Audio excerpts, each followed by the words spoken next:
Hey everyone, I sincerely appreciate your support. If you enjoy my audiobooks, I would be truly grateful if you could subscribe to the channel. And if you'd like to support even further, you're welcome to become a Patreon member, where you can access audiobooks of novels as long as they are freely available on the internet. Your kindness and support mean so much. Thank you. Relying on eidetic memory, Ciel's translation progress advanced at extreme speed. When flipping books, she almost just needed to glance before turning to the next page. And when encountering those words again, Ciel could remember what she had flipped through without needing to check the book. Unsure if this talent was limited to linguistics. If not, it would be too powerful. In less than half an hour, all the words spoken by the feather had been roughly translated by Ciel. Ciel didn't directly write down these old Ansa words but visualized them in her mind, analyzing sentence by sentence. So you were just part of me. No wonder you knew so much. I will become more complete. Stop struggling. In another day, you will completely dissipate. And I, at least, still have 300 years to research how to repair the body. Although time is short, but it's enough. Just quietly await your death. As a vessel, you should feel honored. Why does it have to be the power of nature? Do I have to wait until her consciousness completely dissipates? Having waited so long, a few more days don't matter. I am just part of it. This sentence, Ciel knew, she was definitely not part of it. Because it didn't even know itself what exactly it was missing. As for why the other party was puzzled why she knew so much,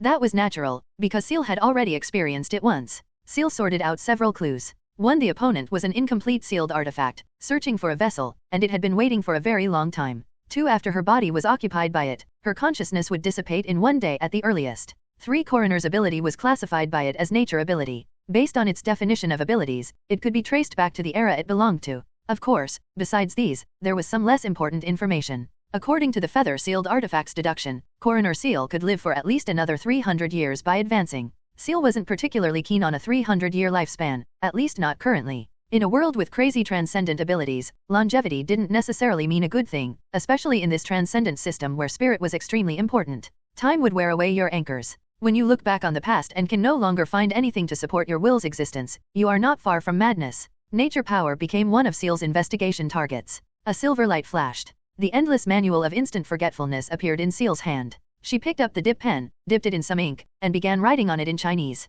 Exploring the nature affix might become a breakthrough in finding information about that sealed artifact. Borrow the substitute death relic from Avena, but it must be activated after being possessed, when unable to control the body. This requires you to devise a method, as your time is much more ample than mine. Ciel paused her writing slightly, thought for a moment, then continued writing. To make the feather-sealed artifact appear, Lucy and Apold must die. If you really can't think of a way, have Tara go back and summon reinforcements in advance. Good luck, my simulated self. Ciel stopped writing. A silver light flashed. The endless manual disappeared, returning to the system inventory. She tidied up the desk, took off her shoes and socks, lay down on the bed, and closed her eyes. Her simulated self this time had a full 27 days of free action time. Honestly, Ciel didn't arrange too many tasks for her simulated self. Previously, she packed the schedule tightly, but the originally planned 96-day simulation ended after only 44 days, with her simulated self dying. After all, the situation was also different. Previously, it required 100 fate points. Ciel naturally wanted more intelligence. But now, only consuming 10 points, Ciel's point crisis wasn't as severe. In this case, completing the most important task was enough. As for the free time, let her simulated self arrange it. Ciel, with her eyes closed, saw the system screen flash silver in the darkness before her. Ciel slowly spoke in her mind. Future days. No 0. Silver light covered everything before Ciel's eyes, swallowing all her senses. A few seconds later, noisy sounds came from her ears. Ciel opened her eyes. Future days. Holy Year 741, July 21st, 16:00. Countdown, 23:59:59. The system countdown began, and the interface gradually disappeared from Ciel's sight. The double vision before her eyes gradually merged, and the noise became specific language. Bang bang bang. Silence. A somewhat familiar voice came from behind. Ciel turned around and saw Baron Hastings sitting behind the ornate wooden long table. He now wore a silver-white curly wig, sitting sternly at the highest position. The sign before him indicated his current identity: magistrate. Ciel turned her head, looked at her own desk, quietly moved the sign in front slightly backward, and saw the words on it. Clerk. A notebook lay before her. Ciel was currently wearing plain black robes, holding a quill pen, recording the case before her. Prosecutors and defense lawyers sat at tables to the left and right below. The jury box held over a dozen agitated citizens shouting loudly, seemingly insulting the criminal awaiting judgment in the center. This is the magistrate's court? The job Baron Hastings promised her before? Why did her simulated self go find a job? Ciel didn't see any notebook on her person or before her. Information inside the endless manual wasn't shared. But Ciel wasn't anxious. Instead, she took a deep breath and patiently continued recording based on the previously recorded content. The notebook explaining the situation wasn't even around. And she inexplicably found a job. Even if her simulated self and real self had minor disagreements due to different tasks, she would never do anything inexplicable. She must have her reasons for doing this. The trial seemed to be nearing its end. Ciel decided to observe quietly. After quickly finishing the recording, she began flipping through the previously recorded material. Barren City Mint? Roughly flipping through the records, Ciel generally understood what kind of case this was. This was a case where factory workers sued the factory owner. This case wouldn't have normally gone to trial, but previous worker rallies, protests, and strikes pushed it to the magistrate's court. The initial cause was 2 mint workers dying from overwork, but the mint offered no compensation. Their bodies were still placed outside the mint now. The mint director was a merchant from a noble family but hadn't obtained a title. In this awkward situation, his style became a mix of noble arrogance and merchant self-interest. To avoid paying compensation to these lowly workers, he directly hired Blackwater gang members to intimidate the deceased's families. The deceased's families just wanted an apology but were beaten severely. Under these circumstances, the mint workers, who had long worked in poor conditions for low wages, were finally ignited, taking to the streets to protest. This protest rally seemed to have the backing of the Church of the Savior Goddess. As workers were their main believers, they had to seek some justice for them. Ciel in the previous simulation hadn't paid attention to matters in Clock Tower Alley, so she didn't record this rally and march. But working at the court this time, she learned about it. However, this didn't change anything. With Hastings declaring the merchant not guilty, it was also time for Ciel to get off work. After bidding farewell to Baron Hastings, she picked up her canvas bag and boarded the carriage heading back. Ciel recognized this carriage because of the Roswell family crest on it. Riding this carriage to work was akin to delivering takeout in a Rolls-Royce in her previous life. She had no intention of standing up for those workers, because Ciel knew that soon enough, the merchant would miraculously convert to the Church of the Savior Goddess and pay a large sum of atonement money. As for whether he could live, that depended on his fortune later. Ciel opened the canvas bag, saw a notebook inside, took it out, and began flipping through it directly. After quickly flipping through a few pages, Ciel returned to the first page and began reading carefully. This time, the notebook didn't record daily events like a diary but instead contained a concluding statement at the end. Dear Self, I've organized everything I've written these past few days and made a summary. Because most of the time was spent in peaceful daily life, there really wasn't much worth recording, so I condensed them into essentials for your easy reference.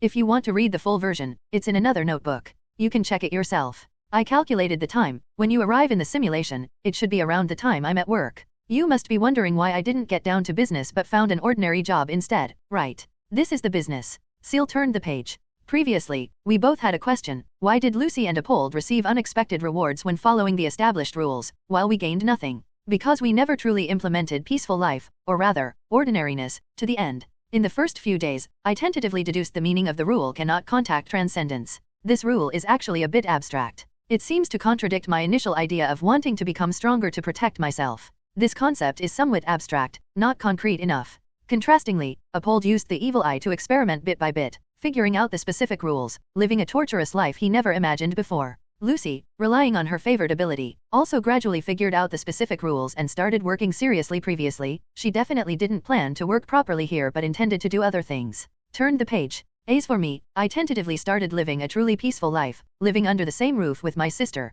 finding a well-paying job, moving out of Clock Tower Alley, and studying law courses in advance. Guess what? Just like the sudden misfortune before, inexplicable good luck also befell me. If you want to know the specifics, you can read the diary. Simply put, I could even get hit by money while walking. My luck is almost as exaggerated as a favored. Ironic, isn't it? What you now want to break free from, escape, and eliminate is exactly what you dreamed of before. This period truly ranks among the happiest days of my life. Unfortunately, you can't experience it. But keep a level head. All this is just a beautiful and fleeting illusion. With Apold and Lucy's abilities, even if 1 month isn't enough, 2 or 3 months will definitely be enough for them to fully investigate the rules. Accepting peace is accepting death. Back to business. Ciel paused slightly, gently rubbing the paper with her index finger and thumb for a moment, then slowly turned the page. The events described by her simulated self indeed made Ciel's heart tremble slightly, but her simulated self quickly used rather harsh language to dispel Ciel's thoughts. Her simulated self had a long time to figure these things out, while Ciel, having just arrived here, only had 24 hours available.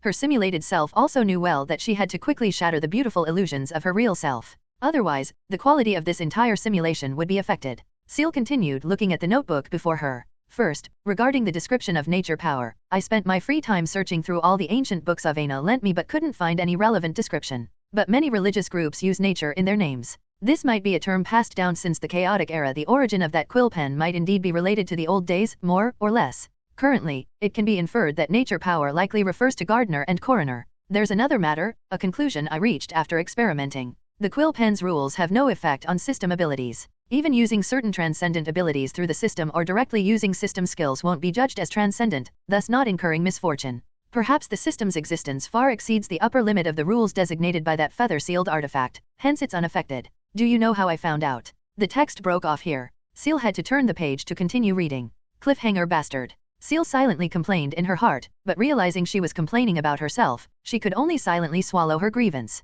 You asked me to find a way to separate the quill pen's spiritual body from the sealed artifact itself. I found one with a relatively high success rate. It indeed requires Avena's substitute death relic. I already borrowed it from Avena in advance, just asked Avena to mail it over on July 21st. After all, I couldn't contact transcendent items beforehand. I feared dying unexpectedly ahead of time. Besides the substitute death relic, I added a more secure plan. After all, no matter what method you use, you can't guarantee 100% that the quill pen will injure itself with the substitute death relic after possessing you. This plan is death reversal. Remember the description of death reversal LV.2. When annihilated, one can still exist as a pure spiritual body. Isn't this pure spiritual body precisely one's own spiritual body when not under control? I was thinking, could I regain partial control of the body through death reversal while being controlled but definitely not annihilation? You also know, the system never fully describes skill introductions, like how dexterity actually also strengthens strength and reaction. I was thinking, could this pure spiritual body be triggered even when the body isn't completely dissipated?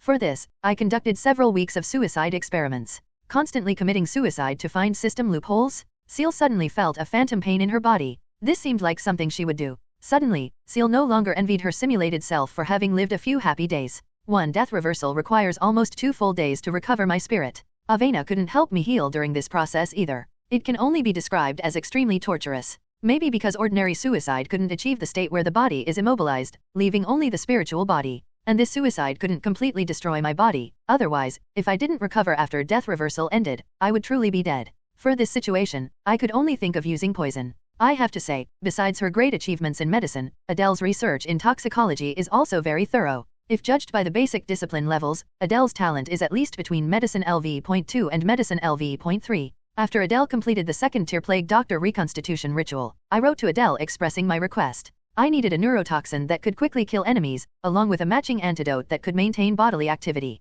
I needed a spiritual death that is, becoming a vegetable. This might be the key to triggering pure spiritual body. I specifically chose the last week to conduct this experiment. If I failed, you would just arrive a week earlier. A more perfect assassin potion has already been prepared for you, not affecting your actions. Of course, since you can see this summary, it means I succeeded. Ciel took a deep breath and continued turning the page. Adele was even more capable than I imagined. After knowing I was taking the poison myself, she called Avena to research together. In less than a week, they produced the first potion far exceeding my expectations. This isn't truly poison, more like feigned death. After drinking the poison and antidote together, the poison takes effect first, paralyzing all body organs including the brain, while the antidote awakening potion triggers with a half-minute delay, reactivating body functions. The moment the organs paralyze and stop working, it's already judged as death. Without the awakening potion, this would be outright poison. Although Avena and Adele did their best, suspending bodily functions for half a minute still causes irreversible damage to the brain and body organs. Especially the potent awakening potion, which is another violent devastation to the body.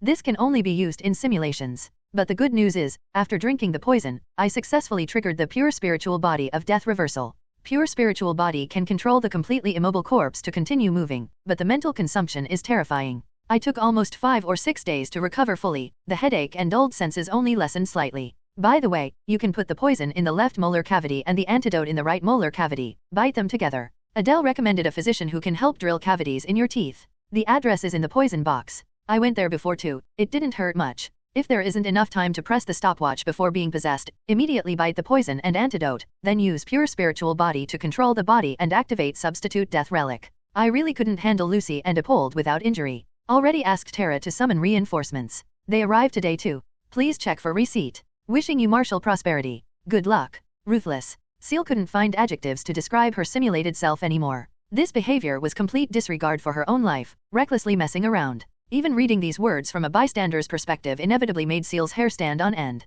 However, her simulated self's behavioral logic was almost identical to her current self's. So this is how I appear from others' perspectives. Ciel carefully thought about what she had done. It seems she couldn't really be considered not extreme. Ciel searched her canvas bag, found the wooden box containing the poison and antidote that looked like crystal diamonds. Inside the box was also a note with an address. As for the potion and substitute death relic, they were temporarily still in Avena's hands. According to her simulated self, they should be mailed over today. Anyway, let's get the poison installed first. Ciel stopped the moving carriage, handed the note with the address to the coachman driving in front. The carriage then turned around and headed towards the clinic at the address. Assassin potion. Indeed, no matter how she thought about it, drinking this potion was the most stable choice. If even she couldn't digest the assassin potion, Ciel felt few people could digest this potion. After all, normally, the first-tier reconstitution ritual only required a few lives. The number of transcendents who died at Ciel's hands in simulations and reality couldn't even be counted on one hand anymore. The carriage traveled for about 5 minutes, finally arriving at a secluded clinic.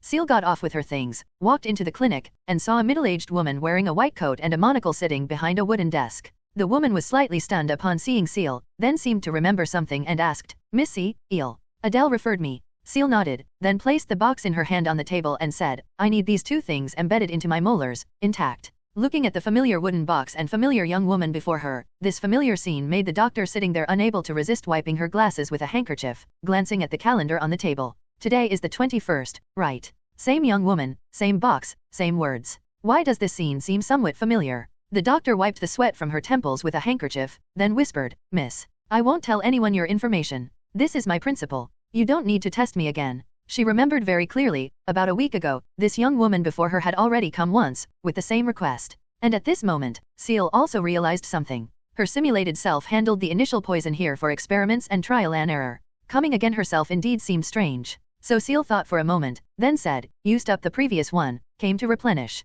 Replenish. The middle-aged physician swallowed hard. If she remembered correctly, that was extremely potent poison, right? She used to work at the Redemption Society and knew very well that crystals like these definitely contained very potent poison. And Adele also warned her repeatedly before, not to damage it even slightly during embedding. This young woman treats poison like candy pills? Knowing the young woman before her might also be a transcendent, the doctor dared not be negligent. She immediately got up, closed the main door, paused business, and led Ciel into the operating room. Handling these things required extreme care. The entire surgery, hollowing out the molars and embedding the poison, took almost 2 hours to complete. After finishing all this, the doctor wiped the sweat from her face as if exhausted and said, "Miss Ciel, it's done. Please be careful, try to eat food that doesn't require chewing."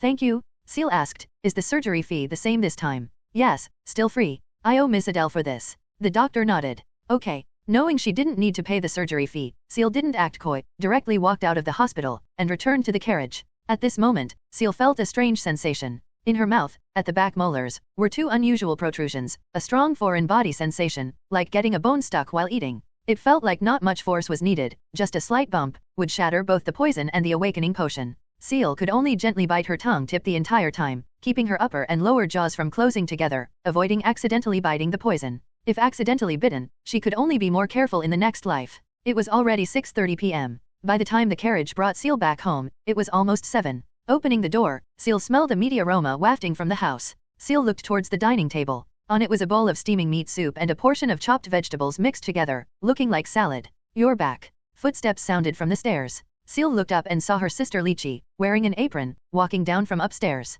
"I saw you hadn't returned for so long, so I tried making a meal myself. See if it suits your taste." Lychee asked with a smile. This familiar and warm scene made Ciel slightly taken aback, but remembering what her simulated self said in the notebook, she took a deep breath and said somewhat stiffly, Ciel was about to say she wasn't very hungry, but looking at Lychee's smile, she still chose to walk to the dining table, ladled a spoonful of meat soup into a bowl, and drank it down. No need to think to know, these past few days, it must have been her simulated self cooking every day, while Lychee washed dishes and cleaned. Delicious. The taste was a bit bland, salt was lacking, a common problem for novice cooks, but Ciel still smiled and gave positive feedback. "I still have some work matters to handle. I'll go back to my room first." After speaking, Ciel slowly put down the bowl and chopsticks, walked upstairs with suddenly somewhat heavy steps. Her simulated self was right, this was exactly the life she initially yearned for. Find a better job, move to a better place with her sister, hang out with friends after work, not struggle for survival, enjoy life every day. "You've been sick often recently, you need to eat well." Lychee walked to the dining table and asked puzzledly, "Was my cooking too bad?"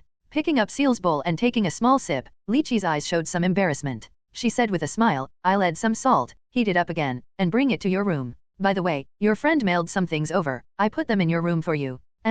Ciel walked upstairs carrying her canvas bag. After returning to her room, she closed the door, locked it, leaned back against the door, and let out a long sigh. She suddenly thought of a very old meme from her previous life. It was a Chuyunivu elementary school student leaning against a car window holding a toy gun, with the text, "If I pick up the gun, I can't embrace you. If I put down the gun, I can't protect you." Ciel only thought such things appeared in memes or non-mainstream depression spaces. She never expected to encounter such a situation herself. From the moment she activated the system and stepped into the simulation for the first time, to the moment she killed someone for the first time, Ciel already had no way back on this path. Ciel saw the exquisite handbag her sister placed on her desk, went over, opened it. Inside was a bottle of potion, a jewelry box, and a letter. This was mailed by Avena. Opening the letter, Ciel saw the contents inside. "Dear Ciel, the money you sent over exceeded the amount for the potion. There were too many things, couldn't fit. I'll mail the extra money back to you tomorrow. Although I didn't take the detective path, I still hope you don't embark on the assassin path. I'm not denying your choice, it's just that I've seen too many assassins and butchers in the family before. Previously you asked if I could get butcher. Actually, I know where to get a more perfect potion. I'm sorry I deceived you. Maybe it was because of my selfishness, I didn't want my friend to become like that. Although the detective path is difficult, I can teach you how to switch from the assassin path to the subsequent law officer, provided you're willing. I don't know what exactly happened to you, and you're unwilling to tell me. This feeling makes me very uncomfortable. Sorry, I seem to have rambled a bit too much this time. Maybe I miss you, Ciel. Your friend, Avena." Ciel put down the letter. Actually, her heart didn't feel much. For Avena in the simulation, she hadn't seen herself for nearly a month, but for Ciel, they just met yesterday, so it was difficult to empathize. However, Ciel did indeed feel Avena's sentiment. Ciel took out the potion bottle. She decided to digest the potion first before looking for Terra. From the moment she drank the potion, misfortune should begin brewing. The crystal bottle Ciel held seemed not like a crystal bottle, but Pandora's box releasing demons. Holding the crystal bottle up to her eyes, countless unknown particles floated in the pale purple liquid inside. Looking closely, they resembled thin fish scales, but judging by their softness, they clearly weren't. Instead, they looked like skin from some creature, sliced off piece by piece. Ciel pulled open the potion bottle cap. A fragrant scent rushed into her nostrils, like high-end perfume, emitting a soft, fresh fragrance. The scales originally soaked inside became agitated and swirled around, as if eager. Ciel raised her hand and drank the potion down in one gulp. A faint fruity fragrance filled Ciel's mouth. The cool potion flowed down her esophagus bit by bit, completely absorbed before reaching the stomach. Ciel closed her eyes, quietly waiting for the side effects and whispers to arrive. Having drunk so many bottles of potion, Ciel had long gained experience. At this moment, she had already concentrated her spirit, prepared for confrontation. 1 second, 2 seconds. 1 minute, 2 minutes. Time passed minute by minute, second by second. The anticipated cold or burning sensation didn't appear in her internal organs. Drinking that bottle of potion felt just like drinking a bottle of water. She even suspected, did Avena secretly swap the potion for fruit tea? Were the transparent scales inside actually just thinly sliced fruit pulp? Ciel, with her eyes closed, slowly looked up, sensing the vague abilities and usage methods suddenly appearing in her mind, as if instinctive. Only then did she open her eyes in surprise. Finished? Just like that? Ciel raised her hands. Translucent scales covered her hands, protecting every inch of her fingerprints and skin. Only then did she confirm she had really drunk the potion. Where did Avena buy the potion? Such good effect. Let alone side effects, couldn't even hear a single whisper. Must be very expensive, right? Ciel took a deep breath, walked directly to the window, crawled into the quilt, held her breath, and tightly covered her ears. Only under this condition, shielding out surrounding environmental sounds, did Ciel hear the faint whispers in her mind, almost drowned out by the wind and her own breathing. Compared to the frantic whispers from potions drunk before, these whispers could even be described as well-behaved. As if not daring to speak loudly. Knock knock knock. At this moment, knocking sounded from the door. Ciel emerged from the quilt, her hair slightly messy, but she didn't tidy it, just retracted her ability and opened the door directly. Opening the door, Lychee stood there holding a bowl of steaming hot soup, smiling. "I tried it beforehand this time, the taste is definitely fine. Although still quite different from yours, try it." Ciel hesitated for a moment, then reached out, took the meat soup, drank it down in one go, and said, "Delicious. Careful, it's hot. Are you okay?" Lychee hadn't finished reminding her before Ciel had already downed the entire bowl of meat soup.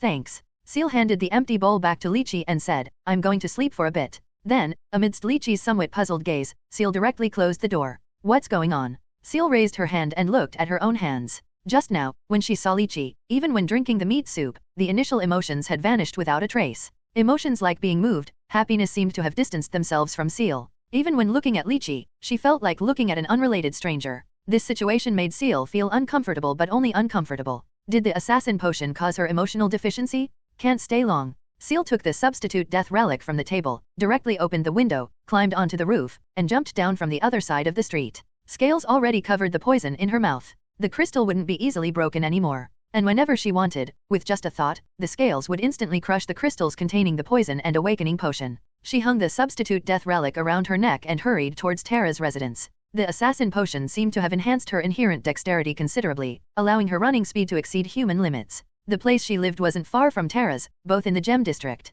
Soon, Ciel arrived before Tara's door. The moment she stood before Tara's door, Ciel's skin keenly sensed over a dozen gazes fixed upon her. This was the super sensory ability brought by assassin. Knock knock knock. Ciel knocked on the door. Soon, Tara's door opened. Tara, currently wearing a black dress, also saw Ciel, her eyes instantly lighting up. Lady Ciel, please come in. Tara made way for Ciel to enter the house. Before Tara could speak, Ciel spoke directly. Are all your confidants here? As expected of Mother Goddess. Nothing can be hidden from her. Yes, Lady Ciel, I brought many confidants. Tara nodded. Have them kill Apold and Lucy, retrieve their sealed artifacts Evil Eye and Strong Luck Coin. Now. Ciel directly issued the command. And at this moment, Tara also noticed something slightly wrong with Ciel. Mother Goddess's human vessel drank a potion? And it wasn't Avenger or Ascetic. Tara took a deep breath, suppressed the joy in her heart, and said, Congratulations Lady Ciel for retrieving part of your power. Tara will arrange the task you assigned right away. Tara lowered her head, slowly walked past Ciel, then rushed directly out the door, beginning to brief her brought confidants on the mission objectives and assigned teams.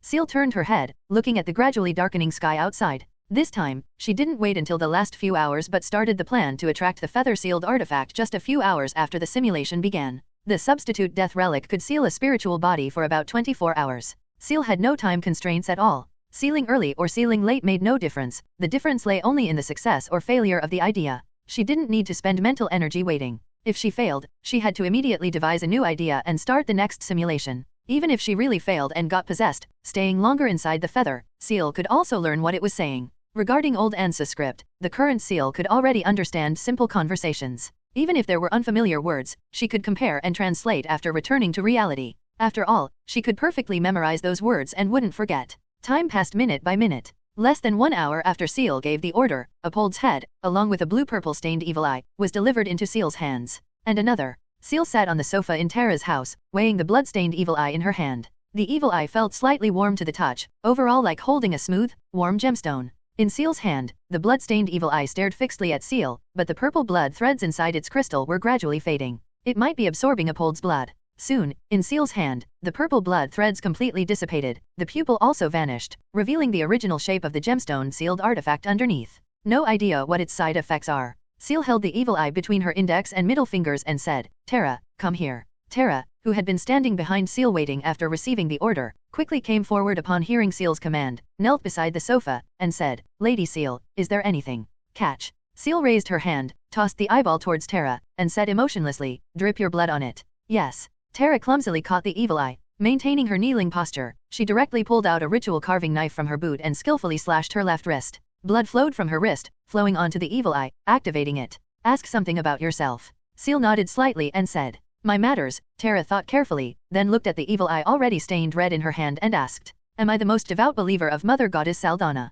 Blood flowed past the evil eye, dripping directly onto the carpet. Tara's face changed, her eyes filled with disbelief, feeling like the sky was collapsing. Ask about danger. Ciel reminded. Only after hearing Ciel's words did Tara slightly recover. She looked at the evil eye again and asked, Evil eye, am I in any danger right now? What is the source? The moment Tara finished asking, a large amount of blood surged into the evil eye. Red blood drilled into the azure gemstone, forming purple veins. These veins converged at the center into a deep purple pupil. The pupil quickly scanned around, finally locking onto Ciel. Tara looked in the direction the evil eye was looking, her body stiffening slightly. She said somewhat awkwardly, Lady Ciel, this sealed artifact seems to be broken. Ciel didn't say much, just took the evil eye from Tara's hand and calmly met its gaze. At this moment, the pupil, originally staring firmly at Ciel, began to tremble. It soon collapsed and dissipated, the blood threads inside completely absorbed and vanished. The evil eye returned to its round gemstone form. It is indeed broken. Ciel tossed the evil eye back to Tara and continued. Keep it for me. Ciel didn't know if holding a sealed artifact counted as contacting the transcendent. Anyway, it was better to hold it less. Lucy was at Detton Manor outside the city. The defenses there were several times tighter than Apold's place, and many transcendents were present. Dealing with it was indeed not easy. Moreover, the favored ability was strange. To this day, Ciel still didn't know the limits of a favored. If she rolled heads twice with the strong luck coin, it was possible that all of Tara's confidants wouldn't return. However, this situation didn't happen. In less than 30 minutes, one of Lucy's severed hands was brought back, along with the strong luck coin she held onto. When Tara brought the severed hand before Ciel, she just shook her head and said, "Put the things away properly. Remember not to take that coin." Ciel didn't know the effects of the evil eye, but the strong luck coin had tricked Ciel before. She would never pick it up again. The gambling nature of the strong luck coin was too great. Unless directly exchanged from the system and normally kept in the inventory, Ciel would absolutely not use it. After all, even if unused, it automatically rolled twice a day. One day, rolling tails twice would lead to an inexplicable death. It had to be said, Lucy's luck was truly good. She managed to live so long holding the strong luck coin. Her life was truly hard. However, she couldn't defend against this cultist raid and siege because it was unpredictable. Ciel's arrival would disturb Lucy's original predictions. Unless she happened to divine again after Ciel logged into the simulation, she couldn't possibly know she would encounter unforeseen disaster. This way, with Lucy and Apolde dead, the feather-sealed artifact would focus all its attention on her. Ciel stood up, casually took the sharp carving knife Tara placed on the table, raised her hand directly, and summoned Tara. "Lady Ciel." Tara looked at Ciel holding the carving knife. Although her voice hesitated slightly, she still walked over. Ciel directly used the carving knife to make a cut on her left wrist, letting blood drip onto the ground. Then she reversed the knife's direction, handle towards Tara, and said, "Have your confidants cut off their fingers, 2 per person." This was Ciel's additional layer of insurance. Bleeding to the point where it wouldn't affect combat effectiveness, she couldn't sacrifice too many fingers for spiritual summoning. 2 transcendent fingers per confidant of Tara should be enough for Ciel's sacrifice. Tara looked at the blood under Ciel's feet turning into thread-like shapes, slowly wriggling and arranging themselves. Her breath hitched, then a joyful expression immediately appeared on her face. She said, "Okay, I'll go right away." Not using her own fingers was because Ciel considered the possibility of still being able to save the assassin file. Anyway, Tara's confidants could even sacrifice their lives in the previous simulation. Now just asking for 2 fingers each was considered very merciful by Ciel. The main reason for not directly sacrificing them was that sacrificing such a large number of cultists required an extremely large blood array, making it impossible to conceal. She was worried it would scare the quill pen, making it afraid to appear. After all, the quill pen was somewhat related to the old days. Who could guarantee it definitely couldn't understand Ciel's blood array like other transcendents? In less than 10 minutes, Tara had collected all the fingers. She put these fingers into a cloth bag. The bottom of the originally brown cloth bag was stained deep red with blood, still continuously seeping outwards. It will be a bit dangerous next. The farther you stay away from me, the better." Ciel took the cloth bag and said towards Tara, "Dangerous? Lady Ciel." Tara was about to say something but was interrupted by Ciel. "This is an order." "Yes, Lady Ciel." Tara wanted to face the risk together with Ciel, but forced by Ciel's command, she could only temporarily dismiss her confidants, having them scatter farther away, keeping an eye out for possible dangers. And Tara herself, after leaving the Evil Eye, also joined the peripheral patrol, helping Ciel guard against possible incoming transcendents from afar. For Ciel, confronting the feather-sealed artifact, the more transcendents present, the more variables might arise. She had to try her best to restore everything to the situation of the last simulation, reducing unnecessary variables. After making all preparations, Ciel sat back down on the sofa and closed her eyes. Translucent, soft scales began to emerge from her skin. These scales swayed slightly, helping Ciel perceive subtle changes in the surrounding environment. Last time, after Apolde died, she spent a long time completing the stitching and reconstitution ritual before the feather-sealed artifact descended. This time, Ciel digested ahead of schedule. Unsure if the feather-sealed artifact would descend early, Ciel rubbed the stopwatch in the palm of her left hand, carefully sensing all changes around her. The feather-sealed artifact appeared and drilled into the top of her head in just an instant, too fast to react. This made it impossible for Ciel to accurately grasp the timing to press the stopwatch. Ciel opened her eyes, looking out the window. It was already evening. Outside the window was pitch black. Without being polluted by the other side beforehand, Ciel, like that night, couldn't observe the raven shadow in advance. All Ciel could do now was wait. She didn't leave the house. The blood array was arranged in the living room. If arranged in a large open space, the feather-sealed artifact might see it and not come. Although the room obstructed her vision, it also obstructed the feather-sealed artifact's detection. Ciel was very patient, like an assassin lurking in the dark, waiting for prey to walk into the trap. Suddenly, crash, buzz, following the sound of shattering glass, Ciel's mind exploded with the same spiritual alarm as the last simulation. Crack. Ciel almost instantly bit down on the poison and awakening potion. Her finger, always pressed on the stopwatch, also pressed down simultaneously. But her left hand could no longer move. She looked down. The black feather was already embedded in the thumb pressing the stopwatch, directly piercing through the thumb, knocking the stopwatch out of Ciel's hand. The moment the stopwatch left her hand, the feather followed Ciel's finger, directly drilling into her body, breaking through skin and muscle, heading straight for Ciel's spine and brain. Instantly, Ciel lost all ability to resist, her body going limp. Same as last time, a large amount of incomprehensible knowledge flooded Ciel's mind. This time, Ciel clearly discerned that this knowledge wasn't any language she knew, nor was it Old Ansa script. These rune-like characters, just gazing at them made consciousness unable to focus. Shifting gaze away, the rune's appearance blurred in the mind. Ciel's originally crimson long hair was dyed black from the roots. By the ends, it transitioned into the same azure blue as the quill pen itself. Old Ansu, so you were just part of me. No wonder you could sense my arrival in advance. The Ciel slumped on the sofa, slowly sat up and said, Old Ansu, I will become more complete. Suddenly, the expression on Ciel's face changed abruptly. Having just sat up straight, her body slumped down again. This time, not just her muscles, but even her consciousness rapidly dissipated. What happened? What's wrong with this body? How did she just die? The black and blue in Ciel's hair gradually faded. At this moment, the feather-sealed artifact's consciousness was preparing to leave Ciel's body. Just then, the sealed artifact, gradually relinquishing control of the body, suddenly sensed something amiss. The young woman lying on the sofa, pale-faced like a dead person, directly raised her right hand and slammed it against her chest. The substitute death relic, always worn in front, its outer metal birdcage with barbs directly pierced the skin on the young woman's chest in this blow. Blood stained the entire birdcage, touching the relic inside. Simultaneously, the young woman opened her mouth, uttering a few sentences in a language seemingly not belonging anywhere in this world. The dried blood on the ground instantly turned into threads, rushing straight towards the blood-soaked cloth bag filled with fingers on the ground. Before the feather-sealed artifact could think further, a powerful pulling force began frantically tugging at its conscious spiritual body. What is this?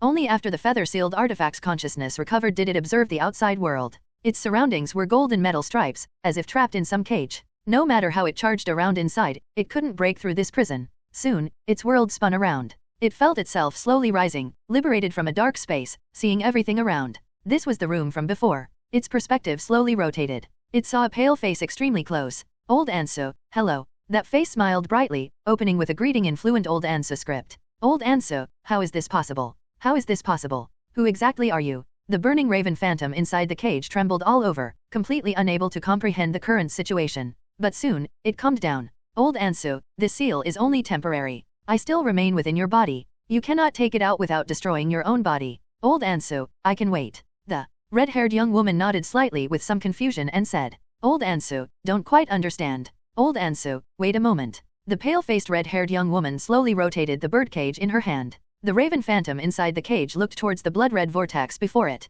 Old Ansu, this is the spirit world. Amidst the raven phantom's gradually shocked gaze, a hand covered in cracked eyes on its back, with over a dozen finger joints, as large as a human face, emerged from the spirit world. Little left, help me get my watch, wait for me a moment. The pale-faced seal looked at the spirit world creature before her and said. That hand obediently picked up the fallen watch from the ground and handed it to Ciel. Then Ciel slowly closed her eyes, temporarily cutting off death reversal, entering a state of feigned death. A few dozen seconds later, the young woman's originally stopped heart seemed injected with a potent stimulant, beginning to beat violently again. Blood began circulating throughout her body again. Ciel slowly sat up, holding the stopwatch, looking at Little Left before her. Little Left, do me a favor. Under her command, Little Left directly climbed onto her left hand, constantly twisting its body, adjusting its posture, like a large glove, fitting over Ciel's hand back. Old Ansu, now, I'll let you out. Click. Ciel pressed the stopwatch, then her left hand violently swung towards her own head. Splat. Head shattered, flesh and brain matter splattered. And the left hand controlled by the spirit creature had already firmly grasped the blood-stained sealed feather.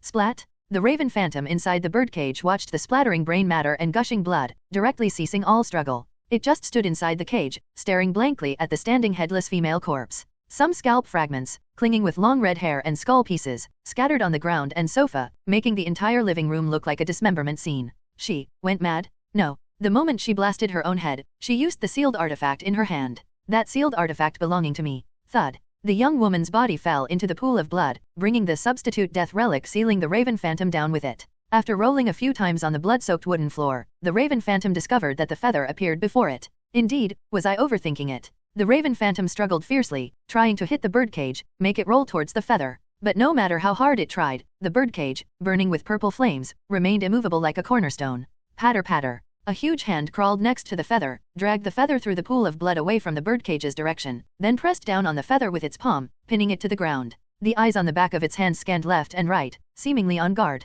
Brainless spirit world creature. Seeing this scene, the raven phantom-shaped feather spirit actually calmed down. The relic bones inside this cage providing energy for the seal wouldn't last long, exhausting within a day. Under its struggle, it might burn even faster. And the spirit creature before it couldn't stay in reality for too long without external support. As long as it confirmed the young woman named Ciel was truly dead. The phantom cast its gaze towards the young woman's corpse not far away. Immediately after, it witnessed a scene that horrified it. An illusory silver clock face materialized behind the young woman. The sharp second hand on it rapidly advanced a short distance. The originally splattered minced meat, bone fragments, and brain matter directly defied gravity, levitating up. Including the young woman's corpse lying on the ground, it floated upright at this moment, standing in its original position. Everything was like playing in reverse. Except for the feather embedded in the young woman's brain, the other parts of her body rapidly reconnected. In just 1 or 2 seconds, the pale-faced, expressionless young woman stood in place again. And the stopwatch, during the restoration process, returned to the young woman's hand. This is.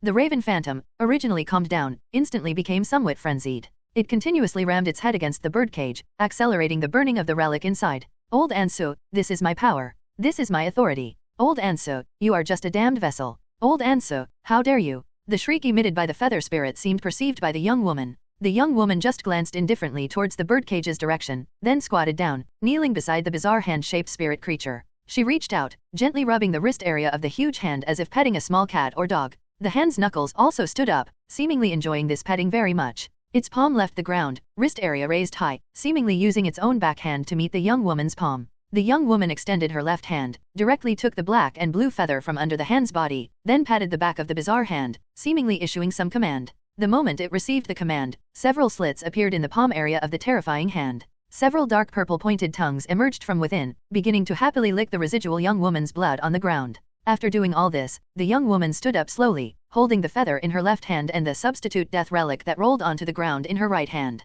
Bang! Lady Ciel, are you all right? Terra, who rushed over immediately after hearing the report of shattering glass from her subordinates, saw the scene before her after opening the door and was scared stiff on the spot. Ciel, with traces of blood remaining on her face, stood calmly in place, holding a burning birdcage-shaped pendant in her left hand, and a feather emitting a powerful spiritual aura just by looking at it in her right hand. The floor, sofa, and tabletop were splattered with blood. And by Ciel's feet, a terrifying monster supported its palm body with over a dozen fingers, licking the blood on the ground with several pointed tongues. Especially upon noticing the terrifying creature, Terra's spiritual alarm blared in her mind. She quickly lowered her head, eyes observing her nose observing her heart, daring not to glance towards Ciel again. It's fine. Ciel looked towards Terra and said, go out. Yes.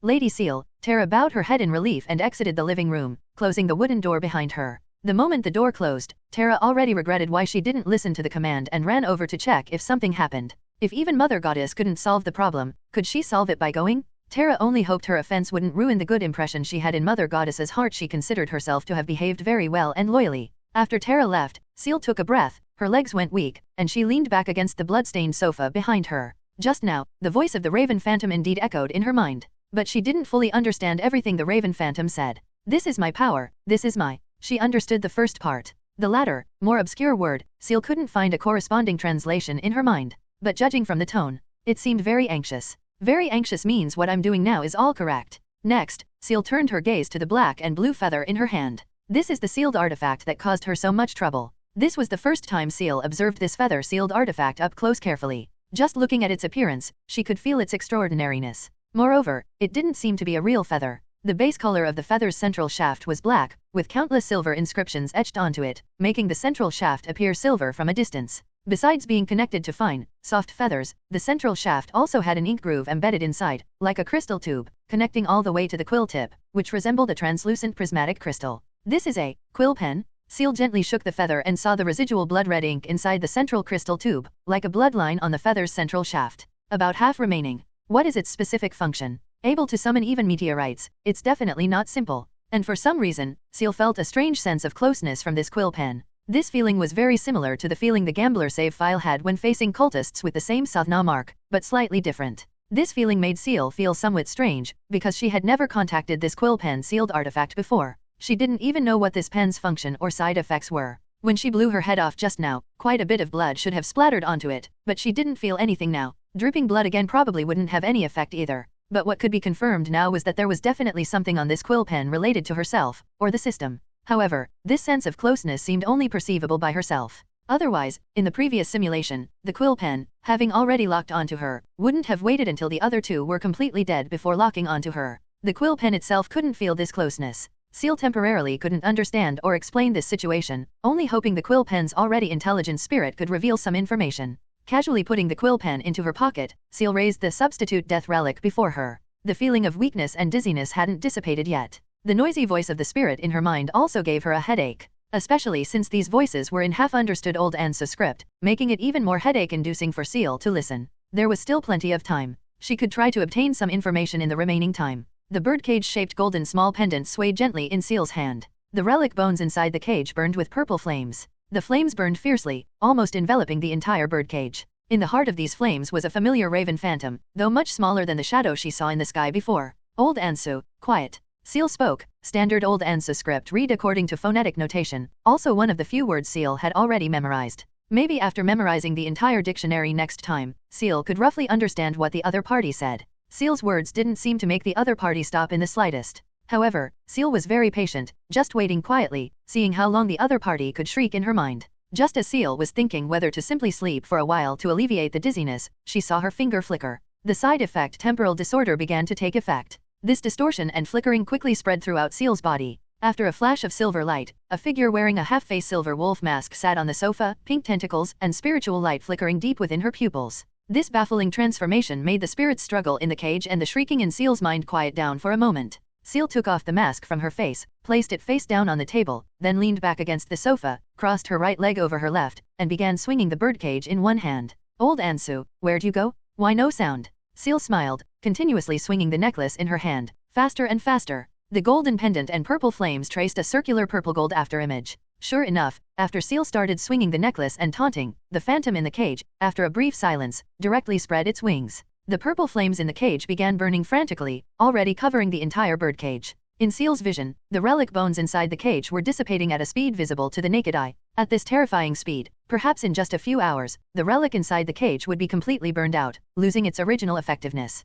And the voice in Ciel's mind became even more chaotic. Besides Old Ansa script, several languages definitely not Old Ansa script were mixed in easily judged through linguistics LV.3. Getting anxious. Clack. Ciel chuckled lightly. Like playing with a yo-yo, she slightly lifted her finger, gripping the burning cage in her palm. Then don't be anxious yet. Ciel casually tossed the substitute death relic towards the spirit creature still licking blood on the ground and said, "Little left, take it for a spin." The hand monster, receiving the command, lifted its knuckles, spread two fingers apart, caught the throne pendant with its toothy palm, directly flung its fingers open, and drilled towards the blood-red vortex still floating in midair. Instantly, Little Left took the substitute death relic containing the sealed artifact's spirit consciousness into the other side. A few seconds later, Little Left, holding the pendant in its mouth, emerged again from the blood thread vortex, crawled to Ciel's feet, supported its body with its fingers, and showed the pendant to Ciel. Good Ciel took the chain from its mouth and casually patted one of Little Left's fingers, like a master playing fetch with a puppy, rewarding the puppy for retrieving the ball. At this moment, the purple flame in the cage was no longer as strong as before, returning to its initial state of calm burning. And the annoying voice in Ciel's mind was also gone. Do you understand your situation now? Ciel gripped the substitute death relic in her hand, looked at the raven phantom in the center of the flame, and slowly said, "I have the ability to keep you there forever. Stop your pointless struggle, if you still want to live." Ciel no longer tried communicating with the other party in Old Ansa script. In the previous simulation, the sealed artifact could monitor and understand the letters Ciel wrote in Ansa script. Now, the instigator Ciel, holding the initiative, naturally wouldn't indulge the other party anymore. "Speak." Ciel's eyes narrowed slightly, her tone deepened. The pink tentacles in her pupils writhed frantically. An inexplicable sense of pressure made the flame in the cage sway slightly. Most importantly, Ciel truly held leverage that made the other party unable to resist. After a while, a weak voice sounded in Ciel's mind. Using standard Ansa script. What exactly do you want?" Listening to this illusory, weak voice, completely lacking its previous imposing manner, Ciel knew this might be due to the tour in the other side. Finally behaved. But listening to this question, the other party still seemed quite unconvinced. "What do I want? Shouldn't that be my question? What do you want? Why did you target me?" Just as Ciel wanted to ask, she saw her fingers begin to flicker abnormally, like a virtual projection losing power. TCH. Damn temporal disorder. Interrogation like this, clearly most suitable for the instigator. Instigator is so useful. Next time I'll use instigator to enter the simulation again. Instigator is so useful. Next time I'll use instigator to enter the simulation again. Instigator is so useful. Next time I'll use instigator to enter. Ciel continuously repeated this sentence rapidly in her mind, trying to hypnotize herself. But following a flash of silver light, Ciel's inner repetition also vanished. Sky blue long hair draped over Ciel's shoulders. Wearing a slightly larger shirt and plaid skirt, Ciel now sat on the blood-stained sofa, like a gentle and refined young lady. For Ciel, only a brief flash of silver light passed before her eyes, without any major impact. Without Kitty, gambler Ciel wouldn't be affected by cultists. She looked at the birdcage in her hand and said, "That should be my question. You should introduce yourself first and clarify why you targeted me." This way, I can consider whether your future destination is back inside the sealed artifact, or heading to the other side. Ciel spoke clearly, her eyes glancing at the strong luck coin left on the table by Terra earlier. An urge to grab it instantly surged in her heart. For a gambler, this thing was truly irresistible. However, Ciel managed to control her inner impulse well and didn't directly reach for the coin. After waiting for a while, perhaps the sealed artifact compromised. Ciel's mind finally received a response. Fate Renegade's Touch. That is the name of my current vessel. That voice had calmed down, seemingly ready for proper communication. Fate Renegade's Touch? Vessel's name? Ciel reached into her pocket. Although the save file changed, the items weren't taken away. The quill pen was still in her pocket. Is this the sealed artifact's name? It said vessel. Isn't it the spirit born from the sealed artifact itself? What is the ability of Fate Renegade's Touch? Ciel asked. I can use it to search for the person whose fate line has changed the most recently. Use Fate Renegade's Touch to adjust the fate line, making it proceed in the direction I envisioned. Once the locked person's actions deviate from the fate line I adjusted, she will encounter misfortune. Conversely, strong luck will favor her. Each time the fate line is altered, it consumes the bloodline ink inside. Being locked onto by this thing without knowing, truly impossible to guard against. In the previous simulation, Lucy almost died due to deviating from the fate line. Her presence saved Lucy's life. Uphold also relied on his powerful and numerous sealed artifacts to gradually figure out the rules, but he had no way to break the situation either. Moreover, the fate line could be altered at will. After the locked person fully adapted to the changed fate, dialing the fate line back would instantly turn the original luck into misfortune. Side effects? Ciel asked. This was what she cared about most. After a while, a response came in Ciel's mind. The bloodline ink has never run out. I don't know the side effects either. Ciel took out the quill pen, looked at the bloodline ink tube, still about half full. No side effects until this thing runs out? But Ciel wouldn't try it lightly. Generally, the more powerful the sealed artifact's effect, the more severe its side effects usually were. When the bloodline ink ran out and the side effects erupted concentratedly, it would be too late for regrets. This kind of thing, whose result could be known in the system store after returning to reality, Ciel had no intention of gambling on. So, was it because her fate underwent a huge change that she was locked onto? This locking method was fundamentally impossible to guard against. Although unable to accurately lock onto the person, it didn't exclude the possibility that others might search for her based on fate changes in the future. Since you said this sealed artifact is just a vessel, Ciel refocused her gaze on the quill pen. Then what is your true identity? After Ciel asked this question, the voice in her mind completely quieted down. After a long time, a faint, low roar sounded in Ciel's mind. Old Ansu, I am a god. Old Ansu, I am a deity who has survived countless eras, mastering authority. And you are just a vessel carrying my fragment. After roaring another segment of half-understood Old Ansu's script, the relic inside the cage began burning fiercely again. This time, the other party seemed completely unwilling to cooperate anymore. Ciel frowned slightly. Previously, Ciel only speculated. Now Ciel could almost conclude that this spirit's mental state seemed not quite normal. Its tone was sometimes arrogant, sometimes revealing humility, often muttering things to itself. Only after Ciel threw it into the other side and brought it back did it calm down slightly. But upon mentioning certain key questions, such as what exactly it was, the other party would fall back into an uncooperative, frenzied state. Ciel only understood a little of the other party's words. The other party's spirit and consciousness were extremely powerful. If it broke free, it would be enough to suppress her immobilized. Judging from the current performance, the other party completely refused to cooperate this time. It seems it no longer cared about being thrown into the other side. A mentally unstable spirit. This wasn't good news for Ciel. She could indeed directly bring the quill pen Fate Renegade's Touch to the system store, but she definitely wouldn't have enough points to exchange for it. To investigate again, she would have to waste another simulation, letting the other party fall into the trap again. This was too troublesome. Moreover, from the other party's old Ansa script just now, Ciel heard the word deity. Its true identity was related to deities? Or its mental instability was related to deities? The current Ciel basically mastered how to find the other party. However, this method would greatly damage Ciel's spirit and deeply bind her to the cultist Divine Advent Church, which was unacceptable to Ciel. Compared to getting injured, she preferred a flawless speedrun without any future worries. Should she gamble? A plan had already formed in Ciel's mind. Dragging on like this now, the other party could definitely break free from the cage before the simulation ended. She had to gamble. Thinking of gamble, Ciel's emotions surged slightly. The other party refuses to cooperate? Ciel might have ways to learn its identity from elsewhere. Spiritual summoning. The things summoned by spiritual summoning had some correspondence in the other side. Any spirit creature in the other side with affinity or goodwill towards Ciel could be summoned. For example, Little Left liked Transcendence Fingers and was very friendly to Ciel. As long as Ciel sacrificed Transcendence Fingers, she could reliably summon Little Left. Since that spirit refused to cooperate, then trying to sacrifice this powerful spirit, would it summon spirit creatures interested in this spirit, or related to this spirit? Although spirit creatures generally had low intelligence, some could communicate like the previous Divine Advent Church Divine Servant. That divine servant was summoned using transcendence related to the Divine Advent Church, a spirit creature with goodwill towards Ciel. It could even write and think simply. If she gambled, sacrificed this spirit. Lost the gamble? At worst, rest for a few days, try again. Won the gamble? Then she could bypass direct communication with the other party and obtain partial information from the spirit creature. No matter how she thought about it, this was a risk-free, high-reward gamble. Ciel had no reason not to take a chance. She turned her gaze to the strong luck coin on the table. Lucy's severed arm gripped the strong luck coin. The torso had already turned slightly purple. Ciel directly reached out, broke off the fingers of Lucy's severed limb, touched the strong luck coin, and picked it up.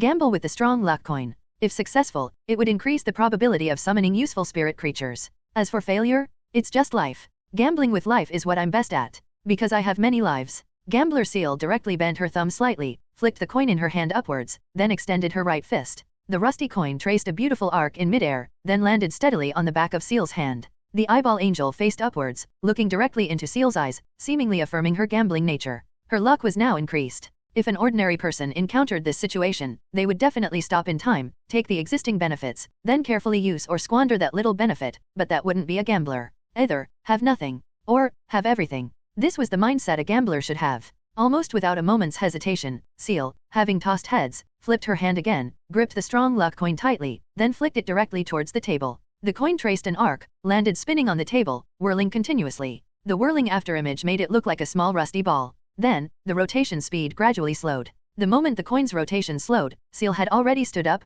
picked up the carving knife. When she cut her wrist with the knife, the coin had already stopped on the table with vibrations and buzzing. Eyeball angel, facing the ceiling. Plop. Ciel held her arm level, letting blood drip from her wrist. Sensing something wrong, Little Left had already retreated aside. The blood it hadn't finished licking also turned into blood threads, surging towards Ciel. The pendant held in her hand was thrown onto the ground by Ciel, landing steadily in the center of the blood array. Surrounding the substitute death relic and that powerful spirit, a never-before-seen blood array gradually formed before Ciel. At this moment, Ciel's mouth also lightly uttered a few words she herself had never heard before. Before upgrading linguistics, incomprehensible words were like listening to gibberish to Ciel. But now, after these words were spoken from Ciel's mouth, she could actually vaguely grasp the meaning of one of the words. One of the words seemed related to memory. Ciel's words didn't affect herself, nor Little Left. But the sealed spirit in the center of the array, upon hearing these few words, gradually became frenzied. ANSA script, old ANSA script, plus various languages Ciel had never heard of, continuously exploded in Ciel's mind. They seemed to form a complete sentence together, but the language system was completely chaotic.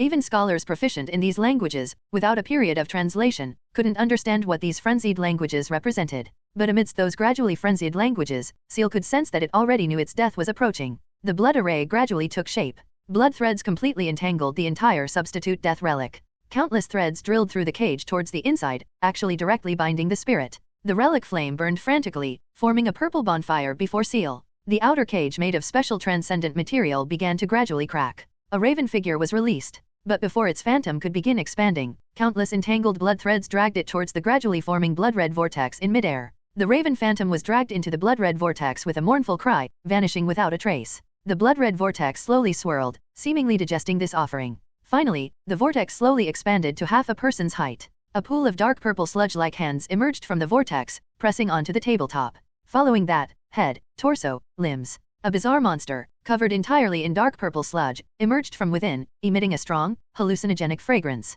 Its shape resembled an extremely hunched old man. Slender forelimbs supported the ground.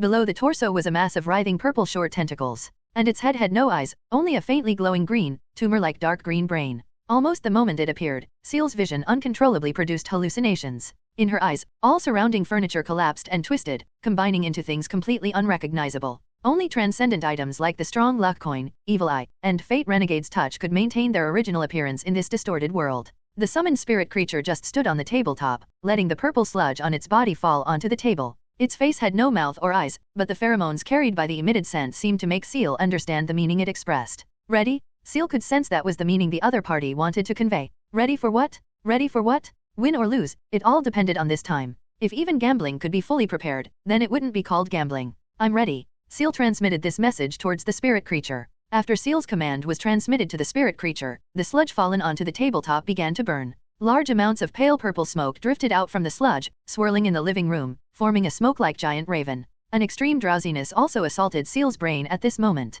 What's going on? This feeling, as if being hypnotized, reminded Ciel of being brainwashed by Kitty as a gambler. Ciel only had time to tightly grasp all the transcendent items on the table, holding them close to her chest, then fell back onto the sofa, her body slowly lying down, gradually losing consciousness. When Ciel regained consciousness and opened her eyes again, she saw a space filled with swirling purple clouds and mist. In this space, countless circular halos composed of orange, blue, and white colors were distributed before Ciel's eyes. Ciel looked down at her own hands. At this moment, she couldn't use any transcendent abilities. This feeling felt somewhat familiar. She seemed to have felt the same feeling in the space where the system saved files. Is this my conscious body moving? Then this space is. Ciel tentatively called out to the system. The familiar interface appeared before her, slightly reassuring her. Good, the system still works. The problem isn't big. Did I win the gamble? Is what's before me the reward after winning the gamble? Ciel walked forward slowly, reached out, and directly touched the first light sphere. The light sphere exploded before Ciel. Everything before her eyes changed. The purple mist before her eyes had become a boundless night sky.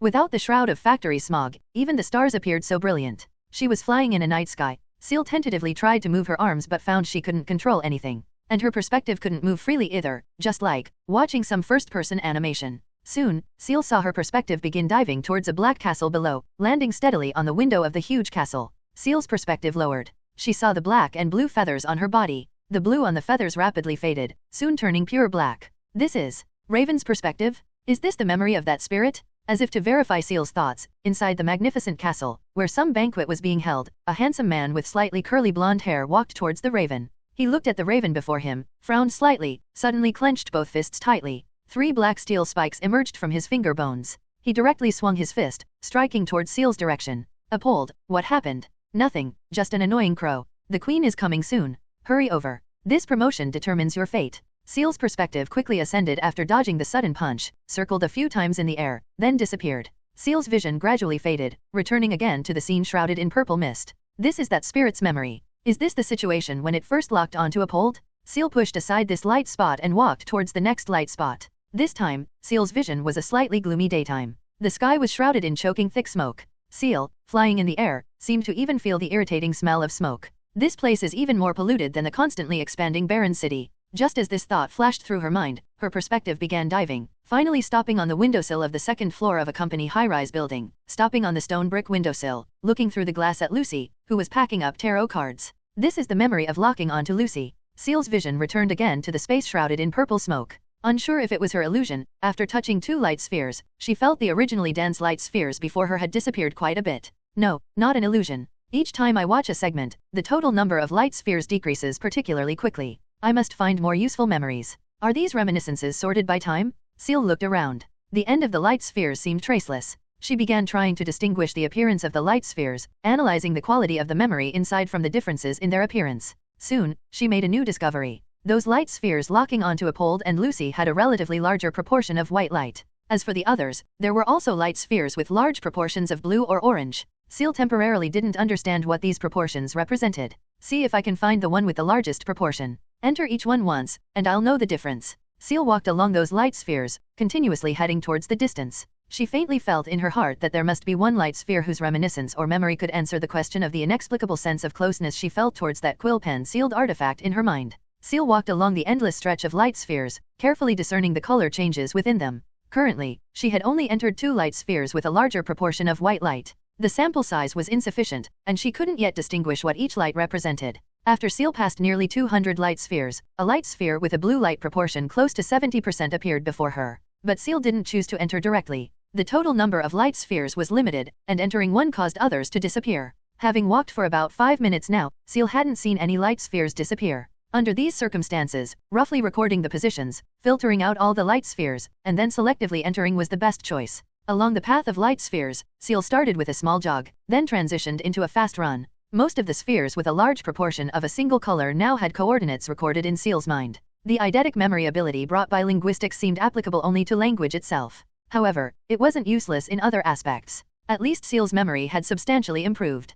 Previously, she couldn't possibly record the coordinates of specific light spheres in her mind while running quickly. It took nearly 30 minutes for Ciel to reach the end of the light path, seeing an almost monochromatic light sphere. This was a light sphere with a blue proportion close to 80%. The other 2 colors, like planetary rings, revolved around the central blue. This was the second nearly monochromatic light sphere Ciel had seen. The first was around the middle, where she saw a sphere with nearly 90% orange light. Let's start from here. At the end of the light path, Ciel extended her right hand, reaching towards the azure light sphere. A blue light completely enveloped Ciel, and the surrounding purple mist also vanished. After a short while, Ciel gradually regained her senses. The blue light before her eyes faded, and a warm yellow light enveloped her. This place is. In Ciel's vision, rows upon rows of bookshelves appeared. At this moment, she was facing the ceiling, as if lying there. Directly above her head was a crystal lamp cluster composed of multiple floating crystal prisms, emitting a faint yellow light. The central round crystal radiated warm light, while the surrounding prismatic crystals rotated uniformly around the central round crystal, somewhat like a sealed artifact version of a shadowless lamp. This feeling of blending magic and technology surprised Ciel somewhat. This was the first time she had seen such a scene. She was very sure Avena had definitely never seen such a beautiful crystal lamp. If she had seen it, she probably would have bought it already. Using a sealed artifact to make a lamp. What kind of family is this extravagant? A young female voice sounded by Ciel's ear. Ciel could sense the surprise in her tone, but the words the woman spoke were not any language Ciel had ever heard. Ciel wanted to look towards the direction the sound came from, but she couldn't control her body, only passively receiving the information before her. Soon, Ciel felt a warm palm grasp her entire body, and her vision spun around. She was picked up by someone. By the time Ciel's body finally stabilized, she saw a woman with long golden hair, holding Ciel up with both hands. The woman's eyes were full of excitement. After holding Ciel and spinning several times, she hugged Ciel tightly and started running. Slower, slower. This extremely realistic feeling of being shaken up and down made Ciel slightly dizzy. Ciel's mental state was already somewhat weak due to using death reversal. Being shaken like this a few times, a feeling of nausea wanting to vomit surfaced in her heart. Ciel endured this shaking feeling, quickly observing her surroundings, not wanting to miss any information. She saw the place where she was lying just now. It was a silver platform with many tools Ciel had never seen before placed on it, looking like both a workbench and an operating table. And the place filled with bookshelves and books just now resembled a room, because Ciel saw a wooden bed. As the woman ran, Ciel saw a corridor covered with deep red carpet. The decorations here made Ciel slightly puzzled. Golden lines, white walls, red gemstone inlays. The lavish decorations made Ciel slightly astonished. Even Avena's home didn't have such an exaggerated corridor. But these decorative patterns and lines, indeed didn't correspond to any style Ciel recognized. Is this, the ancient era? While Ciel was still memorizing these lines, she saw a mirror. In the mirror, she was a black raven, the black roots gradually transitioning to azure blue tail feathers. The feathers were glossy and smooth. And around her neck, she wore a golden ornament, with a ruby embedded in the center. Thump. The woman directly pushed open a door and ran in, placing the raven on the table. Ciel's perspective was then turned, looking towards the kind-faced old man sitting behind the table. The old man, wearing deep purple luxurious robes, smiled, clapped his hands, said something, then reached out and stroked the raven's head. The raven seemed to react only then, controlling its body to spread its wings, flapping them, wanting to fly away, but was quickly pressed down by the old man's hand holding its wings. The raven shed a feather while flapping its wings just now. The old man reached out, and the fluttering feather landed directly in his hand. A bright, dark purple light erupted from his hand. By the time Ciel's vision recovered, a small prismatic crystal had appeared in the old man's hand. The old man smilingly handed the feather and crystal to the young woman. The young woman also took the crystal and feather with pleasant surprise, bowing repeatedly towards the old man. In Ciel's vision, the woman inserted the crystal into the base of the feather, muttering something. Then, a familiar scene unfolded before Ciel. Blood threads emerged from the black quill base, wrapping around the crystal.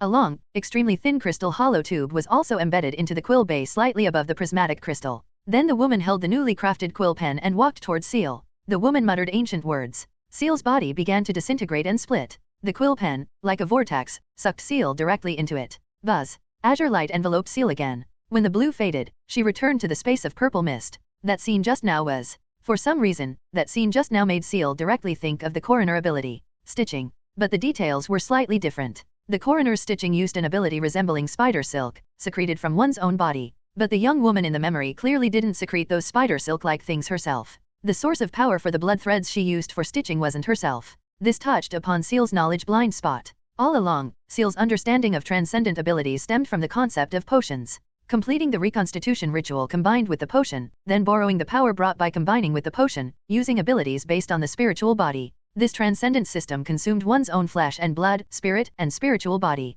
And Ciel observed none of these consumptions just now. Which era was this exactly? Perhaps if Ciel looked for books about the ancient era again, she could ascertain the specific year. And also, was that scene just now creating a sealed artifact? Sealed artifacts could actually be created? Then does Coroner also possess such an ability? The more Ciel watched these memories of unknown age, the more chaotic her thoughts became. Everything Ciel saw challenged her perception of transcendent power. She admitted her understanding of the transcendent was indeed superficial, only touching upon shallow things. It seems necessary, after things are settled, to find Avena again and thoroughly cram knowledge about transcendence, at least draining the knowledge in Avena's mind. Additionally, Ciel discovered a pattern she had noticed before. This time, after watching the memory, Ciel might have grasped this pattern. After this bright blue light sphere, the subsequent light spheres were mostly blue and white, with negligible orange proportions. But starting from the orange sphere with 90% proportion in the middle and onwards, the proportion of orange began increasing in subsequent light spheres. This was related to events encountered by the sealed artifact, and were key nodes.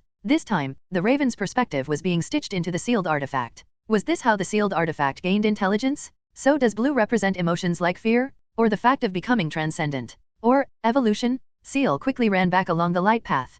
Compared to before, after entering that blue light sphere, the number of light spheres decreased significantly, shortening Ciel's journey. This time, after running for less than 5 minutes, Ciel saw the orange light sphere she remembered from before. Good, it didn't disappear. Ciel felt slightly relieved, then directly reached out, touching the orange light sphere with her index finger. Orange light enveloped Ciel. The next moment, she felt intense heat all around her. Rumble. A huge vibration seemed to shatter the orange light before Ciel. In just an instant, her vision became a sea of deep red fire. Following a series of urgent shouts, Ciel's perspective began shaking violently. She gradually adapted to the current perspective, seeing clearly what was happening now. At this moment, she was in the shape of a pen, being held tightly by an old woman. The old woman's hair was pale, but faint strands of gold could still be seen. Ciel, through the wrinkles on her face, slowly superimposed her appearance with the young woman seen before. Her? The young woman from before? Judging by her appearance, at least 50 or 60 years must have passed. No. Considering the super-long lifespan of transcendence, this might not be decades, possibly 200 or 300 years.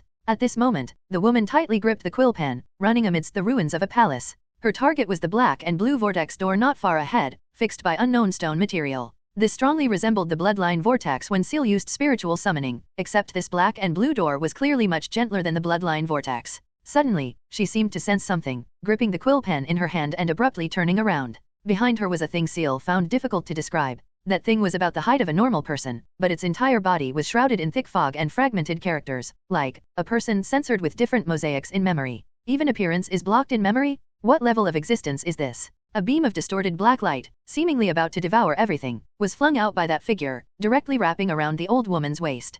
Countless branches within the black light directly inserted into the woman's body, rapidly absorbing nutrients from her body. The woman screamed something in despair, then used all her strength, throwing the pen in her hand and something else towards the door's direction. Ciel could feel her bones rapidly changing along with tearing pain. She extended her golden beak, caught that object, and directly flew into the black and blue vortex door. After drilling into the vortex door, Ciel's vision became pitch black, even unable to feel her own body's existence. Soon, the darkness shattered. A fissure glowing with faint light appeared before Ciel's eyes. After flying towards the fissure, her vision recovered. Before her appeared a completely withered forest shrouded in mist. Ciel's perspective turned backward. Behind her, the previous firelight and vortex were long gone. Immediately after, Ciel's head lowered. From this perspective, Ciel couldn't clearly see what she held in her beak. But soon, the raven's head tilted back. Ciel felt a foreign object sensation in her throat, then her body's perception of the surroundings completely disappeared. At this moment, Ciel's body had detached from the raven, floating above like a ghost. Ciel finally gained a second-person perspective, looking down at the raven below from about 3 meters above its body.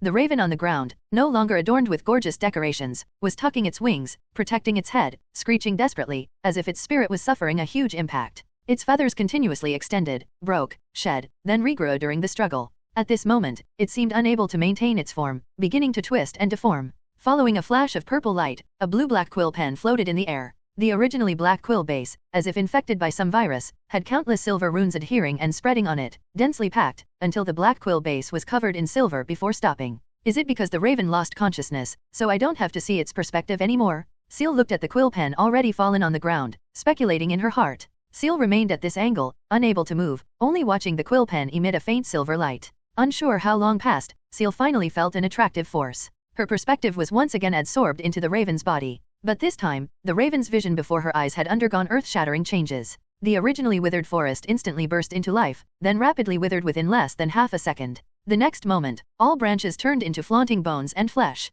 The mud on the ground seemed to become a blood mud pool formed after crushing bones and flesh. Besides the distorted visual changes, Ciel's mind also received frantic whispers. These whispers almost instantly shattered Ciel's already weakened spirit. The scene only lingered until the moment the raven spread its wings and took flight. Ciel's consciousness completely dissipated. Only after Ciel smelled a strange fragrance did she gradually wake up. The familiar fatigue made even opening her eyes a problem for Ciel. When she managed to force her eyes open, she saw the fingers before her. At this moment, Little Left was perched on Ciel's head, holding a piece of burning dark purple sludge between its two fingers. Only after sensing Ciel's awakening did Little Left's figure instantly collapse and dissipate, vanishing before Ciel along with the piece of burning sludge. At this moment, the room no longer held the figures of Little Left or the hunched sludge monster. The blood-red vortex had also disappeared, leaving only the dried blood array on the floor and the sealed artifact Ciel held in her arms. No, the simulation isn't over yet, still more than 10 hours left. Forcing down the urge to faint, Ciel opened her mouth, softly calling out, "Terra." Just calling out this name already exhausted Ciel.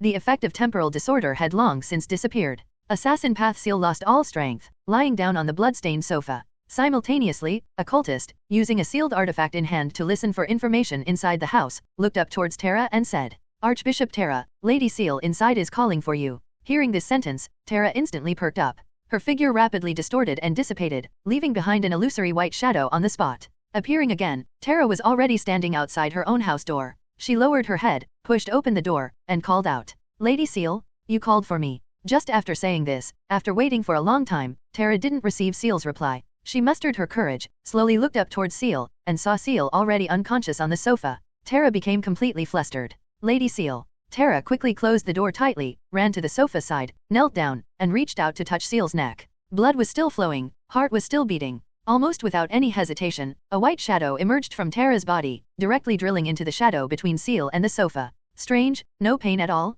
Is it spiritual pollution? Terra was extremely anxious. She could only transfer others' physical pain, completely unable to transfer spiritual pollution. Healing could only rely on a psychologist. Even if a Radiance Bishop came, they could only help bear part of it while the person was still conscious. Now Lady Ciel was unconscious. Where to find a psychologist? Two white shadows emerged from Terra's shadow. They carefully lifted Ciel, carrying her towards the room upstairs. After placing Ciel on the bed, Terra then controlled the white shadows to rush out of the room, gathering her subordinates, ordering them to find a psychologist at the fastest speed. Even if it meant kidnapping, they had to bring one over. Unsure how long passed, everyone else had tried all possible methods, not even sparing the neighboring small towns and villages, but still couldn't find any psychologist. Just as Terra ordered some people to return to headquarters at the fastest speed to seek assistance, Gemma, dressed in noble attire, found Terra pacing in the living room and said, "Archbishop, I didn't find a psychologist, but..." "Get to the point." Terra interrupted Gemma's words unceremoniously. Gemma dared not delay further and said quickly, "I had a brief encounter with Avena of the Roswell family. She didn't stay with the Roswell family but ran outside and took the listener potion. I'm afraid she's the only listener in the entire barren city. Listener works too. Quickly, bring people to invite her. If invitation fails, just kidnap her directly." Terra quickly ordered. "Archbishop Terra, the person has already arrived." Gemma lowered her voice and said, "She refused to come before, but after I mentioned Lady Ciel's name, she came voluntarily." 5 minutes later, Avena sat on the stool beside the bed, looking at Ciel lying on the bed with a somewhat pained expression, her heart filled with mixed feelings. "Ciel, the organization you mentioned, was it actually the Divine Advent Church?" Avena took a deep breath, looked at the person she had missed for so long lying on the bed, and finally extended her hand, pressing it on her forehead. She would wait for Ciel to wake up, then ask clearly what exactly was going on. Also, the thing Ciel held in her arms, among them the eyeball, Avena knew very well whose it was. This thing appearing in Ciel's arms meant Apold was most likely dead. As Avena softly hummed a lullaby, her brows began to furrow slightly, and blood vessels started spreading in her eyes. And Ciel, lying down, her expression gradually eased. Save character file. Ciel opened her eyes. Before her was a silver white space.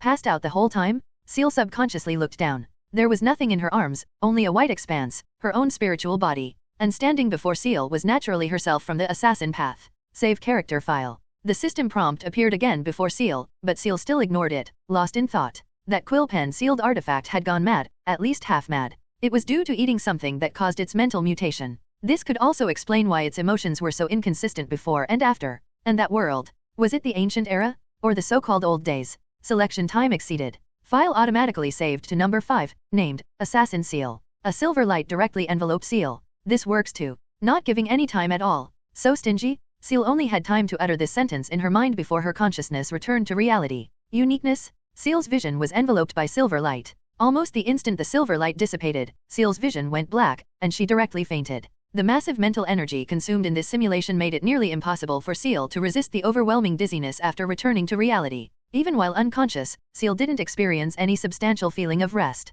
It was just like lying on the bed with her eyes closed. Ciel could still clearly hear the noisy sounds outside the window, still feel the dizziness, only her body seemed pressed onto the bed, unable to move. Unsure how long passed, Ciel's index finger finally twitched slightly, feeling a slight recovery of control over her body. Ciel propped herself up with her elbows, trying to sit up slowly, but her body was limp, unable to exert any strength. Using all her strength, she only managed to turn over on the bed, from lying on her back to lying on her stomach. Ciel stopped struggling. She just lay prone, feeling intense hunger, and a faint sense of lingering fear in her heart. Her current severe aftereffects were all thanks to the gambling nature of Gambler. If not for Gambler gambling like that, Ciel wouldn't have this feeling of impending death. But without Gambler, Ciel also couldn't have obtained so much information exceeding her expectations in this simulation. Extremely high risk, extremely high reward. Now, Ciel felt Gambler was far more dangerous than Instigator. Under the influence of the Instigator potion, at most, she would push things in a fun direction, but she would absolutely not do things seeking death. But under the influence of the Gambler potion, she might really go all in with her life.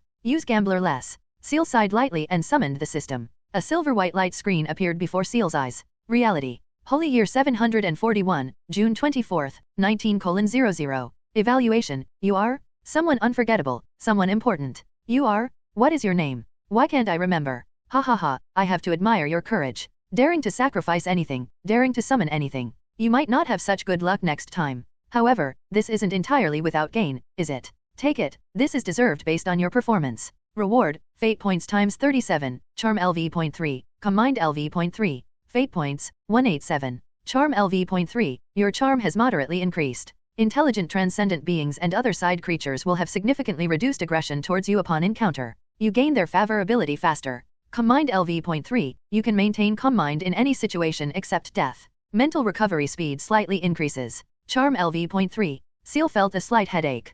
Could she ask the system to stop increasing charm anymore? If charm continued to increase, maintaining a low profile would become almost impossible. All transcendent beings or other side creatures could recognize you at a glance in a crowd. How is this different from a high visibility marker? It's practically like sticking a note on her face saying I'm special, come find trouble with me. The improvement in calm mind wasn't that surprising to Ciel. After all, in the simulation, she recklessly abused death reversal to torture her spirit, then performed spiritual summoning while mentally weak, and sacrificed something even the system found outrageous. Ciel closed the prompt before her, chose to continue lying prone on the bed, quietly meditating, waiting for her spirit to slowly recover. The passive mental recovery brought by LV.3 calm mind was indeed minimal for Ciel at this moment, but having something was better than nothing. At this time, Avena should have met with Lucy, Appold, and Professor Ashford from the Redemption Society, and confirmed the information for tomorrow's banquet, right? The following time wasn't entirely safe for Ciel. Lucy and Appold definitely wouldn't realize they were targeted initially. Appold wouldn't go to Clock Tower Alley, and Lucy naturally wouldn't obediently stay at Detton Manor. Ciel currently had two plans. Either eliminate the quill pen before the banquet to remove future troubles, or properly recover her spirit, deal with the unknown timing of misfortune, while slowly simulating again to find another opportunity. But Ciel didn't want to use either plan. No, it cannot be said that I don't want to, but rather the first plan simply cannot be used. In these two simulations, the prerequisite for dealing with the quill pen was first subduing Terra through the Divine Servant, then having Terra lead people to kill Lucy and Appold, thereby luring out the quill pen behind them. Let alone Terra probably hadn't arrived in Baron City yet. Even if she arrived, Ciel contacting her would force her into deep ties with the Divine Advent Church unless she sacrificed Terra and her confidants all at once, eliminating all loose ends. But even dealing with Terra wouldn't help. Killing Lucy and Appold was basically equivalent to a direct confrontation with Detton Manor and the upper nobility. Ciel wasn't 100% confident she wouldn't be found out. As for the second plan of slowly dragging things out and simulating, it was also difficult to implement. The longer it dragged on, the more variables arose. Her current advantage was all based on intelligence obtained from simulations. And intelligence has a time limit. Outdated intelligence is worthless. She had to resolve everything within the time limit when only she possessed the intelligence. There must be a better way, one she hadn't thought of yet. Ciel felt slightly short of breath. Coincidentally, her spirit and strength had recovered slightly. She used her hands to push against the mattress, turned herself over, and continued lying face up towards the ceiling. Just turning over made Ciel feel slightly exhausted again. Even if I died in this room, probably wouldn't be discovered until the landlord came to collect rent next month. Ciel couldn't help thinking this. But just for an instant, she pushed these negative emotions aside. There was no time for sighing now. Although progress was made in each simulation, her real self hadn't taken any action yet besides staying away from the transcendent. Danger still lurked around her. That quill pen sealed artifact, and the thing swallowed inside the quill pen. Ciel opened the system panel again. This time, she directly clicked the system store interface. Although she fainted in the last simulation, before fainting, she held those few sealed artifacts tightly in her arms. The unconscious period might exceed 10 hours, but if Terra was slightly perceptive, she probably wouldn't take away the things in her arms. The system interface unfolded before Ciel. After seeing the items stored inside, Ciel slowly breathed a sigh of relief. Shifting remnant coin, unawakened. Fate points, 500. Eye of Peering Death Omen, unawakened. Fate points, 540. Contaminated Fate Renegade's Touch. Fate points? Ciel frowned slightly upon seeing these sealed artifacts. Regarding sealed artifacts, Ciel knew that the names passed down by word of mouth didn't correspond to the system names. The top 2 sealed artifacts, though expensive, were in an unawakened state. The original name of Strong Luck Coin was Shifting Remnant Coin. From the name, it could be seen this was an incomplete sealed artifact. No idea what its complete form was. As for Eye of Peering Death Omen, Ciel had a slight impression. She had seen a sealed artifact with a similar name, and not long ago, Ciel selected sealed artifact as the filter category in the system store. Soon, Ciel saw the familiar sealed artifact. Death Omen's Gaze. This was the sealed artifact of the previous plague Dr. Sharon, obtained from the Divine Advent Church. Both looked very much like eyes. Could sealed artifacts have series? What would happen if this series was gathered together? Ciel kept this question in mind. For now, she couldn't answer this puzzle, because her fate points were simply insufficient to buy these sealed artifacts. Finally, Ciel focused her gaze on the last sealed artifact. Contaminated Fate Renegade's Touch. Fate points? This was the first time Ciel saw a sealed artifact priced with 3 question marks in the store interface. Being placed in the mall indicated the intelligent spirit inside had been erased by her, now a non-sentient sealed artifact. Although its effect was extremely powerful, even capable of rewriting the fate of third-tier transcendents to some extent, granting them great benefits and great misfortune. But from the quill pen's own description, its own ability didn't seem that powerful. Ciel clicked on Contaminated Renegade's Touch, wanting to see its ability. A new item details panel appeared before Ciel. Contaminated Renegade's Touch, special sealed artifact. Holder can see the fate lines of those undergoing major fate changes. By consuming transcendent characteristics, set rules, rewrite fate lines. Those who obey the rules gain benefits, those who defy the rules encounter misfortune. When misfortune accumulates to a certain level, 3 rounds of calamities will be triggered. Intensity depends on the characteristics absorbed by the sealed artifact. Side effect can only be charged using the holder's own transcendent characteristics. Holder must continuously replenish transcendent characteristics to avoid being completely devoured. Contamination. This item has been contaminated by an unknown uniqueness, significantly enhancing the sealed artifact's functions. Uniqueness. Special items with uniqueness cannot be exchanged. So it's a sealed artifact that can only be used by absorbing transcendent characteristics, and only the user's transcendent characteristics. Meaning, a third-tier transcendent could be directly drained into an ordinary person, or driven mad. To continuously replenish, one must constantly ingest potions or transcendent characteristics of the same path, equivalent to constantly accumulating potion side effects in the body. The stronger the user, the stronger the quill pen. But if the user relies too heavily on the quill pen, they will eventually succumb to madness. Characteristics will be absorbed, but whispers and contamination won't disappear. Ciel had never heard of anyone being able to drink multiple bottles of potion. Perhaps she had simply encountered too few transcendents. Most people already exhausted their efforts just digesting 1 bottle. But Ciel could confirm that normal transcendents would absolutely not drink a second bottle of potion of their own tier. Just look at Avena. If drinking a second bottle really brought benefits, Avena would have long drunk potions like sugar water, not being unable to digest the psychologist potion.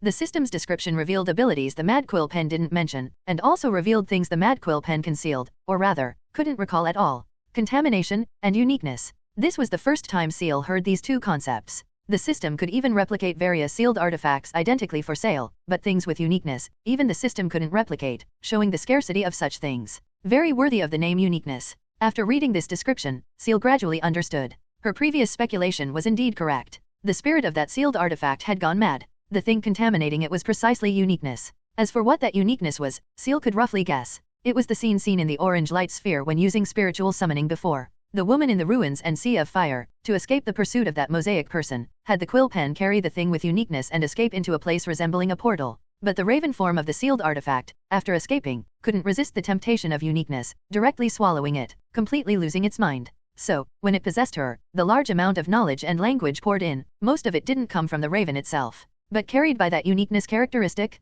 Thinking this way, it makes sense. Although Ciel didn't understand what uniqueness specifically referred to, just hearing the term, it wasn't hard to associate it with deities. In most people's, including Ciel's, stereotype, deities' abilities or authorities were unique. Uniqueness characteristic, most likely related to divine authority. Ciel recalled the words the raven spoke crazily through her mouth when occupying her body. Old Ansu, this is my power. This is my authority. Old Ansu, you are just a damned vessel. Old Ansu, how dare you? Old Ansu, I am a god. Besides Avena and the landlord, no one else should know she was here. This was knocking she hadn't encountered even in simulations. If the visitor meant harm, with Ciel's current residual mental energy, even transforming into Judicator Ciel, she wouldn't be able to exert half her strength. Bullying a first-tier transcendent might work. If a second tier came, Ciel would be the one falling. Ciel moved back onto the bed, wanting to observe the doorway through the window using the streetlight's illumination. Ciel carefully pulled the window open a crack, looking down from the windowsill. That's maids? 2 maids pushed a food cart, stopped at Ciel's door.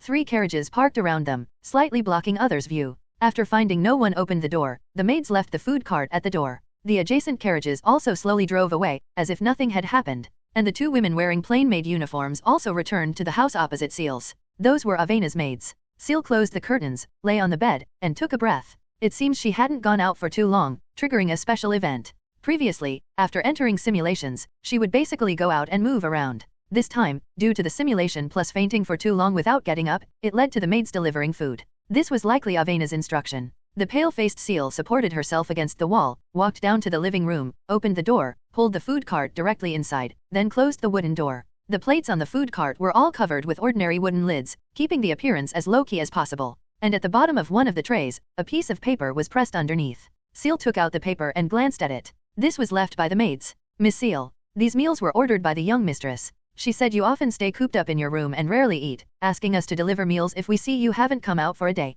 If you don't need this service, you can push the food cart back to the door and write "not needed" on the note. Maid. Indeed, Avena's instruction. Ciel didn't move the items to the dining table, avoiding spills. She just pushed the food cart next to the sofa, sat on the sofa, and ate directly from the cart. After finishing the food, Ciel finally felt her body recover slightly. This feeling of fullness also made Ciel's spirit feel better. She took out the dip pen she carried, wrote "not needed" on the note, pressed it back under the tray, then pushed the cart to the door and closed the door again. After a short while, she heard the sound of wheels turning. The food cart had been pushed away. Ciel might take some major actions later. If ordinary people got involved, Ciel couldn't necessarily guarantee their safety. Most importantly, let them stay away from her. Watching from afar, helping relay messages to Avena was fine, but such close contact was best avoided. Ciel slowly walked back to her room, took a set of clean, simple clothes from the wardrobe. This was the dress Ciel wore before. Taking the clothes to the bathroom in this rented house was more cramped, but separated from the washroom, considered standard for the Gem District.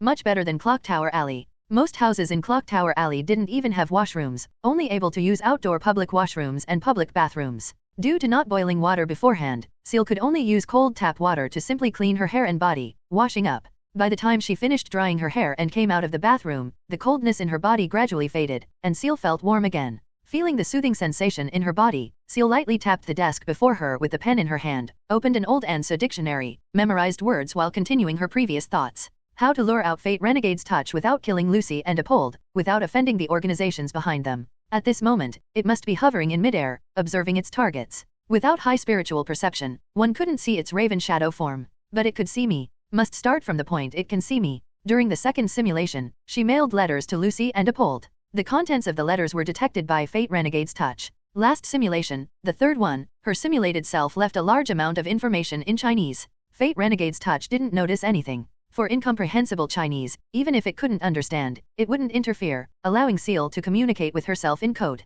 Now, she herself mastered a certain amount of Old Ansa vocabulary. Memorizing more words could support Ciel in directly writing what she wanted. The Raven Phantom could understand these Old Ansa words. She could start with text. What could force it out, or lure it out? Could start from its memories? Ciel began recalling the dream in the purple mist space. At least from the dreams she contacted, from the blue light sphere to the orange light sphere, spanning decades or hundreds of years, the sealed artifact Fate Renegade's touch was in the hands of its creator, that young woman. Previously, the Raven Shadow also mentioned the word nature. Clearly, it still retained memories of that period. Ciel picked up the pen, dipped it in ink, and began drawing several geometric objects on the blank paper before her. Ciel couldn't draw. She just used these abstract geometric shapes to aid her memory, like where the eyes were, roughly where the nose was, roughly where the mouth was. Just like that, an abstract human face gradually formed before Ciel's eyes. The face in Ciel's mind gradually overlapped with the abstract geometric shapes before her, deepening the impression considerably. Possible. And the clothes. Similarly, using geometric shapes, Ciel sketched the rough style of that long robe. It was red with gold trim, very luxurious, a noble robe with a strong sense of aggression.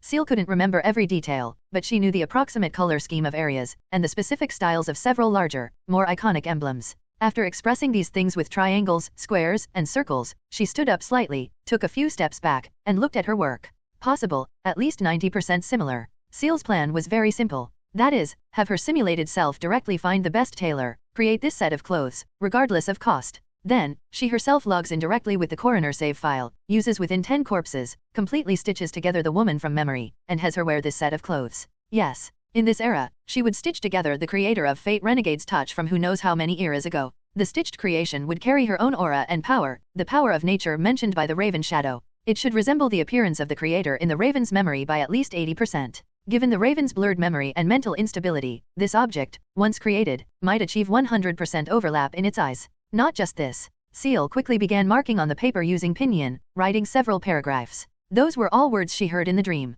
Although she didn't understand the meaning of these languages, Ciel's linguistics LV.3 talent of language eidetic memory allowed her to perfectly remember the standard pronunciation of these words even if she had never heard or learned them before. Especially the shout from the Orange Dream, the creator's cry before death, letting Fate Renegade's touch escape, was specifically marked by Ciel. This appearance, these clothes, plus that shout. Could it attract the mentally unstable sealed artifact down? Or, would it directly stimulate its spirit to collapse? Ciel didn't know. Fortunately, all this could be verified in the simulation. The plan for the next simulation had already surfaced in Ciel's mind. Although somewhat of a gamble, Ciel felt this idea was worth trying for 10 fate points. She wouldn't consider this cruel to the mentally unstable sealed artifact. If she had to consider its feelings, who would consider Ciel's safety? The transcendent world itself was extremely cruel. It's either you die or I die, allowing no room for saintly emotions. Ciel's eyes gradually sharpened. Silver light flashed before her. The endless manual of instant forgetfulness appeared on the desk before her. She flipped open a page, directly began writing on it in Chinese. Have Avena introduce a good tailor. Sell the coroner potion. Create this set of clothes regardless of cost. Design sketch is in the notebook. Remaining time, you need to find the source of corpses, preferably adult females matching the height, around 1.7 meters. Need to create 2 forms, one old age with short white hair, retaining some gold hair, the other young form with long golden hair. Pupils are the common blue for Ansa people.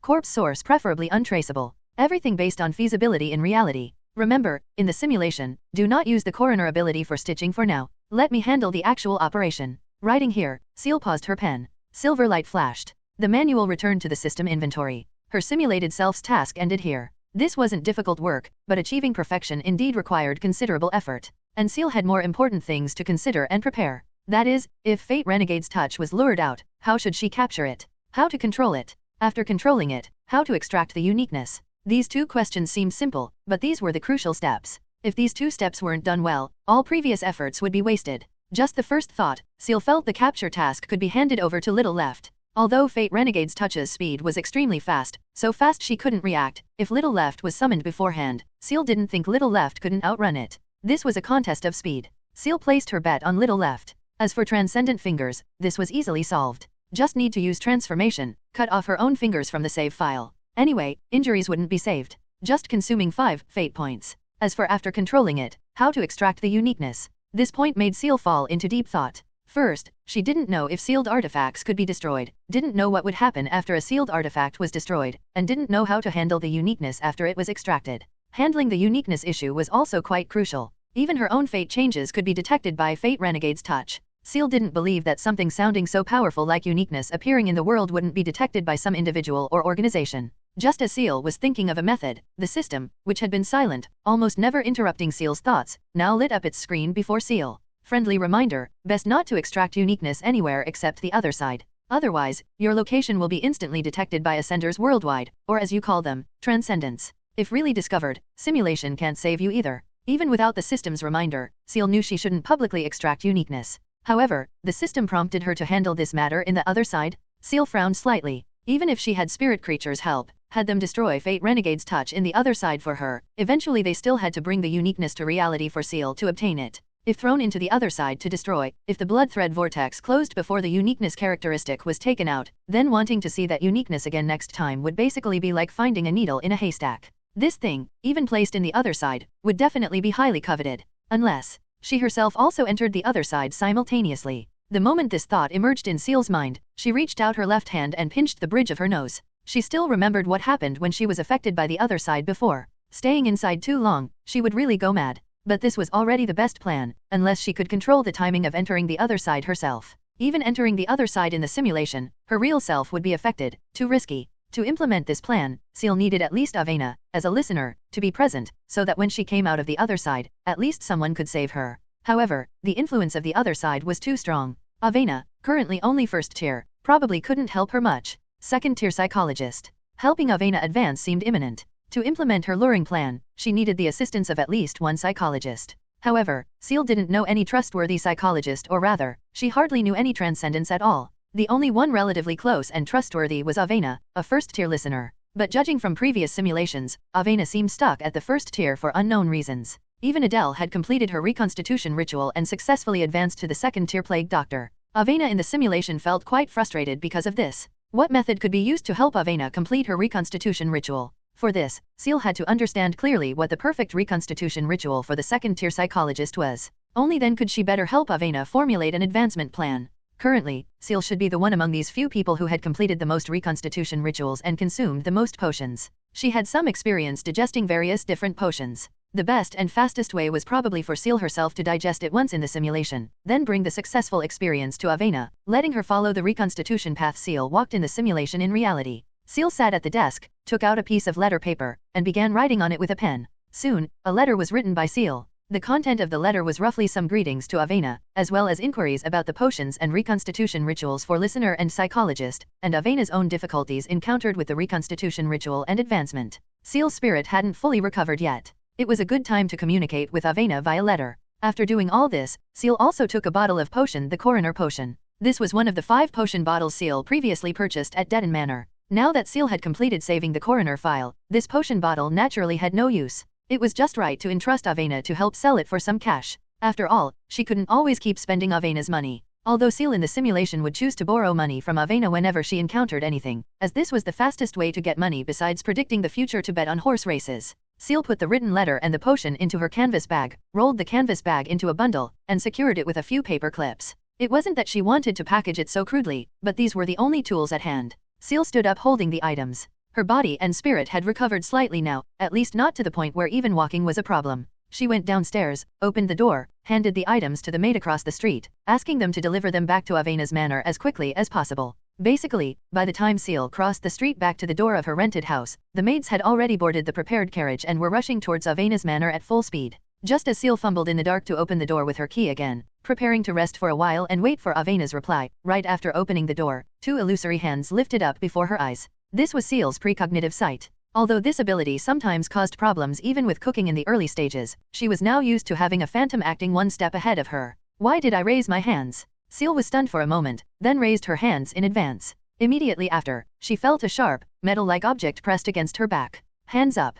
Don't turn around, get inside. A hoarse voice sounded from behind Ciel. Hearing the voice, she frowned slightly. What is this? Burglary? Was it because I touched the potion bottle just now, then encountered an everyday, painless misfortune? These minor disasters clinging to her, although not substantially dangerous, did indeed slightly disrupt Ciel's original rhythm. Before Ciel could take 2 steps forward to pull out deadly blood Roland, a muffled groan came from behind.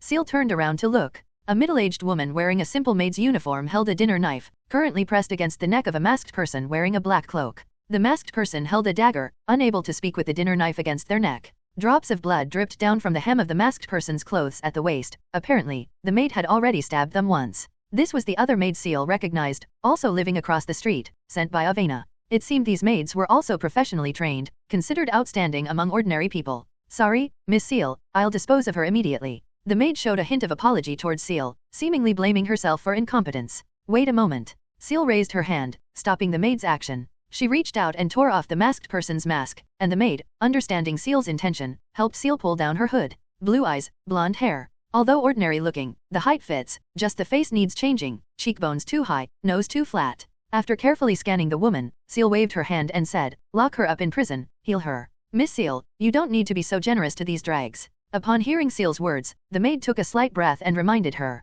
your kindness will only invite more trouble. Good people are bullied, especially in this era where laws and systems are incomplete. Kindness won't bring commendation, only attract more blood-sucking leeches. In the maid's eyes, Ciel seemed like a naive young girl. Even though she was almost robbed just now, after the opponent was subdued, instead of thinking about sinking them in the river, she actually thought about healing her and putting her in prison. Social dregs like this, from whom not even a drop of oil could be squeezed, even if imprisoned, would probably be released after a month or 2. Prison was just free food and lodging for the opponent. In the maid's eyes, the beautiful red-haired young girl lowered her head slightly, seemed to be thinking about something, then looked up at her, showed a faint smile, and said, it's fine, just do as I say. Thank you for your trouble. I will personally visit her in prison after some time. After speaking, the young girl closed the wooden door, leaving the stunned maid behind. All right, now the chance to secretly dispose of this scum is gone too. The maid dragged the woman by the back of her collar and said mockingly, "Consider yourself lucky, running into the saintess of the Church of the Savior Goddess." And the robber, who thought she was certain to die just now, her heart beating violently, finally calmed down her heartbeat gradually. She had always thought the frail young girl lived alone. Unexpectedly, there was a hidden maid protecting her. Could she be the daughter of some merchant or noble, experiencing life? Anyway, in a few weeks, she would be released from prison. Then she would gather her accomplices, bring guns, and definitely rob a large sum. As for the young girl, whether used as a hostage or sold, she could gain a considerable reward. Enough for her to make this score and never worry about money again. Unfortunately, both the maid and the female robber misjudged Ciel. Or rather, with their perception, they couldn't possibly guess how extreme and crazy the thoughts in Ciel's mind were. At this moment, Ciel had already walked into the house and locked the wooden door behind her. The woman she encountered just now didn't feel like misfortune to Ciel, rather like the good luck her simulated self mentioned after following daily life. Otherwise, how could a pillow appear just when feeling sleepy? Just as she had a new stitching plan, good material arrived at her doorstep. Unfortunately, not a corpse. Directly killing an ordinary person for stitching still posed a certain psychological burden for Ciel, but not much. After all, the other party committed wrongdoing first. It could only be said this was the other party's karma. Ciel walked back to her room, lay on the bed, closed her eyes to rest her mind, while reviewing her simulations from beginning to end, checking for any omissions. Just lying there thinking. Gradually, Ciel fell asleep. But after sleeping for less than 20 minutes, Ciel woke up abruptly from the dream. Almost the moment she woke up, Ciel had already forgotten what the dream was about, only vaguely remembering hazy purple mist floating in the dream. The mental impact from the last spiritual summoning hadn't fully recovered for Ciel. Gently rubbing her temples, which still felt a dull ache, Ciel got up, walked to the desk, and began silently reciting the old Anso dictionary. Entering that state of high-speed learning allowed Ciel to temporarily set aside her thoughts, forget the dull ache in her brain, and the efficiency of mental recovery was actually higher. Like rusty parts starting to turn again after adding lubricant, each grind between gears removing some rust. Thinking activities like learning languages, which weren't intense under the system skills enhancement, were more conducive to Ciel's mental recovery. About another 10 minutes or so passed. The sound of wheels and horse hooves pressing on the stone road came from outside the house. This sound temporarily pulled Ciel out of her learning state. Knock knock knock. Knocking sounded. Ciel went downstairs, opened the door, and received a new handbag from the maid. After receiving it, Ciel returned to the living room, closed the main door, opened the handbag, and glanced inside. Inside were about 650 £6 banknotes, and a letter clipped between the bills. Ciel spent about 800 £6 when purchasing potions and reconstitution rituals. Items bought from Deaden Manor were overpriced, only guaranteed to be genuine, quality wasn't necessarily top-notch.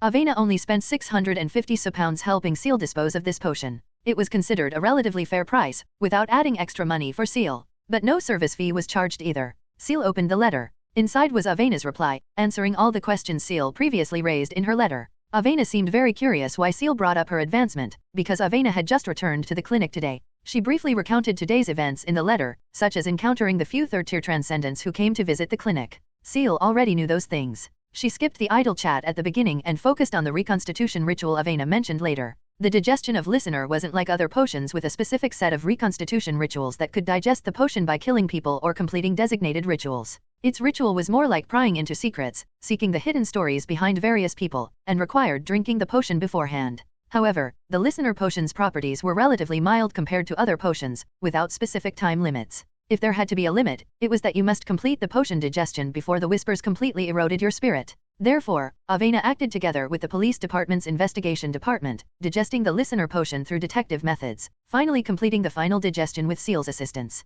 And progressing from listener to psychologist was quite a leap. This also required drinking the potion beforehand to obtain part of the psychologist abilities. The target of the potion digestion ritual also changed from ordinary people at the first tier to transcendents. One could continuously purify the spiritual pollution of first-tier transcendents, slowly accumulating potion digestion progress, but this method had side effects. The listener's healing wasn't cost-free. Each treatment, the listener would directly face different whispers from each individual and suffer varying degrees of spiritual pollution. And the listener herself couldn't resolve her own spiritual pollution. Other listeners or psychologists of the same tier wouldn't dare treat the spirit of someone on the same path because they knew this would bring unimaginable, multi-type pollution upon themselves. Accumulating like this, even if one successfully digested the psychologist potion and became a second-tier transcendent, the possibility of further advancing to the third tier was basically completely cut off. They would definitely be assimilated by the third-tier potion, completely changing their life form. There was another method, directly cure or hypnotize a severe case of spiritual pollution or brainwashing. The specific pollution level was equivalent to a second-tier transcendent about to go mad. The mental treatment Avena currently performed on ordinary people was also accumulating experience for this step. So Avena was already preparing to drink the second-tier potion. Ciel looked at the envelope before her, lost in thought. Regarding this advancement condition, Ciel did think of a solution. That is, directly have Avena, who had already drunk the second-tier psychologist potion, treat herself after she entered the other side. The spiritual pollution of the other side definitely exceeded the potion whispers of a second-tier transcendent. This intensity was still too great for Avena, easily leaving lasting mental effects. Moreover, Avena in the simulation had already treated Ciel for other side pollution once. But Avena didn't digest the potion because of it. Instead, she was contaminated by the other side, her spiritual vision greatly enhanced, seeing the raven shadow. Thinking about it, if it were useful, Avena would have treated Nia long ago. After all, Nia's pollution was also related to the other side. Thinking of this, Ciel couldn't help but shake her head helplessly. No wonder Avena was stuck for so long. Although Barren City was still rapidly developing and expanding, after a month, it only had 233,157 people. Finding a half-mad second-tier transcendent among them for treatment was too difficult.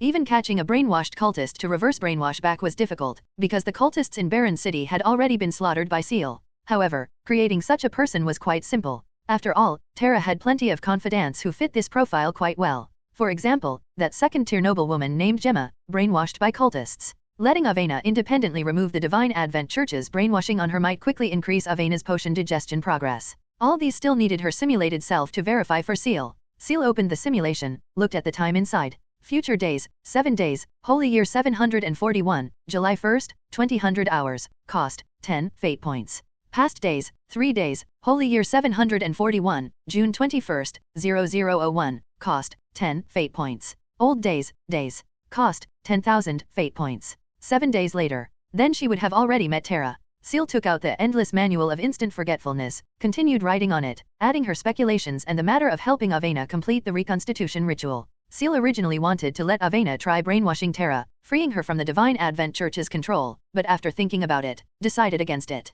Terra was too fanatical, and her worldview established throughout her life revolved around the Mother Goddess and the Divine Advent Church. If her worldview were forcibly reversed, Terra would likely suffer a mental breakdown. It was better to have Terra call over some second-tier confidants who hadn't been brainwashed for too long. Soon, Ciel finished writing all the precautions and returned the sealed artifact manual to the system inventory. Although she could indeed use past days simulation to return 3 days earlier and directly grab Kitty for Avena's experiment, doing so would miss the detail of her simulated self collecting legal corpses for her. Helping Avena advance and trying to lure out the quill pen sealed artifact, one of these two things had to succeed. Next, was to wait for her spirit to recover a bit more. Ciel pushed aside the book in her hand. She now had to use the limited time to recover more spirit. She had to try falling asleep again. Using learning to recover spirit was forced when normal sleep was impossible. If she could sleep, it was still better to sleep a bit longer. Ciel lay on the bed, closed her eyes, emptied her mind, slowed her breathing, letting herself slowly enter a state of sleep. But this state of sleep only lasted for half an hour. Ciel abruptly opened her eyes in the darkness, the whites of her eyes already covered with a faint layer of bloodshot veins.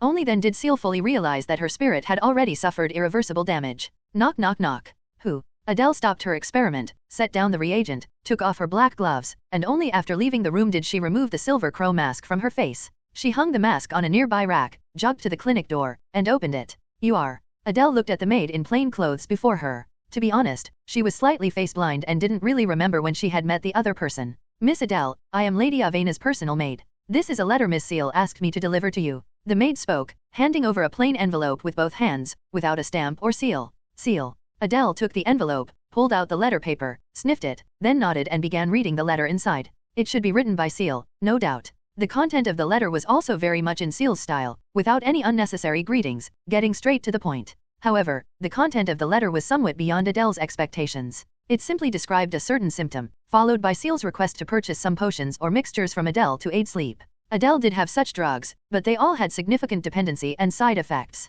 If Ciel wanted to use them herself, Adele would absolutely not recommend them to Ciel. If Adele were to recommend, she would prefer Ciel to regulate her routine and diet, supplemented with some ordinary tonics, to gradually condition Ciel's body back to health. Adele faintly sensed that the symptoms Ciel described should be the symptoms Ciel herself was experiencing, not someone else's. Wait a moment. Adele seemed to forget Ciel's advice, hurriedly ran back to her small laboratory, grabbed a potion kit, didn't even have time to put on the silver crow mask, and ran back to the clinic's main door wearing her white coat. The maid hadn't received any extra instructions for this situation, only knowing the other person was Miss Ciel's friend, so she didn't suspect anything and took Adele towards Ciel's current residence. When they arrived at Ciel's residence in the Gem District and stopped, Adele looked at the wooden door before her under the moonlight and street lights, and asked, "Is this Ciel's new home?" "Yes, this is the place Miss Ciel recently rented." The maid nodded, then raised her hand and knocked on the wooden door. So close. While Adele was still curiously observing the doormat, after a short while, the wooden door opened. Adele. Ciel looked at Adele standing outside the door, seemingly somewhat surprised. Why is she here? Ciel's heart sank slightly, but soon, she calmed her mind. Adele is only first tier now. Even if there's misfortune, she should be able to easily dodge it with precognitive sight. Originally, Ciel's target for help was Avena, but Avena was meticulous and would surely sense Ciel was in danger, thus rushing over to help. If only Avena came, that would be fine, but if Avena came, Nia would definitely follow. The current Ciel wasn't fully confident of surviving a misfortune involving a third tier. What she didn't expect was that Adele, who usually appeared carefree, would actually rush over directly after seeing the letter. Regarding this behavior, Ciel had no standing to criticize, as the other person meant well, and it was also her own negligence for not explaining the situation clearly in the letter. "Come in." Ciel stepped aside, letting Adele enter, while looking at the maid at the door and saying, "Please trouble yourself to pay attention to the surrounding security situation. It is my duty, Miss Ciel." The maid curtsied slightly, holding her skirt, then reached out and helped Ciel close the wooden door. When Ciel turned back to look at the living room, she didn't see Adele's figure. "Adele." Ciel called out softly. Soon, Adele's response came from upstairs. "Come up. Is this your house or mine?" Adele's exceptionally high initiative made Ciel somewhat helpless. Ciel supported herself with the wooden handrail, walked towards the second floor, and followed the sound into her room. Just entering the room, Ciel saw Adele had already spread out her potion kit, syringe kit, and her self-made portable surgery kit on her desk, fully equipped. "Lie down on the bed, I'll check you up." Hearing Ciel's footsteps, Adele didn't turn around but continued organizing her equipment while giving instructions. Ciel also wanted to quickly resolve the issue with her body, obediently walked past Adele, took off her shoes and socks, lay on the bed, waiting for Adele to finish preparations. Soon, Adele walked towards Ciel holding a syringe, whispering, "I need to do some routine checks for you. Remember to tell me if you feel uncomfortable anywhere." "Okay." Ciel nodded slightly while lying on the bed. Then, she saw Adele kneel beside the bed, using the syringe filled with translucent potion to draw some blood from Ciel's arm. The blood merged into the transparent liquid in the syringe. Adele gently shook the vial. Ciel's red blood quickly turned blue inside, and soon, the potion turned from blue to black, clinging to the side of the syringe facing Ciel as if alive.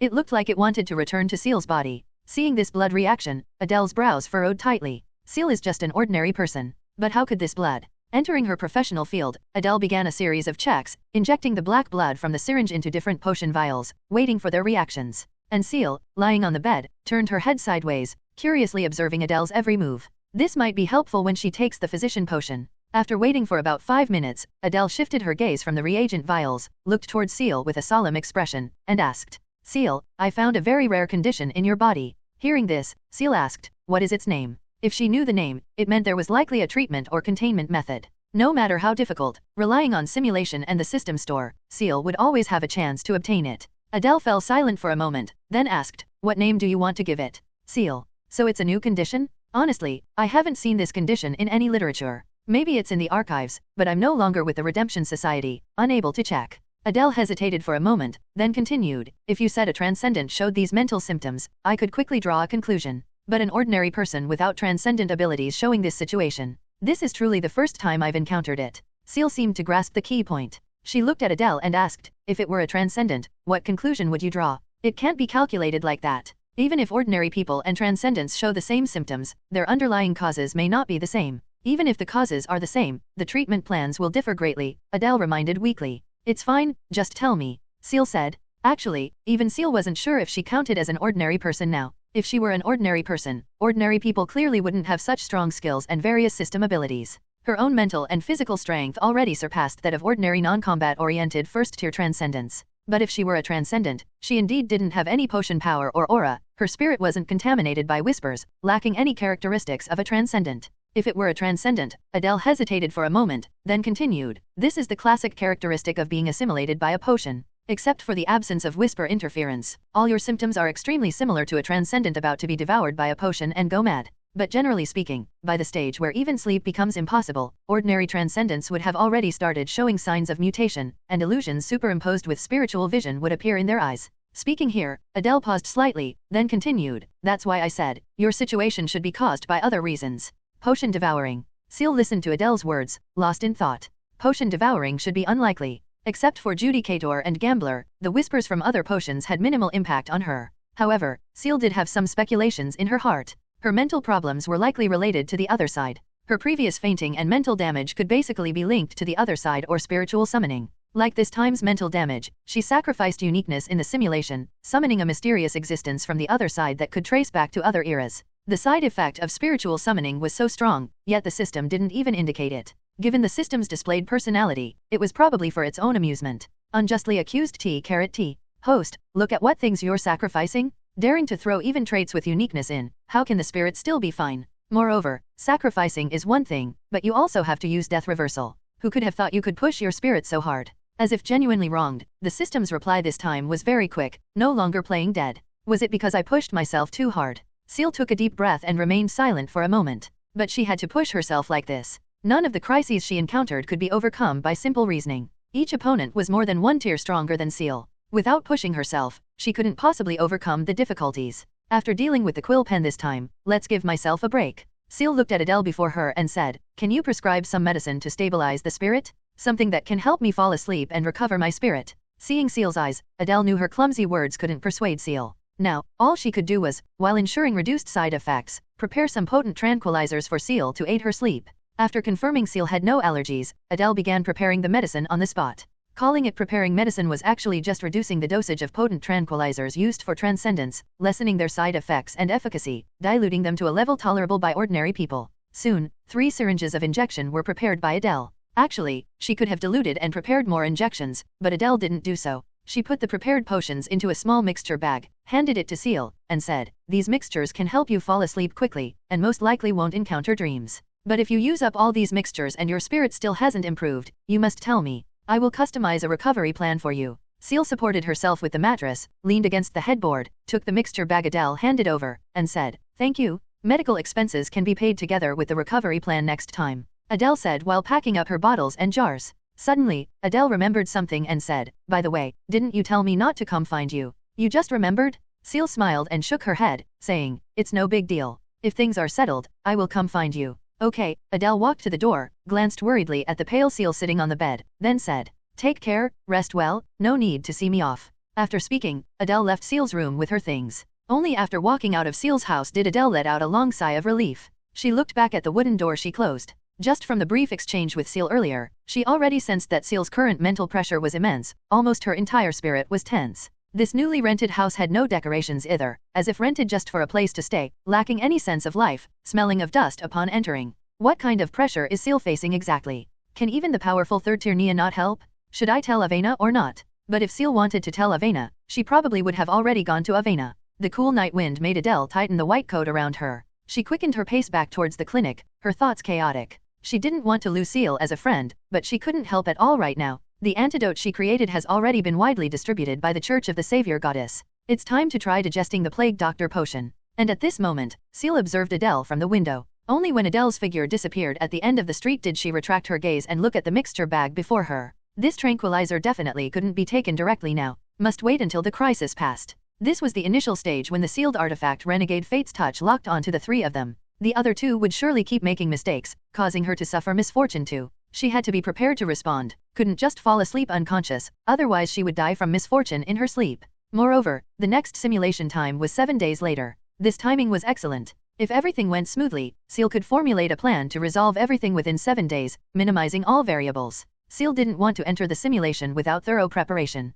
Ciel, half wrapped in a trench coat, lay prone on the desk, her eyes tightly shut. Suddenly, Ciel, in her light sleep, felt a sensation as if falling from a great height. Her body jolted violently, startling her awake. Her knee accidentally hit the bottom of the desk. The entire desk trembled, and the small candlestick placed on the desk lost its balance, tipping sideways, about to spill wax onto the desktop. But Ciel was faster than its fall. As if by instinct, she reached out directly and steadied the candlestick. The candle on the candlestick, burned down to a short stub, didn't fall, but some of the wax melted by the flame and not yet solidified poured directly onto the back of Ciel's hand. The stinging and burning sensation completely woke Ciel, who wasn't deeply asleep anyway. She righted the candlestick, calmly stood up, walked to the washroom, and washed the solidified wax off the back of her hand with tap water. A minute later, Ciel returned to her room with a reddened back hand, habitually took out her stopwatch, and looked at the current time. 2 in the morning. From when Adele left until now, Ciel's intermittent sleep lasted for about 7 hours. Sleep was very regular in another sense. She was inevitably awakened by various strange dreams every 20 to 30 minutes, but she couldn't remember the content of the dreams each time, only feeling her brain muddled. However, this feeling eased slightly during the later sleep sessions. Coupled with the additional mental recovery brought by Mind, she now felt her spirit had recovered about 70 to 80%. Ciel looked at the endless manual of instant forgetfulness in the system inventory, confirmed its contents were correct again, then directly took it out. She made modifications to some of its contents. Still needed to find corpses, still needed to stitch together the woman from the quill pen's memory. But the difference this time was that luring out the quill pen and dragging it into the other side to extract the uniqueness would no longer be operated by Ciel herself. Instead, Ciel in the simulation would directly complete all the planned objectives. Now, compared to hands-on experience, Ciel valued her own mental health more. If her simulated self completely collapsed due to this plan and didn't survive until 8 p.m. on July 1st, it meant Ciel had to optimize her idea again. She currently had 187 fate points. There was no need for her to do particularly dangerous things just to save 10 fate points anymore. It would just be hard work for her simulated self. After completely modifying the plan, Ciel placed the endless manual of instant forgetfulness back into the system inventory, then confirmed the contents inside again through the inventory icon. First objective, find a safe time period to use tranquilizers to recover her spirit. Second objective, find a way to help Avena advance. Third objective, lure out the quill pen without killing Lucy and Apold. Fourth objective, extract the uniqueness from the quill pen without exposing any information. Ciel nodded. Finding a safe time period and helping Avena advance were both elevated to top priority options. Because if these two objectives could be completed, it would greatly alleviate Ciel's current mental stress. Good luck, my simulated self. Future days. No 4. After the system screen flashed white light, it disappeared before Ciel's eyes. Ciel remained seated in place. Everything around, whether candles or object placements, remained unchanged. And she didn't feel any power or whispers related to Coroner. Ciel fell silent for a moment, then opened the system's simulation interface. The familiar system screen displayed before Ciel. Her fate points were still 187, but the text on the simulation interface was completely twisted and deformed, emitting waves of bizarre aura. Clicking it would enter deep simulation. She opened the system inventory. The endless manual inside showed the objectives she needed to complete. So, this is the feeling of becoming the simulated self? What kind of deadly tasks are these? Damn you, real me. Ciel sighed with the same sentiment her simulated self might have expressed countless times before. Ciel took out a notebook and began writing on it. Holy Year 741, June 25th, 2 m. From now on, I will record time periods without encountering any misfortune. You can choose a longer period to use the tranquilizer and recover your spirit. Ciel closed the notebook, put it, a dip pen, and a bottle of ink into the mixture bag Adele gave her, then clipped the mixture bag onto her belt. Since her real self had already delayed quite some time and slept for 7 hours, less than 7 days remained for her simulated self now. A full 162 hours, just over 6.5 days. For the first 2 days, it was best not to have any contact with the transcendent, to avoid affecting the finding a safe time period aspect, which was the top priority. The current Ciel actually hoped the safe time period would arrive later, so she wouldn't have to perform the last 2 dangerous actions. Of course, this was just wishful thinking. The success or failure of the matter directly related to the life and death of her real self, allowing no room for carelessness. What could be done now? Investigation without contacting the transcendent, was probably only searching for corpses. This could be directly written to Avena. Even if Avena in the simulation sensed something, as long as the method of obtaining corpses was acquired, her real self could directly bypass Avena and acquire the corpses. If suitable corpses really couldn't be found, she could only try contacting Terra. There were plenty of ordinary people among the cultists, suitable corpses shouldn't be lacking. After confirming the goal, Ciel immediately started writing a letter. It would probably be morning tomorrow before she received a reply. Just write to record the time from now until morning, see if she could gather 8 hours of safe time. According to Adele's description, the tranquilizer she left lasted for 6 hours, plus a 2-hour buffer, should meet the need for mental recovery. After waking the maid across the street to relay the message, Ciel returned to her room and began attempting to sleep. She might have many things to do later, recovering some spirit was better than none. Her real self could definitely get ample rest using the safe time she found. Recovering more spirit would also bring the simulation results closer to the state of her real self's peak mental strength. After recording everything she did in the notebook, Ciel blew out the candle and continued sleeping slumped over the desk. After about 5 hours of intermittent sleep, Ciel faintly heard the familiar rhythmic knocking from downstairs. Ciel, not fully asleep anyway, directly got up and walked downstairs. Opening the door, she saw the 2 maids standing at the entrance, holding Avena's reply letter. Thank you, Ciel thanked them, preparing to close the door. But at this moment, one of the maids couldn't help but ask, Miss Ciel, are you alright? You look rather pale. Me. Ciel felt her mental strength had recovered about 70 to 80% and said, quite well, thank you for asking. After politely thanking the maid for her concern, Ciel closed the wooden door and walked upstairs with the envelope. Opening the envelope, Ciel took out the letter Avena wrote to her. Sure enough, Avena in the letter mentioned Adele coming to her house last night with medical tools and expressed concern about her physical condition. Seemingly considerate of Ciel having unspoken difficulties, Avena didn't offer to come over herself, just saying in the letter she would go to Adele to understand the situation. Although sometimes acting childish, Avena still showed maturity and consideration far beyond her age. At least, ensuring Ciel was safe, she wouldn't cause trouble for Ciel. Later in the letter, after recommending a tailor for making clothes, Avena also started telling Ciel about methods for obtaining corpses. Avena wasn't unfamiliar with the coroner reconstitution ritual process. After learning it wasn't Ciel herself digesting the coroner potion, Avena stated the method of obtaining corpses in the letter. In fact, Avena's family cooperated with many coroners because they had the ability to pry open corpses' mouths, which greatly aided detective digestion. Moreover, to prevent some people from creating corpses just to digest the coroner potion, causing more deaths, the Roswell family actually tacitly permitted the trade of death row inmates' corpses from some prisons. Unable to cut off the circulation of coroner potions and reconstitution rituals at the source, this was the only way to reduce potential homicides. Besides this information, Avena also gave Ciel a recommendation letter, but the signature on this letter wasn't Avena's own, but some official from the Barron City Police Department. It seemed Avena herself didn't want to get involved in corpse trading either. However, this actually made things convenient for Ciel. At least when she presented this recommendation letter in reality, she wouldn't need to explain how she got it from Avena, and Avena likely wouldn't discover the existence of this letter. Ciel glanced at the time. It was now 7 in the morning, only 5 hours past 2 a.m. She decided to wait another 3 hours, until 10 o'clock, before going out, thus finding 8 hours of safe time. This was good news, and also bad news. Good news was her real self could directly drink the mixture and sleep peacefully. Bad news was her simulated self had to do some more dangerous things. Using this time to try sleeping again for a while, Ciel opened her eyes when it was close to 10 o'clock. She glanced at the time, then took out the notebook and wrote down the 8 hours of safe time she had explored. Then, she put the notebook and pen into the mixture bag, took the recommendation letter Avena gave her, hailed a carriage, and headed towards Barron City Prison. Due to holding the recommendation letter, she easily entered the prison interior and was received by the warden. After learning Ciel's purpose, he took Ciel to an interrogation room. Ciel didn't enter the interrogation room but stayed in a small adjacent compartment. The compartment had 2 peepholes, allowing people inside the compartment to see into the interrogation room, while people in the interrogation room would find it difficult to notice the observing eyes here. For this era without one-way mirrors, this was considered a good way to protect privacy. After all, some people, perhaps due to faith or personal reasons, didn't want their appearance remembered by death row inmates. As per Ciel's request, many female death row inmates were brought in one by one. There were about 20 in total, but most were gaunt and severely malnourished. Most of these women committed murder. A few were convicted of infanticide, treason, and illegal abortion. They weren't executed immediately but were used by the prison for corpse sales. Looking through this round, Ciel didn't see any particularly good choices, only reluctantly recorded a few numbers before leaving the prison. Actually, the female robber who tried breaking in earlier suited Ciel's needs quite well. If she couldn't find a suitable corpse again, Ciel could only try performing plastic surgery on her herself.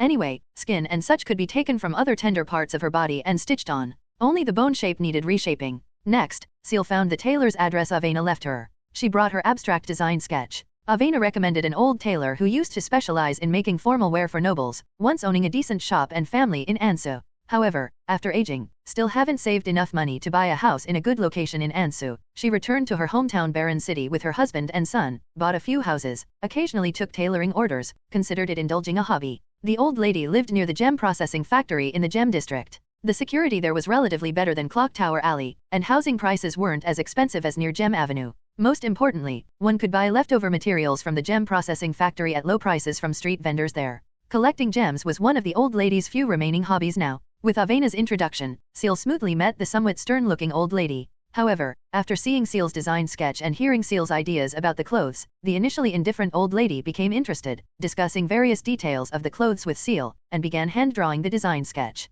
Since Ciel had seen the original version of the clothes and could describe the approximate feeling of the details, coupled with the old lady's solid professional skills, about an hour and a half later, a rough pattern emerged. The old lady seemed never to have seen such a design either. According to her, this design aesthetic was very retro, yet extremely bold in the use of accessories, especially the red and gold color scheme, giving a sense of luxury. The old lady was very willing to help Ciel make this dress, but after hearing the production time, Ciel's brow furrowed slightly. This formal dress was very complex, and the accessories on it all needed customization, requiring contact with corresponding craftsmen. At the latest, it might take several months. At the fastest, it would take 3 weeks for the dress to be completely finished. 3 weeks, too long. Unless she spent fate points for a simulation exceeding 1 month, then redeemed it from reality using fate points. 100 fate points just for one dress. Even Ciel felt she couldn't quite afford it. Thinking there probably wouldn't be much use for money later, Ciel directly took out the pounds obtained from Avena, placing 600 pound banknotes directly before the old lady. 5 days, can it be done?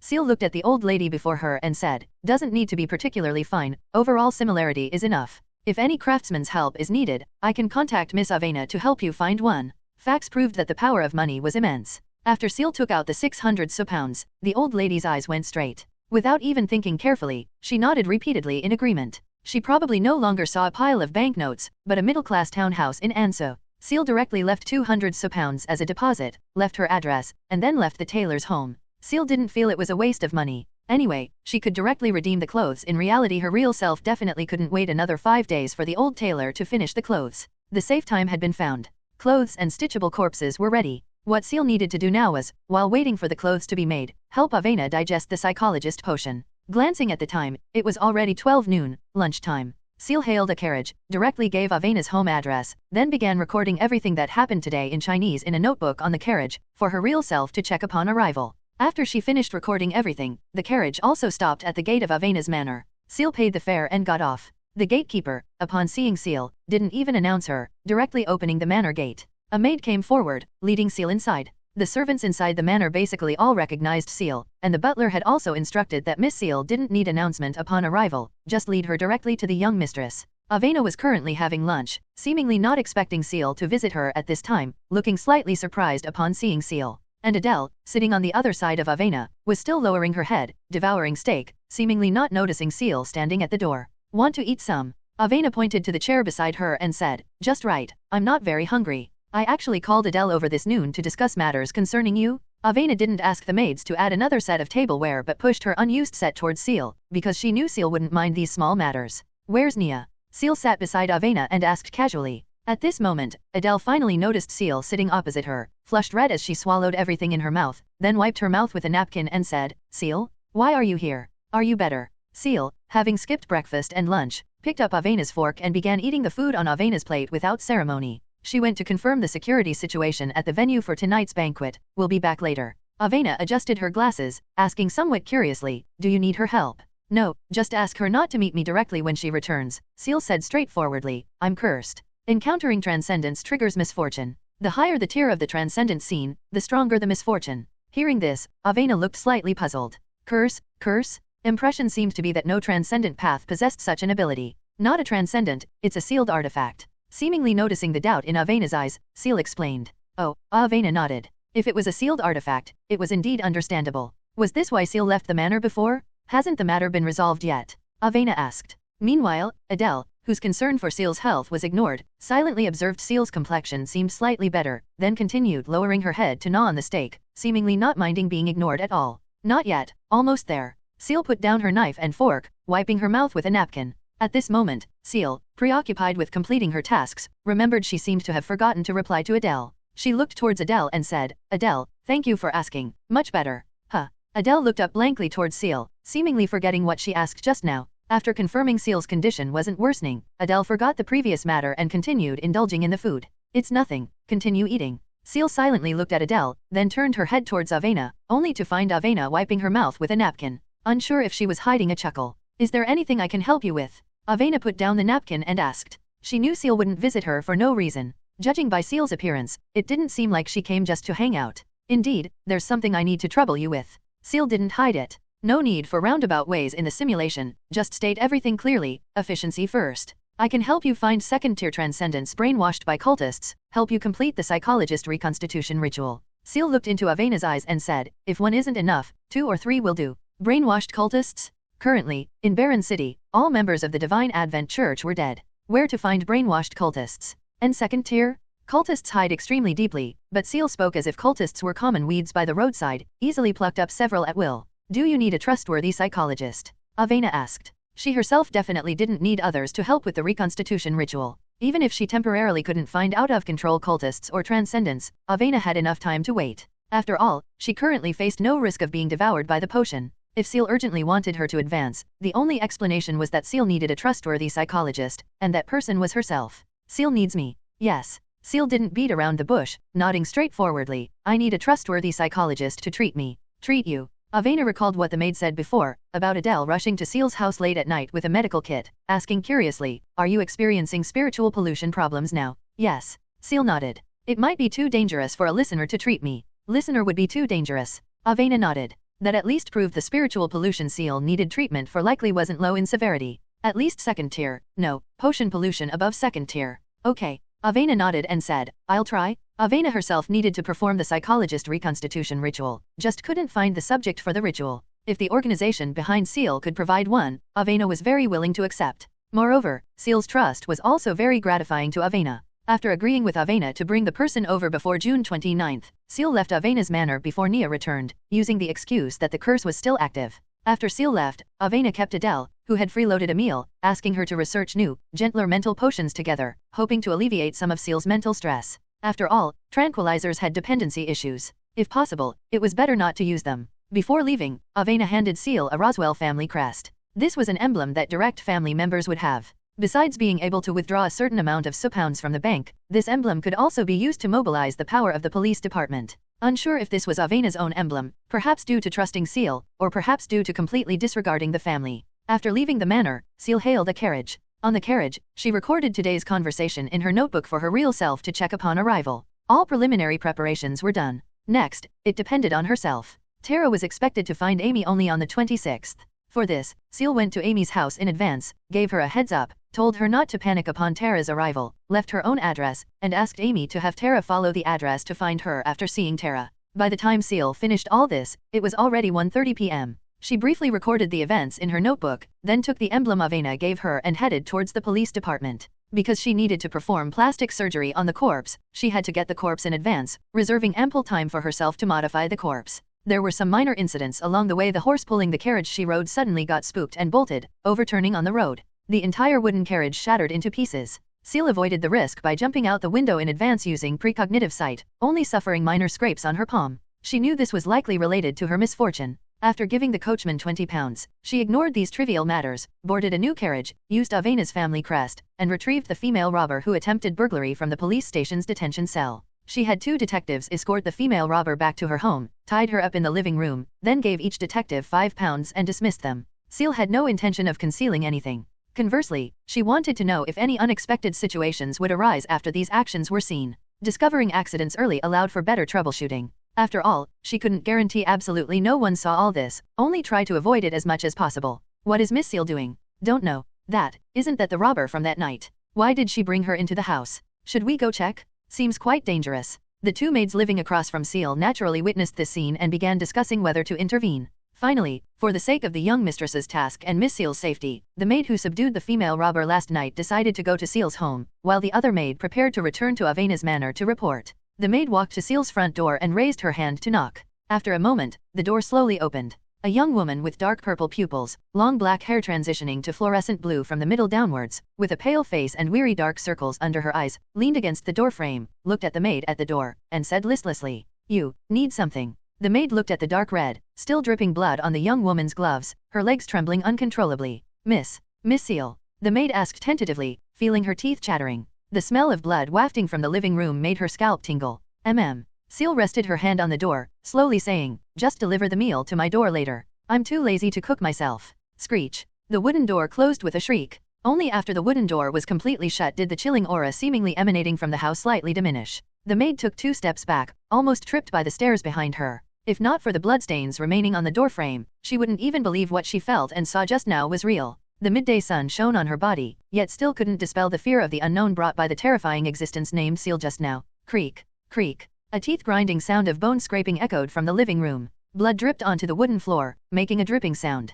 Combined with the dim candlelight in the living room, it created a chilling sense of horror. Sigh. Ciel let out a breath, looking at the corpse lying on the living room wooden table before her. At this moment, the corpse's skin was deathly pale, almost completely devoid of blood. Obvious suture marks were visible on its face. However, the corpse was generally well preserved. Only the tender skin on the abdomen, inner arms, and inner thighs had been cut off, seemingly stitched onto the face. Ciel took a few steps back, looking at her work. Compared to the woman in her memory, it was roughly 60 to 70% similar. If clothes were added, the similarity could reach over 80%. Now only the aged form was missing, unsure if it would have any impact. Ciel tucked the long hair behind her ear. A spider crawled down her hair directly onto her hand. Then she extended her hand, and the spider leaped from the back of her hand towards the corpse. Gray spider silk began to secrete from behind the spider, continuously winding around the corpse. Slowly, the corpse originally lying on top was wrapped in spider silk like a mummy. There wasn't a good way to preserve corpses in this era. The house Ciel rented didn't have a cold storage either, so she could only use this method to temporarily preserve the corpse. Ciel reached out, pulling the corpse wrapped in spider silk, dragging it bit by bit into the kitchen, and stuffed it into the cabinet. After doing all this, Ciel seemed to lose all strength, slumping onto the sofa, not wanting to move anymore. Suddenly, Ciel seemed to think of something. Her previously weary eyes lit up. With unprecedented motivation, she climbed up from the sofa, walked towards the stairs while taking off her blood-stained clothes. By the time she opened the room door, she was only wearing a thin dress. She walked straight towards the desk, reached out, and picked up the tranquilizer mixture on the desk. This was the mixture prepared by Adele for Ciel, blended from different potions. She directly pulled out the wooden stopper, tilted her head back, and downed the mixture inside in one gulp.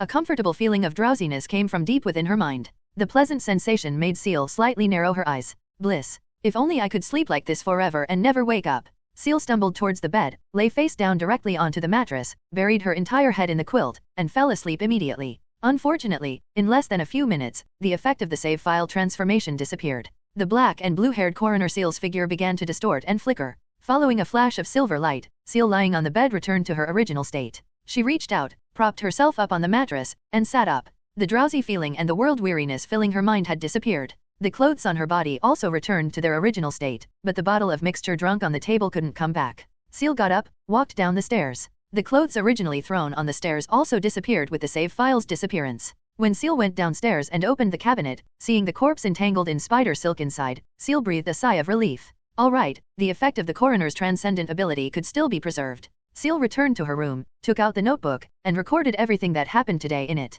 The next day, 26th.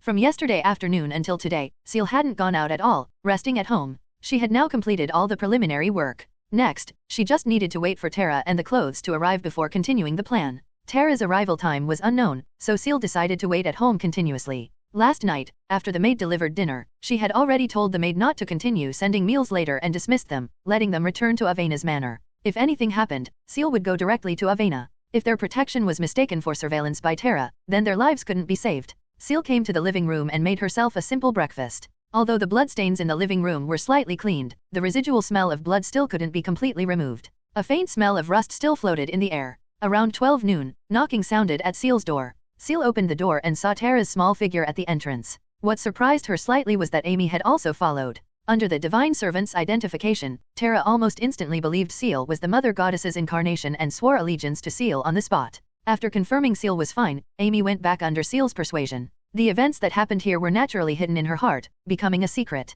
After gaining Tara's trust, Ciel assigned her a task: bring over those few second-tier nobles and merchants among her confidants who were brainwashed. Originally, only Tara knew the names of these confidants, but Ciel accurately stated how many second-tier confidants she had, and mentioned one noble named Gemma. This made Tara even more convinced of Ciel's identity. She left Baron City that very day, rushing at full speed towards the Divine Advent Church's hidden monastery. It wasn't until the evening of June 28 that Tara returned to Baron City with those few confidants. That same night, these confidants were sent one by Ciel to Avena's house. With the third-tier Nia present, these cultists, having received prior orders from Tara, wouldn't cause any trouble. On the evening of June 30th, the old tailor came looking for Ciel with the clothes, handed her the finished garments, and collected the final payment. However, no news came from Avena's side. It seemed 2 days weren't enough for her to complete the reconstitution ritual. Every detail and event that occurred these past few days was accurately recorded by Ciel, even including Tara's specific arrival time in Baron City and her initial foothold. She also noted down several safe times without misfortune striking, for her real self to arrange rest time.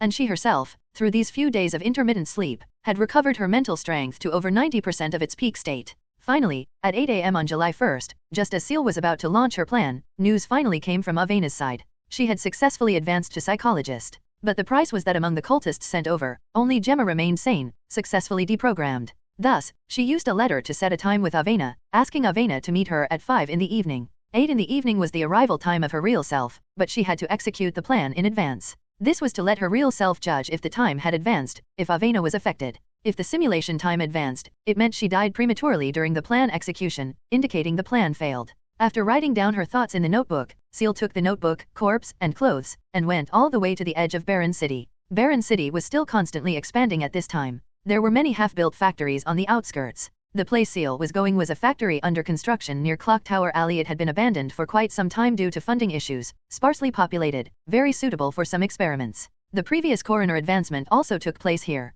Ciel didn't let Terra follow. In fact, if not for Avena's advancement, Ciel wouldn't want any connection with Terra at all. But now it seemed, under the circumstance of needing to help Avena obtain the material for the reconstitution ritual, contacting Terra was unavoidable. It wasn't raining today, just somewhat gloomy weather. After bringing the items into the factory, Ciel directly used save file transformation, summoning the coroner save file to descend. As coroner Ciel peeled off the spider silk that had turned into a hard shell, the corpse preserved inside was finally exposed, still fresh as if just deceased. After Ciel released a spider that drilled into the corpse's mouth, this modified and stitched corpse stood up again, changing clothes somewhat stiffly. And Ciel shrank into a corner of the factory, took out her notebook and pen, and began carefully recording everything that happened next. Holy Year 741, July 1st, 13:00. I have restored activity to the corpse. Its throat seems problematic now, I'm adjusting. Hope nothing unexpected happens. I specifically asked Avena to arrive later, avoiding her directly seeing spiritual summoning or the other side, but I'm unsure if she will arrive early.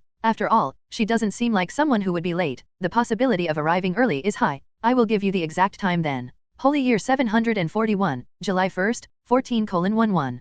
Corpse finally adjusted, took quite some time. This is the third time transforming into coroner. Honestly, this feeling of being able to use it freely without worrying about point deduction is quite nice. Corpse has changed clothes. Next, I will try making the corpse speak, luring out the quill pen. Each line, I will pause slightly. Later I will only write time and line reaction. You can choose useful lines then, reducing time. 1415. Fate Renegade's Touch, Contaminated Fate Renegade's Touch in Anso and Old Anso script. No reaction. 1430. I controlled the corpse to recite a short essay in Old Anso script, still no reaction. I even suspect the Raven Shadow isn't even looking this way. 1520. The quill pen really appeared. Just use the language heard in the dream directly. Phonetically transliterated, it's Slade. You should know which word I mean. The quill pen kept stopping before the corpse. Next I will directly have the corpse say the words spoken during the final escape in the dream, then I will press the stopwatch, directly sacrifice my own fingers for capture. I might not be able to leave information next. Click. Ciel threw down the notebook in her hand, abruptly pressed the stopwatch, activating Echo of the Silver-White Time Binder.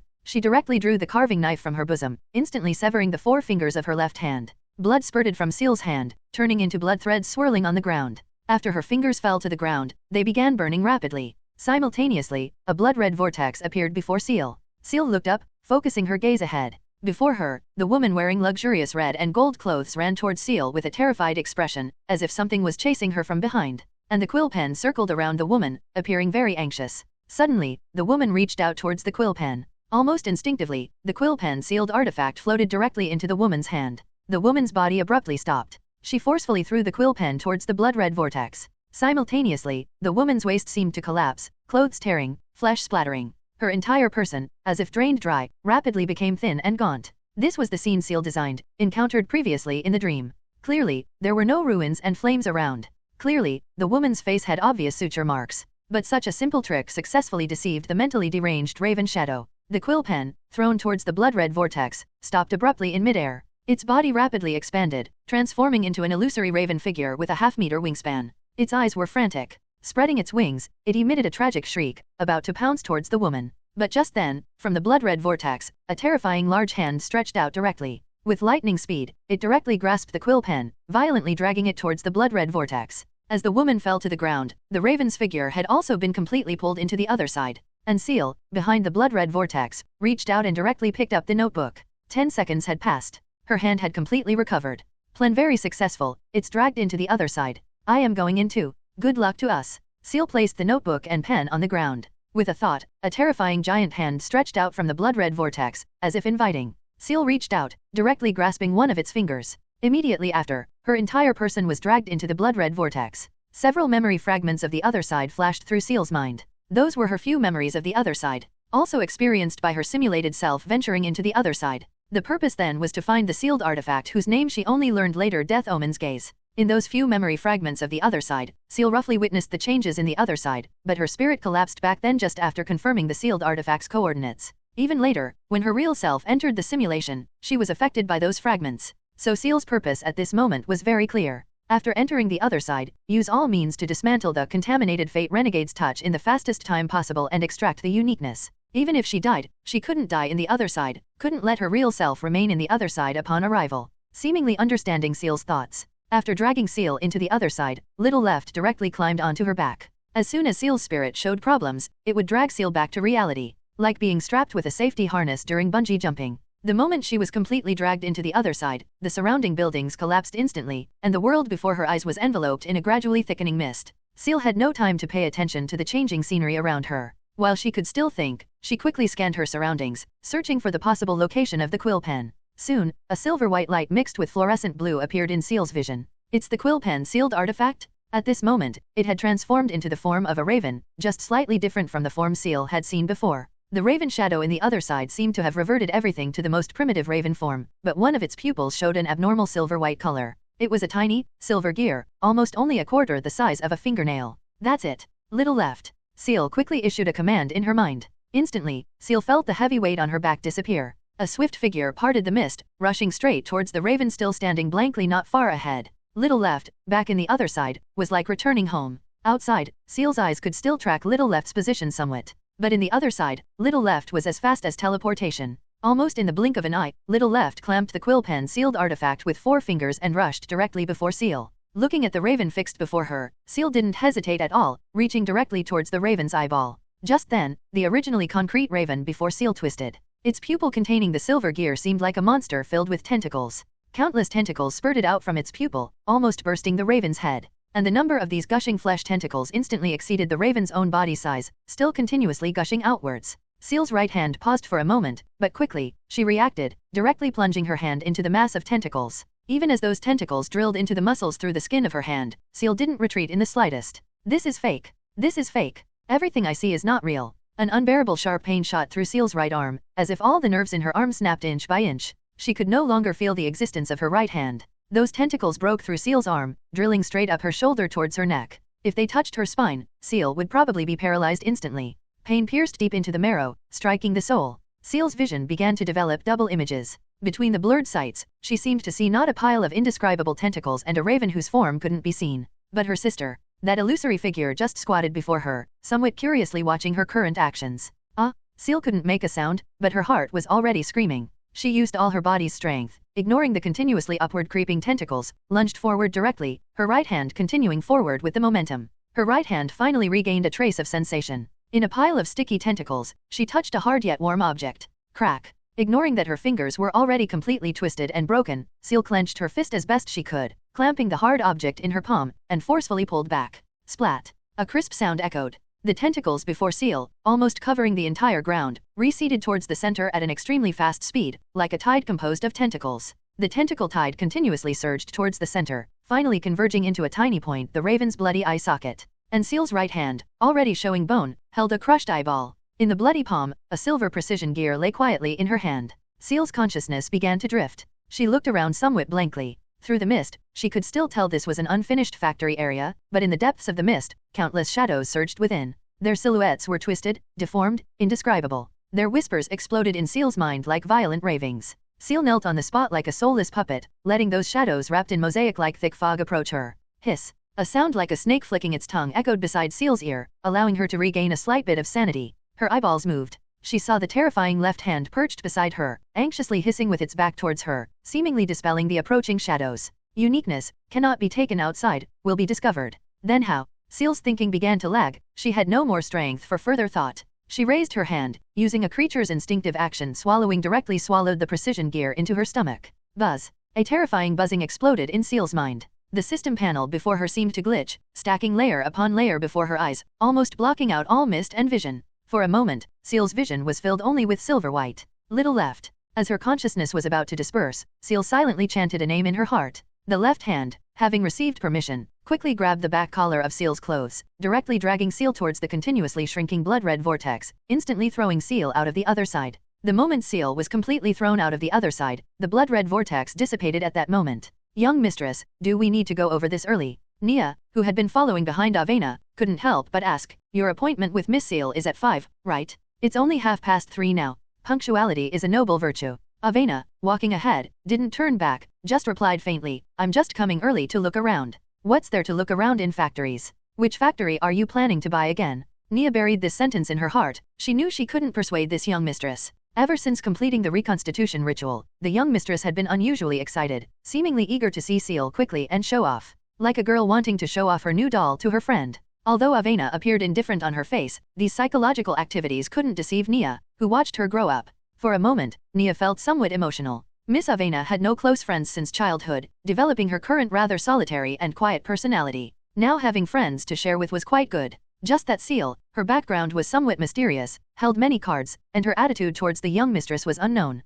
This worried Nia slightly. Although she didn't even have a partner, Avena was like half a granddaughter in her eyes. Nia naturally didn't want Avena to suffer in interpersonal relationships. Right. Avena, walking ahead, remembered something, turned back to look at Nia, and said, "Nia, wait for me nearby. I'll go alone. Ciel still has the curse on her. It's better if you don't get too close." "All right." Nia nodded. Nia had already arranged for detectives to deploy defenses nearby, and this was the territory of the Church of the Savior Goddess. There shouldn't be any major problems. Most importantly, so many cultists had been slaughtered, cultists probably wouldn't dare cause trouble for a short time, and that Ciel seemed quite capable of dealing with cultists. The young mistress's safety shouldn't be too much of a concern. When the factory under construction came into view, Nia stopped, leaped onto the roof of another factory, leaned against the chimney, and watched the young mistress walking on the muddy ground. But soon, her gaze shifted towards the factory, her brow slightly furrowed. Just now, a subtle spiritual alarm sounded in her mind. It flashed rather quickly. If not for her exceptionally sensitive perception, she might have missed it. There, what happened?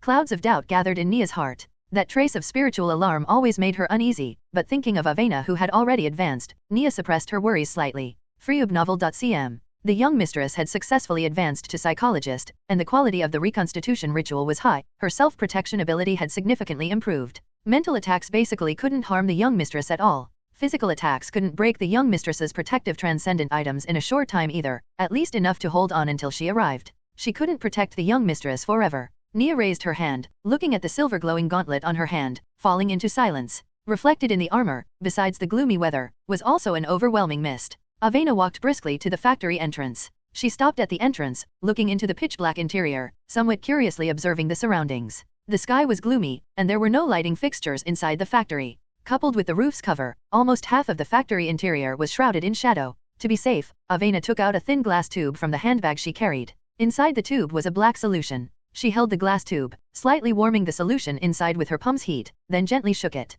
Faint warm yellow fluorescence emitted from within, gradually becoming hot and bright. Holding the thin wooden handle at the stopper, Avena walked into the factory carrying the tube lamp. Why did Ciel want to meet here? Makes it seem like some kind of gang transaction point. The light tube in Avena's hand dispersed some of the darkness. As she continued deeper, a figure kneeling in the corner, head lowered, caught Avena's attention. This is. Seeing the familiar hair color, Avena quickened her pace, almost running to the figure's side by the end. Ciel. The light tube was thrown aside by Avena. She knelt before Ciel, reached out with both hands, and directly cupped Ciel's cheeks. No external injuries, but so hot. At this moment, Ciel's eyes stared straight ahead. Her gaze seemed to penetrate through herself, looking towards somewhere far away. And Ciel's mouth was softly and rapidly muttering something. Her forehead was already flushed red. Avena reached out to wipe it and could feel Ciel's scorching skin, as if her brain was about to burn up. What are you saying? Avena wanted to lean closer to listen to Ciel's words, but when her ear caught those chaotic and rapid words, a spiritual alarm abruptly sounded in her mind. The piercing alarm, like a banshee's shriek, seemed to be screaming, telling Avena to stay away, not to listen. Startled by this shriek, Avena subconsciously stepped back, falling onto the ground. She looked at Ciel, who was like a soulless puppet at this moment, and quickly calmed down. What is this situation? Ciel's current state, rather than being brainwashed, seemed more like being contaminated. In this situation, she couldn't rashly help, but had to think of a way, couldn't just do nothing. Avena quickly picked up the lighting she dropped earlier and began rapidly observing Ciel's surroundings. Soon, she saw a corpse lying on the ground, dressed lavishly. The corpse was broken in half at the waist, corpse blood scattered everywhere, and the corpse itself was extremely dry, muscles showing a purplish-blue color, clearly dead for some time. These clothes, weren't they made by the tailor I recommended? She remembered a few days ago, Ciel did take her family crest to retrieve a female thief. However, there was no longer any transcendent aura on the corpse. Avena's gaze continued searching. She didn't miss any detail. Soon, her gaze stopped on a notebook. It was Ciel's notebook and pen. She quickly walked over, bent down to pick up the notebook and pen, walked before Ciel, and quickly opened it. There should be something useful recorded in the notebook. But when Avena fully opened the notebook, she was completely stunned.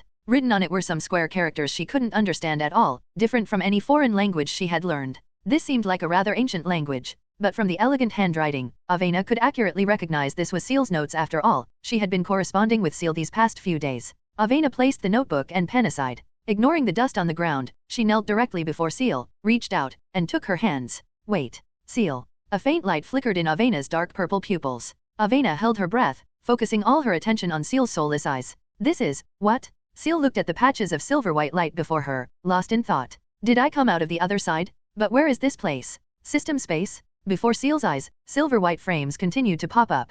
Inside these frames, where system text used to display for communication, were now filled with characters unfamiliar to Ciel. She tentatively turned her head, only to find such frames piled up everywhere. No matter where she looked, there were heaps of system frames. Really bugged. Ciel tentatively spoke, but heard no reply at this moment. She couldn't even open the system interface. This was the first time Ciel encountered this situation. Unsure how long this situation lasted, the frames finally stopped increasing. Slowly, the system interfaces stacked before Ciel dissipated block by block. After a long time, Ciel finally saw something other than the system interfaces. Before her was a tiny gear. It floated in the vast expanse of silver-white space, just quietly revolving. Only then did Ciel realize the system frames didn't disappear into thin air but were absorbed into that gear. Only after all the frames were absorbed did the gear gradually stop revolving. A new system interface appeared before Ciel. Nice view. Unsure why, Ciel seemed to sense the system's resentment from this sentence. Did you malfunction? Ciel asked somewhat curiously. Sigh. For some reason, after sending a series of ellipses, the system finally sent a sighing tone word. Why sigh? Just thinking about having to do these things again makes me feel bad. What did you do? Helped you seal away all the knowledge and will within the uniqueness. Seal away, then it's useless, right? So, do you want me to seal them away, or do you want to go crazy yourself? Haha, managed to make a pun out of that too, pinned carrot carrot. Seeing the familiar annoying system expression, Ciel finally relaxed slightly. Looks like the system didn't bug out, still fine. Next time you don't have to swallow it, just stuff it in the stopwatch. Oops, oh no I can't hold on much longer can't continue shielding you from contamination carrot_carrot. As the system's last communication interface disappeared, the silver light before Ciel rapidly dissipated. This was definitely intentional by the system. Only this thought flashed through Ciel's mind before she quickly tensed her spirit, preparing to face the possible contamination or whispers. But what Ciel didn't expect was that the mental impact she imagined didn't arrive. Feeling the recovery of control over her body, Ciel slowly opened her eyes. Opening her eyes, she saw her mangled right hand. All the skin from the palm to the arm of her right hand had been torn open. In some places, only the skin connected some flesh.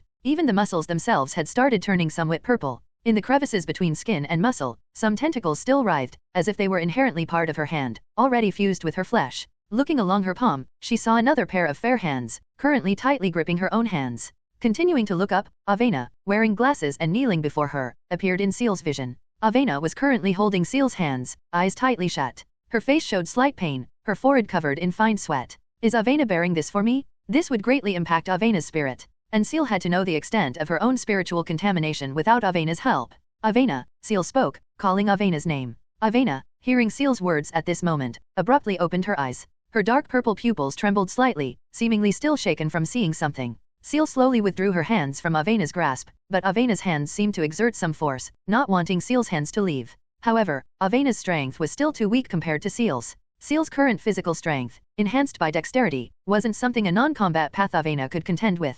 It's all right now, Avena. After withdrawing her hands, Ciel looked at the somewhat shaken Avena, reached out her left hand, slowly put it around her shoulder, embraced her, and said, "It's over." After leaving the influence of Avena's ability, Ciel's vision began to show slight double images and hallucinations. The originally dark factory seemed shrouded in mist again. Frubnal.com. The warm yellow light emitted by the liquid in the light tube dispersed part of the darkness, but in the faint mist-shrouded darkness untouched by the light, something seemed to be rustling and whispering, luring Ciel closer. Ciel.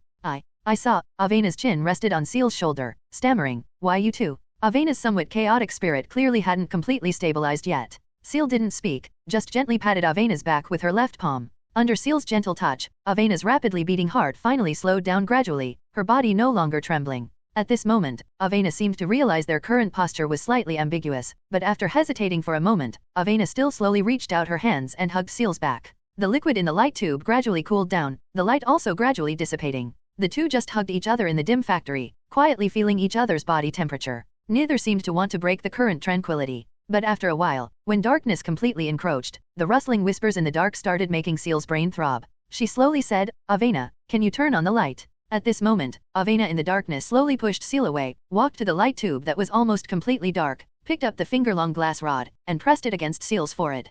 Quickly, the liquid inside melted again, and with Avena's gentle shaking, light once again dispersed the darkness. Is it over? Avena asked softly. Yes, that curse-sealed artifact has been destroyed by me, forever left in the other side. Ciel nodded and said. Ciel seemed to remember something, asking, you said you too, just now. While speaking, Ciel changed her posture, holding the light rod, shaking it occasionally, while leaning against the wall. Avena, disregarding the dirt on the ground and dust on the wall, sat beside Ciel, their shoulders pressed tightly together. Nia's situation is very similar to yours. Avena hugged her knees, half her face almost buried in her knees. Other side contamination. Other side contamination? Expected. However, this level basically wouldn't affect Ciel much, but for a short time, she definitely couldn't use spiritual summoning or enter the other side again. This point must be written in the notebook later. She picked up the nearby notebook and pen with her left hand. When Ciel raised her right hand, she saw again her strange and terrifying right hand, resembling a mutation. Ciel really wanted to ignore the existence of this right hand, but when she held the pen, the trembling of her right hand made it almost impossible for her to write. When Ciel finally put pen to paper, she found that the characters she wrote, even she herself didn't recognize, as if all the fonts in her mind were jumbled together. Finally, she gave up writing herself. She handed the notebook and pen to Avena sitting on her left with her left hand, and said, can you do me a favor? Avena took the notebook somewhat puzzledly and asked, these. I can't write them. It's fine, just write in ANSA script. Ciel said, I'll say one sentence, you write one sentence. Just like that, Ciel said one sentence, Avena wrote one sentence, recording everything that happened just now excluding uniqueness and the system in the notebook. Who is this for? Avena noticed the writing seemed like it was for someone else, not recorded for memory reinforcement. People from the organization. Ciel replied. That organization again. Avena's hand holding the pen tightened slightly. Making Ciel torture her spirit like this, no matter how secretive this organization was, it successfully aroused Avena's desire to investigate. Avena would find the person who gave Ciel the task and teach them a harsh lesson. Congratulations, Ciel looked at the somewhat absent-minded Avena and said, second tier. Avena nodded. You didn't encounter any danger just now, right? Ciel continued asking. Although this plan succeeded, if the price was damage to Avena's spirit or spiritual body, Ciel would have to consider changing the plan slightly. No, Avena shook her head, I was just scared. Ciel, scared. Avena, scared you would become like Nia. Ciel, become a monster. Avena, might leave me at any time. Is my condition very dangerous? Ciel pressed. If her mental state was really on the verge of collapse, Ciel would have to consider changing plans, possibly even discarding uniqueness in extreme situations, just to avoid going mad herself. Ciel hadn't yet experienced the benefits of obtaining uniqueness, but she didn't think anything was more important than her own life. No, your condition is much lighter. Avena shook her head. As long as I'm alive, your mental condition won't worsen, can recover slowly. Provided that, Avena emphasized, you can't be too far from me. If it worsens and I'm not around, treatment will be more troublesome. Help me write one more sentence. Ciel said. Avena picked up the notebook and pen, asking, what? After the task is completed, I cannot leave Avena too far, best to stay by her side at all times. Avena's pen paused slightly, then she still wrote it down in ANSA script. Did Nia come with you? Ciel asked. Yes. Avena nodded. Can you go wait for me with Nia first? I'll be there shortly. But, it's fine, won't take long. Okay. Avena obediently stood up, left the light tube behind, and walked towards the factory entrance. When she reached the entrance, she looked back at Ciel once, saw Ciel raise her left hand and waved at her. After Avena left the factory and completely disappeared from sight, Ciel supported herself against the wall and slowly stood up. Her real self couldn't experience her current feelings. She had to make a detailed assessment of her own body. Ciel glanced at the time, still 2.5 hours until her real self arrived. The unconscious period was indeed quite long. What happened next couldn't be heard by Avena, especially details about the system. She had to write it down herself for her real self, even if it meant drawing. She had to draw everything out. Future days. Holy Year 741, July 1st, 20:00. Countdown, 23:59:59. The silver-white light gradually dissipated before Ciel's eyes. As soon as she opened her eyes, she saw the mirror and the exquisite porcelain washbasin before her. The edge of the washbasin was even wrapped in a silver coating, the outer rim inlaid with brilliant enamel. Washroom? Avena's house? Judging by this level of exquisiteness, it should be the washroom on the third floor of Avena's house, closer to Avena's room. Because Ciel had used it many times before, she still had some impression. Didn't die prematurely. Was the mission successful? So I'm appearing in Avena's house now? Ciel washed her hands briefly with tap water. After drying her hands with a white cloth, she saw the notebook beside her. This thing was brought over too. It seems her simulated self still had plenty of strength left. Probably saw the time was almost up, brought the items to the washroom in advance, waiting for her arrival. Then it seems, most likely didn't complete the task of entering the other side. Leaning against the washroom's wooden door, Ciel picked up the notebook and began flipping through it. The preliminary preparations in the beginning didn't have any details requiring special attention, but her simulated self did mark out time points for safe rest, which was very important to Ciel. The next 8 hours are all safe. Can use the tranquilizer directly upon returning. Ciel nodded, continued flipping through. The further down she flipped, the graver Ciel's expression became. Her simulated self actually planned to complete all objectives at once. Looking at the timeline she listed, it indeed seemed possible to complete. Ciel flipped through the pages faster and faster. She could practically record the contents of each page in her mind with just a glance. This was the photographic memory effect produced by the enhancement of linguistics. Only when she flipped to the part about coming out of the other side did Ciel let out a long sigh of relief. Impressive. Even Ciel, at this moment, had to praise her simulated self for truly being a death-defying stress endurance king. If she knew her simulated self was this fierce, she wouldn't have needed to log in using Coroner, could have even used the pure body of number 0 to enter and drink another bottle of potion. However, as Ciel continued flipping downwards, she was directly stunned. This is, what? Is Ciel in the simulation conveying information to herself using drawings? So troublesome. Why not just let Avena help write like the previous part? Anyway, this is just a simulation, probably won't be any punishment, right? Forcing down the impulse to give up trying to understand, Ciel, leaning against the wooden door, used her fingers to tuck the falling black long hair behind her ear and began interpreting seriously. Honestly, Ciel really had no talent for drawing.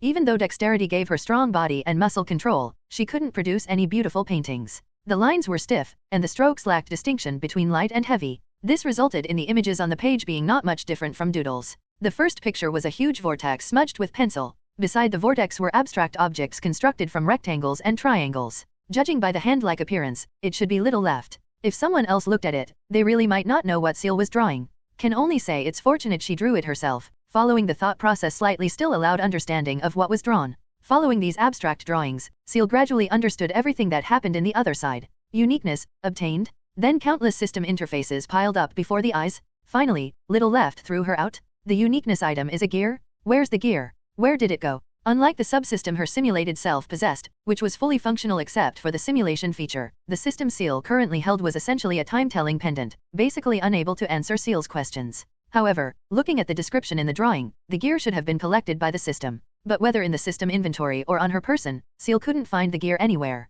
Inside the stopwatch? Ciel took out the echo of the silver-white time binder, didn't find any difference either, not even the patterns on the watch body changed. Ciel decided to temporarily stop dwelling on the uniqueness issue and continued looking at the end of the notebook. At the end, her simulated self seemed to have recorded some physical changes and conditions. In the final drawing, Ciel saw two almost identical figures, represented by squares. Both figures had two squares above their heads, seemingly symbolizing names. The two square character figures were most likely herself. If it were someone else, her simulated self would probably add more features. Ciel saw that one of her own right hands was drawn full of cracks and tentacles. A vortex separated the two selves, with an arrow below the vortex. Is it the impact after entering the other side? Ciel looked at the drawing pointed to by the arrow. Her hand seemed to have undergone significant changes, and half her head was shaded black. Looks like it's still within tolerable limits. More detailed matters might only be known by asking Avena, who was almost always with her simulated self. As for the uniqueness matter, she could only ask the system after returning to the system, as the system was also involved. However, how should she explain the change in her hair color to Avena, and becoming a transcendent out of nowhere? Ciel looked at herself in the mirror, only feeling mentally exhausted. Why can't the genuine system use transformation after entering simulation? Maybe just press the stopwatch. Press it, then don't have to do it myself, everything becomes easy. Ciel hesitated for a moment. Silver light flashed in her hand, the stopwatch still returned to the system inventory. Ultimately, Ciel's rationality won over the potion's influence. Just as she turned around preparing to open the washroom's wooden door, right after opening it, she saw a familiar maid standing at the door preparing to knock. The maid seemed startled the moment the door opened, taking a small step back, but after seeing Ciel's appearance clearly, she stumbled back several steps, falling onto the ground. Mimi Miss Ciel. La Lady Avena said you were in the washroom for too long, asked me to check on you? The maid's voice stuttered slightly. She scrambled up from the ground, retreated aside, and deeply bowed her head. This should be the maid encountered when her simulated self was dismembering the body as coroner. Can only say her luck wasn't very good, encountering Ciel under the influence of the coroner potion again. Oh. Ciel nodded lightly, walked past the maid directly forward. Suddenly, she seemed to think of something, turned back towards the maid, and asked, "Where is Avena?" "I am in the second floor study waiting for you." The maid still didn't dare raise her head, not even daring to breathe loudly. Okay. Ciel had no desire to say even one more word, walking straight towards the second floor study. After reaching the study door, the maid at the entrance was slightly stunned upon seeing Ciel, but still pulled open the study's wooden door, watching Ciel enter. When Ciel walked into the study, she saw Avena sitting on the sofa and Nia standing aside. The wooden door closed behind Ciel. Nia turned her head, glanced towards Ciel, slightly stunned, but said nothing. Only when Ciel walked to the sofa and collapsed directly onto it did Avena return from her book, looking up towards Ciel. Ciel. Avena looked at the young woman before her with black and blue long hair and dark purple pupils, asking somewhat uncertainly, why did she dye her hair and eyes similar to mine? No, wait. Transcendent? This time, Avena clearly sensed the aura of a potion on Ciel. Just went to the washroom, and Ciel drank a potion? What potion? Why at this time? Questions instantly filled Avena's mind, but she believed Ciel wasn't someone who would drink a potion on impulse. There must be a reason. If Ciel wanted to become a transcendent, she probably would have chosen a potion and drunk it long ago. She had that ability. Sealed artifacts side effect. Ciel looked towards Avena, explaining listlessly, removed the other side contamination. The price is being eroded by a random potion for 24 hours. Replacing other side contamination with potion contamination? Avena carefully sensed Ciel's spirit. Indeed, there wasn't much other side aura left. This sealed artifact can only be used by non-transcendents, right? Avena asked. Replacing contamination with potion sounds simple, but implementing it has very harsh conditions. Potions aren't sugar water, can't just drink whenever one wants. If an instigator used this sealed artifact, and the eroding potion wasn't the instigator path, or was a second or third tier potion, probably before the other side contamination, the instigator themselves would have gone mad. Yes. Ciel nodded, simultaneously sighing in relief internally. Managed to bluff through. Otherwise, if Nia asked to borrow the sealed artifact, that would be troublesome.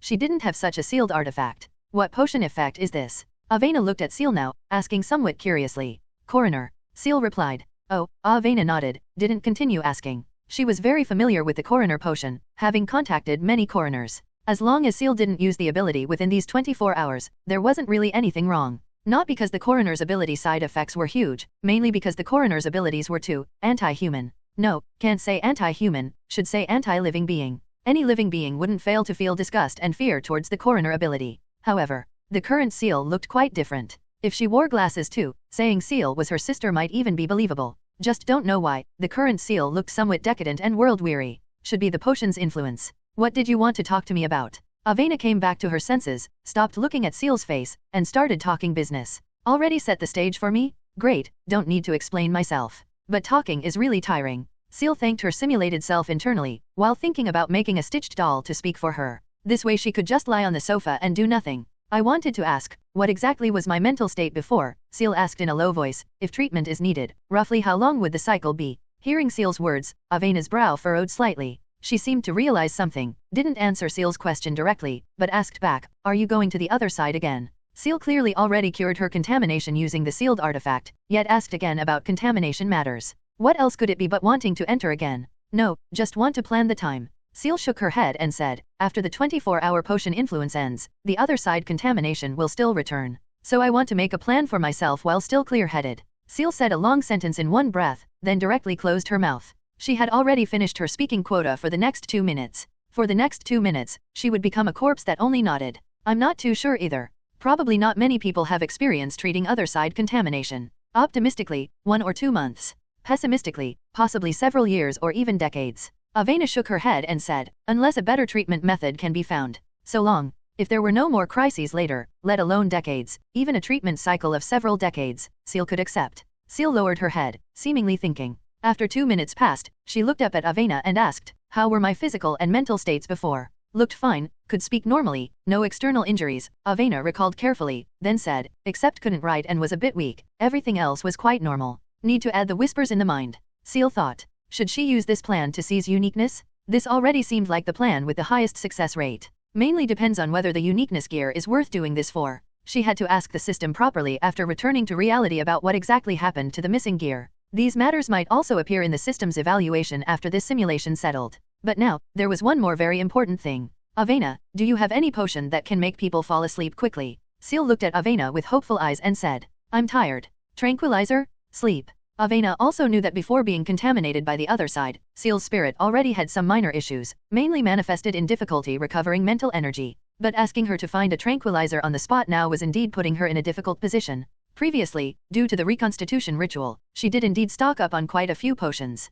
But the effects of those potions were basically assisting her own brainwashing and mental guidance, not quite suitable for Ciel's situation. However, there was still a portion bought from Detton Manor before. No, that material is used for making potions, cannot be used directly, otherwise. I'll go take a look. Avena stood up with a swish, quickly walked to the study door, opened it, and left, leaving Ciel and Nia staring at each other in place. After looking at each other for a while, Ciel looked at Nia and said, "Can you knock me out with one punch?" Nia. No. Nia shook her head. Nia might have some confidence in killing with one punch, but being precise enough to knock someone out was somewhat difficult for Nia. Hearing this, Ciel didn't continue dwelling on it with Nia, also stood up and walked towards the study, saying as she walked, "I'm going to the washroom." "Didn't you just go?" Although Nia felt slightly puzzled in her heart, she didn't ask. At this moment, Ciel walked down the second-floor corridor and entered the washroom. Sleeping in the simulation couldn't recover mental energy at all, and would continuously consume spirit. Not only that, but for the entire 24 hours, Ciel had to suffer the torment of mental depletion. This was truly unbearable for ordinary people.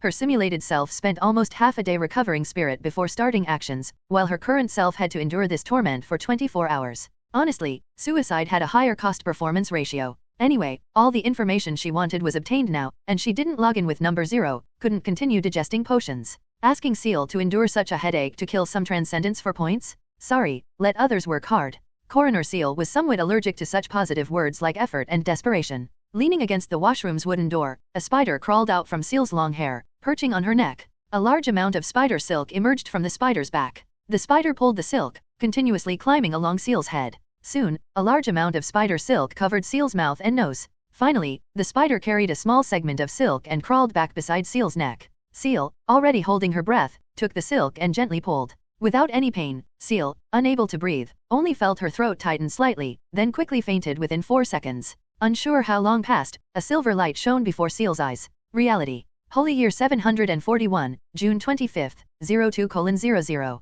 Evaluation, preserving strength is indeed a good choice, but I have to say, Coroner is really too boring. Can we ban Coroner next time when there's work to do? How can you rest? Take it, this is deserved based on your performance. Reward, Fate Points ×3. Fate Points, 180. Ciel squinted slightly, looking at the system panel before her. Her Fate Points before the simulation were 187. The simulation cost 10 points. Now adding 3 points, it's exactly 180, considered a round number. Ciel got up somewhat difficultly, walked to the desk. Silver light flashed in her hand, the endless manual of instant forgetfulness appeared in her hand. She lifted the pen, spent some time recording all the information seen in the simulation in Chinese, then returned the manual to the inventory. Immediately after, Ciel focused her gaze on the tranquilizers placed on the desk. There would be no misfortune intrusion for the next 8 hours. If she wanted to rest, drinking the tranquilizer now was most appropriate. She also had to recover her spirit quickly. The matter of the uniqueness gear needed a good discussion with the system after waking up. Ciel took out a bottle of tranquilizer, endured the throbbing pain from her brain, raised the glass bottle, and drank it all in one go.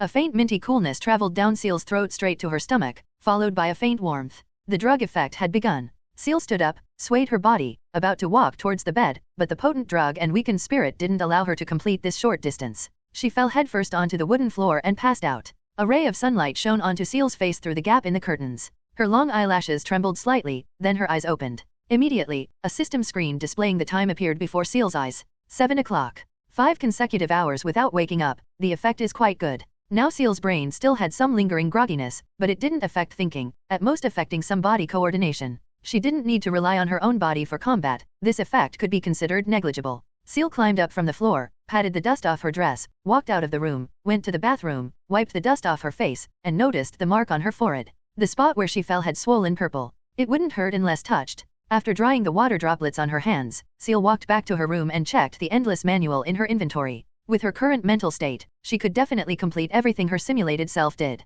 Now the only thing still uncertain was the gear with the uniqueness characteristic obtained or not? After obtaining uniqueness in the other side, was it detected by people or things in reality? When obtaining uniqueness in the other side, the system was clearly involved, because the drawing left by her simulated self showed layers upon layers of system screens. System, you know what I want to ask. Ciel silently said in her heart. Where did the gear with uniqueness obtained in the simulation go? Does obtaining uniqueness in the simulation represent successfully obtaining it in reality too? Ciel's thought was simple. Since that thing had uniqueness that couldn't be exchanged, logically, after her simulated self collected it, the uniqueness item in reality should also disappear. Otherwise, her simulated self could absorb it once, and her real self could absorb it again. How could that be called unique? Although Host doesn't know, Host in the simulation has already humbly and sincerely consulted this system about this question, and begged this system to tell Host. Under this circumstance, the system reluctantly synchronizes the information about uniqueness to Host. Ciel nodded expressionlessly. Just listen to these things. Believing half of it would be praising the system's honesty.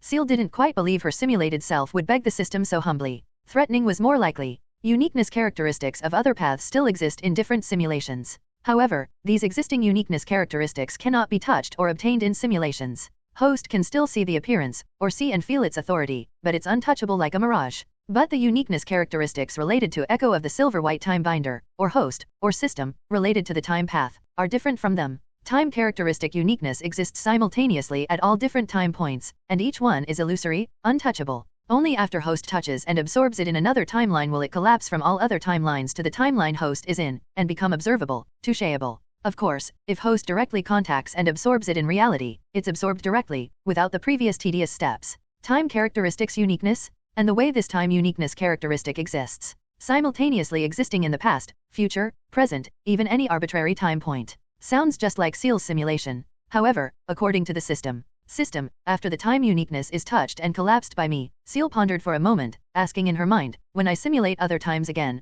will those worlds lack the uniqueness I touched? Correct understanding. All the uniqueness gears on all timelines have converged into reality? Then system, what exactly were those layered system screens my simulated self saw? Ciel continued asking in her mind. Doing compatibility updates. Ciel, updates. System needs to reserve some capacity to store the will and knowledge contained within uniqueness, preventing host from suffering direct impact and going mad or being brainwashed on the spot. Of course, if host could work harder and absorb everything directly, this system wouldn't have to work so hard every time. Thinking about having to do this again every time in the future, when will these hard days end? T.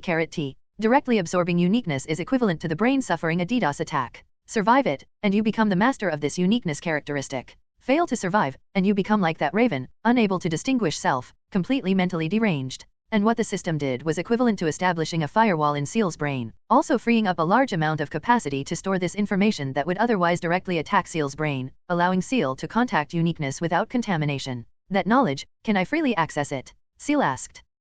Then you'll have to exchange fate points for it. _. Ciel. Good thing Ciel felt sorry for the system for half a second just now. Now Ciel just wanted to punch it through the screen. Ciel collected her thoughts, staring at the notebook before her, lost in thought. Through the chat with the system just now, Ciel filled in many missing pieces of information from the simulation. The result could only be said to be not very optimistic. Her simulated self had already touched the uniqueness characteristic once. That gear characteristic had already collapsed from different times to be observable only in this world. That means, even if she simulated again, in the world of that simulation, the raven would become a form without the gear characteristic. Then its ability would be greatly reduced. Let alone Ciel, even the other two might quickly find it out. Reality is different from simulation. If there's a deviation in the timeline, the meaning of simulation is greatly reduced. Unless, in reality, she followed the previous steps, obtained that uniqueness. This way, the timelines of simulation and reality would align again, without deviation. Must speedrun once according to the previous method? Ciel's knuckles tapped lightly on the wooden table, weighing the pros and cons. This uniqueness, is it worth doing this for? Ciel asked herself again in her heart. This is authority, host. This is your chance to grasp authority. This is something ordinary transcendence dare not even imagine, something transcendence compete for. This is your thing. Grasping authority as an ordinary person? My thing? Now, Ciel could almost confirm. The system hid something from her. The system, and herself, both held some secrets. System, what exactly are you? And what exactly, am I? When host personally goes to the old days to pioneer a path, you will naturally know. Sure enough, old days simulation again? Whenever it involves the system or paths related to herself, the system's final answer always revolves around the old days simulation. It seems, no matter what, if she wanted to know the whole truth, she had to perform an old days simulation once. But before that, Ciel had to ensure she lived safely, and nipped all dangers in the bud. At this point, Avena's personal maid should have brought the reply letter already. Ciel stood up, walked downstairs, and opened the main door according to the time marked by her simulated self. Morning sunlight sprinkled on the steps. At this moment, a maid preparing to knock stood on the steps.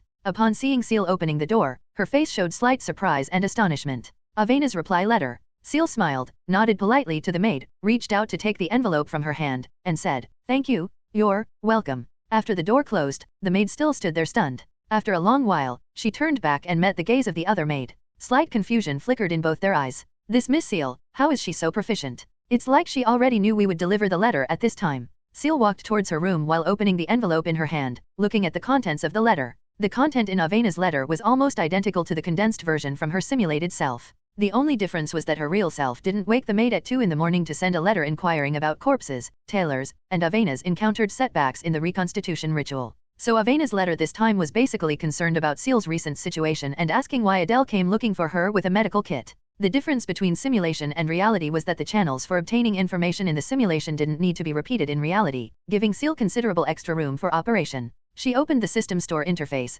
searched through the items brought out from the last simulation. Besides a prison introduction letter, what surprised Ciel slightly was that there was also an Avena family crest, both exchangeable for one fate point. Why wasn't this written into the notebook? What exactly did her simulated self do? How did she get Avena's family crest? Ciel didn't dwell on this issue further. Her simulated self didn't write it, meaning it wasn't important. She didn't need to waste time on these things. Ciel didn't rush to exchange the recommendation letter and family crest. These things could be exchanged anytime, just wait until needed. Ciel in the simulation, when obtaining intelligence from Avena, completely disregarded any potential exposure issues, so she dared to ask any question, dared to give anything. In reality, Ciel certainly couldn't just run up and ask Avena why she was stuck at the first tier, or if she wanted her to get some cultists for her advancement. This way, anyone with eyes could see the significant connection between cultists and Ciel. If Avena's curiosity was piqued, leading her to investigate backwards after deprogramming Gemma. With Avena's resources and meticulous mind, Ciel wouldn't be surprised at all if she could trace it back to Terra.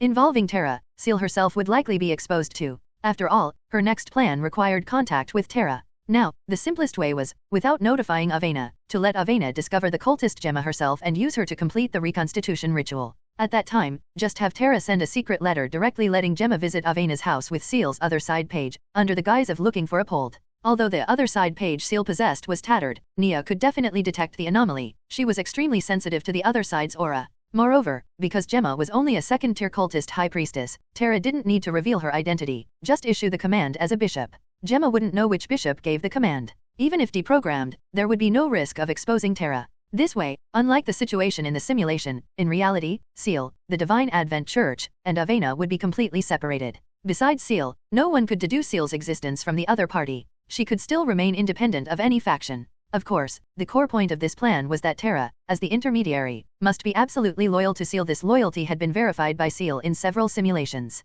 Terra in the simulations, even when driven mad, only became more extremely faithful to Ciel herself. She was an absolute fanatic, and her fundamentalism centered around Mother Goddess Ciel. Even if Ciel said on the spot that the Divine Advent Church was fake, and what she said was true, Terra would probably lead her confidants to revolt, splitting off a Church of Ciel from the Divine Advent Church. Soon, Ciel finished writing a plain reply letter to Avena. The content only mentioned her spirit had improved and inquired about the tailor. Finally, Ciel handed the envelope to the maid living across the street. Simultaneously, Ciel also dismissed the maids, asking them to return to Avena's side, no longer needing them for message relay and protection here. In reality, fewer eyes around her were better. After sending her letter and dismissing the maids, Ciel returned to her room, contemplating what to do next. Terra would arrive in Baron City tomorrow morning, but there was one point Ciel couldn't quite control. That was Amy. To make Terra absolutely loyal to her, she had to first prove her identity as the Mother Goddess. And this proof required using the Divine Servant behind Amy. She had to think of a way to keep Amy unaware of everything, yet have the Divine Servant sealed on her back come out and kneel to her.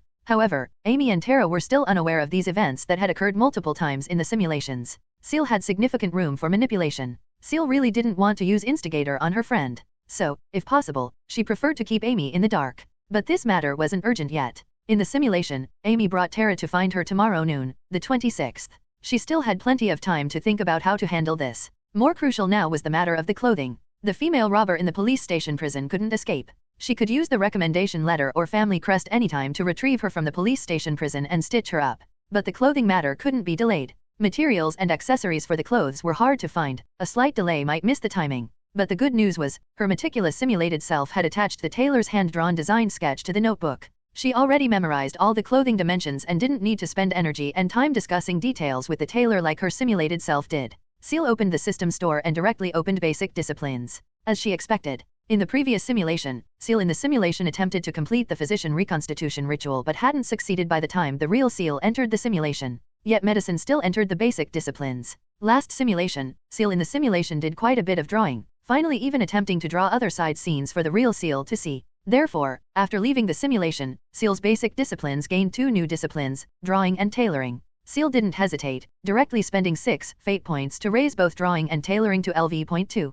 Drawing was a basic discipline potentially useful for the later blood painter, and also an ability for Ciel to convey information with more accurate images if needing to find someone later. Drawing would be much easier to understand than text plus abstract drawings. And tailoring greatly benefited the coroner ability, worth investing points in, and could also better help Ciel reproduce the draft design sketch seen in the notebook from the last simulation. After 4 flashes, Ciel's fate points dropped from 180 to 174, and descriptions for 2 new skills appeared before her. Drawing LV.2 moderately increases your talent for drawing, making it easier for you to learn various drawing techniques. With some effort, you can become an excellent master painter. Tailoring LV.2 moderately increases your talent for tailoring, making it easier for you to learn various sewing techniques. With some effort, you can become an excellent master tailor. Raising these skills to LV.3 might yield special abilities like linguistics s photographic memory, but Ciel didn't directly max them out, because LV.2 was already sufficient. Leveling both to LV.3 would cost another 6 fate points. Although Ciel had quite a few fate points now, she couldn't waste them like this.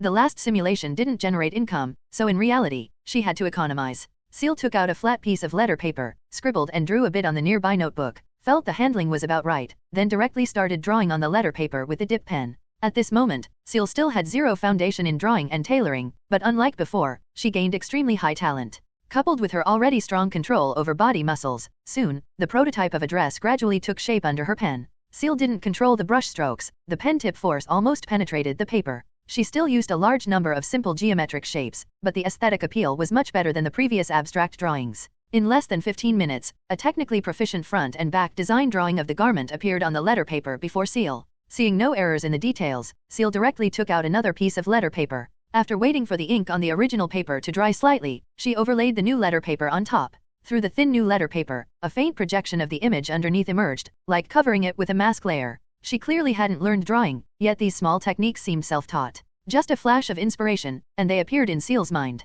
Ciel took out a pencil, began tracing the projection underneath, shaping details on the new letter paper. This time Ciel spent a full half hour. This was the fastest way to improve Ciel's drawing skills in a short time. Following the mask underneath and the impression of the drawing in her mind, Ciel almost replicated the design sketch 1:1 on the new letter paper. After stopping the pen, Ciel picked up this letter paper and nodded with satisfaction. The current Ciel was no longer a drawing novice. Although the drawing produced had a strong technical flavor, lacking spirit and technique, it was sufficient for people to clearly see what was drawn. Folding the letter paper neatly, placing it in a new envelope, Ciel took the envelope and walked towards the old tailor's home she saw in the simulation. She didn't need to wait for Avena's reply. Mentioning the tailor in the letter to Avena was mainly to allow the tailor to seek Avena's help if lacking decorative materials. Consider it a small reward for helping Avena find the material for the reconstitution ritual. Ciel took the envelope and some cash £1, went out, directly hailed a carriage, and had the coachman drive to the old tailor's home near the gem processing factory. Have to say, her simulated self was really generous. Thinking about customizing a dress costing the price of a house in Ansu, Ciel felt a pang of heartache. Of course, her simulated self didn't need to worry about money, so giving all the money was fine, as long as the item was correct. But the real Ciel had the option of haggling. Even for royal-level formal wear, £150 was the absolute maximum. So Ciel's psychological price range was between £50 to £150. After knocking on the old tailor's door, Ciel mentioned she was introduced by Avena and handed over the design sketch. The moment she saw the design sketch, the old tailor's eyes lit up instantly. Many rare designs within made even her, a tailor for most of her life, marvel. After learning this design sketch was drawn by Ciel, the old tailor's face first showed surprise, then she let out a faint sigh. She could naturally see the young lady before her possessed extremely strong talent in drawing and design, but unfortunately, the other party was likely a noble young lady. Most noble young ladies she contacted, at most, were only interested in knitting wool. Making them learn tailoring was fundamentally impossible. Sighing, just lamenting such talent appeared in someone who didn't need it at all. Your drawing talent is truly excellent, miss. The old tailor looked at Ciel and sighed. Perhaps you should continue honing your skills in drawing. Maybe you'll become a great artist. Thank you, Ciel smiled and shook her head, saying, if I fail the law exam, maybe I'll consider trying again with drawing. Ciel finally offered £100 for the old tailor to customize this dress. The old tailor, after hesitating slightly, perhaps wanting to befriend Ciel, agreed, but the time frame was within 3 months. This point was also recorded in the notebook. Ciel knew how to handle it. Just add money. After Ciel raised the price to £150 in one go, the old tailor finally agreed to rush out this dress within 6 days, of course, provided Avena would help find those rare, custom-needed accessories. After paying a £50 deposit, Ciel left the old tailor's home. Her simulated self directly threw out £600 to customize this dress. Now she only spent £150, feeling like she got a huge bargain. However, from the old tailor's mouth, Ciel learned some widely known things about Avena. Turns out the largest jewelry processing factory in the gem district was under Avena's name. Besides this factory, Avena also held several mines near Barren City: gold mines, gem mines, coal mines, everything. Truly has mines at home. After settling matters with the tailor, Ciel returned to her residence and also saw Avena's reply letter. Unsurprisingly, Avena mentioned the tailor's address in the reply letter, identical to the record in the notebook from the simulation. It was now 3 in the afternoon. Still some time until Tara arrived in Baron City early tomorrow morning. There would likely be 2 more misfortunes in between. One around 6:30 p.m. This should be the time Uphold and Lucy met at the banquet. This misfortune likely required activating save file transformation to avoid. She needed to prepare in advance. Early morning, more than 10 hours later, would also be Ciel's first contact with Tara in reality. Time was ample now, she had enough time to formulate a plan. And time had always been on Ciel's side. Tranquilizer dosage suitable for ordinary people without side effects. Adele looked at the letter paper before her, blinked, then looked at the coachman standing in front of her. The lady in your carriage asked you to give this to me? Red hair. Yes, doctor. Before Adele stood a carriage driver. The quiet atmosphere of the clinic and the beautiful doctor lady before him made him feel somewhat ill at ease. Wait a moment. Adele found a pen and a piece of paper, quickly wrote a sentence on it, then handed the paper and a 2-pence coin to the coachman before her, saying, give this to her, this is your tip. Thank you, thank you. The coachman took the letter paper and coin with both hands, then hurriedly walked through the second-floor corridor towards the downstairs. Adele, meanwhile, looked through the window at the carriage parked below. Who was that just now? At this moment, Avena, who happened to be coming upstairs, walked towards Adele standing by the windowsill and asked, a patient? No, relaying a message for Ciel. Adele shook her head. She seems to want to dilute the tranquilizer some more. But that's good too, can't rely too much on tranquilizers. Avena stood beside Adele, following her gaze towards the carriage below, and saw the coachman from earlier handing the letter paper to someone beside the carriage. A small, fair, slender hand with delicate knuckles reached out from the small carriage window, taking the letter paper. This scene happened to be seen by Avena. She recognized it instantly, it was Ciel's hand. So close, yet unable to meet. This feeling made Avena slightly uncomfortable. Since childhood, she could get almost anything she wanted. Even later, when she refused the family's detective potion, she could still obtain everything she desired through her own management and assets. But Ciel was an exception. The more secrets revealed about Ciel, the more mysterious and untouchable she felt. The closer one got to Ciel, the more it felt like thousands of miles separated them. Ciel seemed to possess an enchanting, no, bewitching quality. The more so, the more one wanted to know her better, like an exquisitely wrapped gift, making one unable to resist untying the intricate knots one by one, peeking at the wonder inside. The process of untying the knots wouldn't be tiresome either, because the packaging was exquisite enough to build anticipation. Let's not disturb her for now. Avena shook her head, no longer looking at the carriage already far away, and said, if she encounters difficulties she can't resolve, she will find us. Hearing Avena's words, Adele looked in the direction the carriage left, hesitatingly saying, Ciel like this, isn't she pushing herself a bit too hard? She could clearly just ask us for help. Perhaps she feels we can't help at all, doesn't want to implicate us. Avena said faintly, then didn't continue the conversation, just walked straight back to her consultation room. Adele was slightly stunned upon hearing this. She indeed hadn't considered this problem. Adele thought very simply, if a friend asked her for help, she would definitely do her best, but she hadn't considered whether she could actually help. Is that what Ciel thinks? Adele stood in place for a while, then, as if having made a decision, turned and walked towards her laboratory. Everything is ready. It's time to drink the second-tier potion. The carriage traveled along the road, slightly bumpy. Occasionally, when the wheels hit some trash or protruding stones, the entire carriage would jolt. In terms of comfort, it certainly couldn't compare to the expensive carriages at Avena's home. However, as a means of transport, as long as it saved time from point A to point B, it was sufficient. Ciel didn't have many requirements for comfort. Ciel, sitting inside the carriage, unfolded the paper in her hand and looked at the short sentence inside. Dilute by 1/3 with water, allows ordinary people to sleep for at least 5 hours without side effects. Then this is much simpler. Yes, the way Ciel planned to deceive Amy was very simple. That is, drug her, make Amy sleep. The divine servant's protection over Amy was passive, unrelated to whether Amy was conscious or not. Until the energy sealed behind Amy's back was exhausted, Amy remained protected. Just need to ensure Amy is unconscious before Tara arrives. At that time, even if the divine servant's passive defense was triggered, the divine servant could still interact with Ciel. Tara could also witness everything, and the unsuspecting Amy wouldn't be drawn into the complex relationship between Ciel and the Divine Advent Church. Then how should she make Amy drink the diluted tranquilizer? Ciel remembered bringing pastries for Amy before. She decided to repeat the trick, bring Amy some snacks. Before Amy enjoyed the snacks, add the diluted tranquilizer to the black tea. Anyway, the action would be implemented at night. For Amy, it would just be feeling normally tired and sleeping. The plan, though simple, was directly effective. Ciel had the coachman change direction, heading directly towards the Sursbridge district, arriving at the high-end dessert shop Ciel had visited before. The last time Ciel came here to buy high-end desserts, she was almost penniless.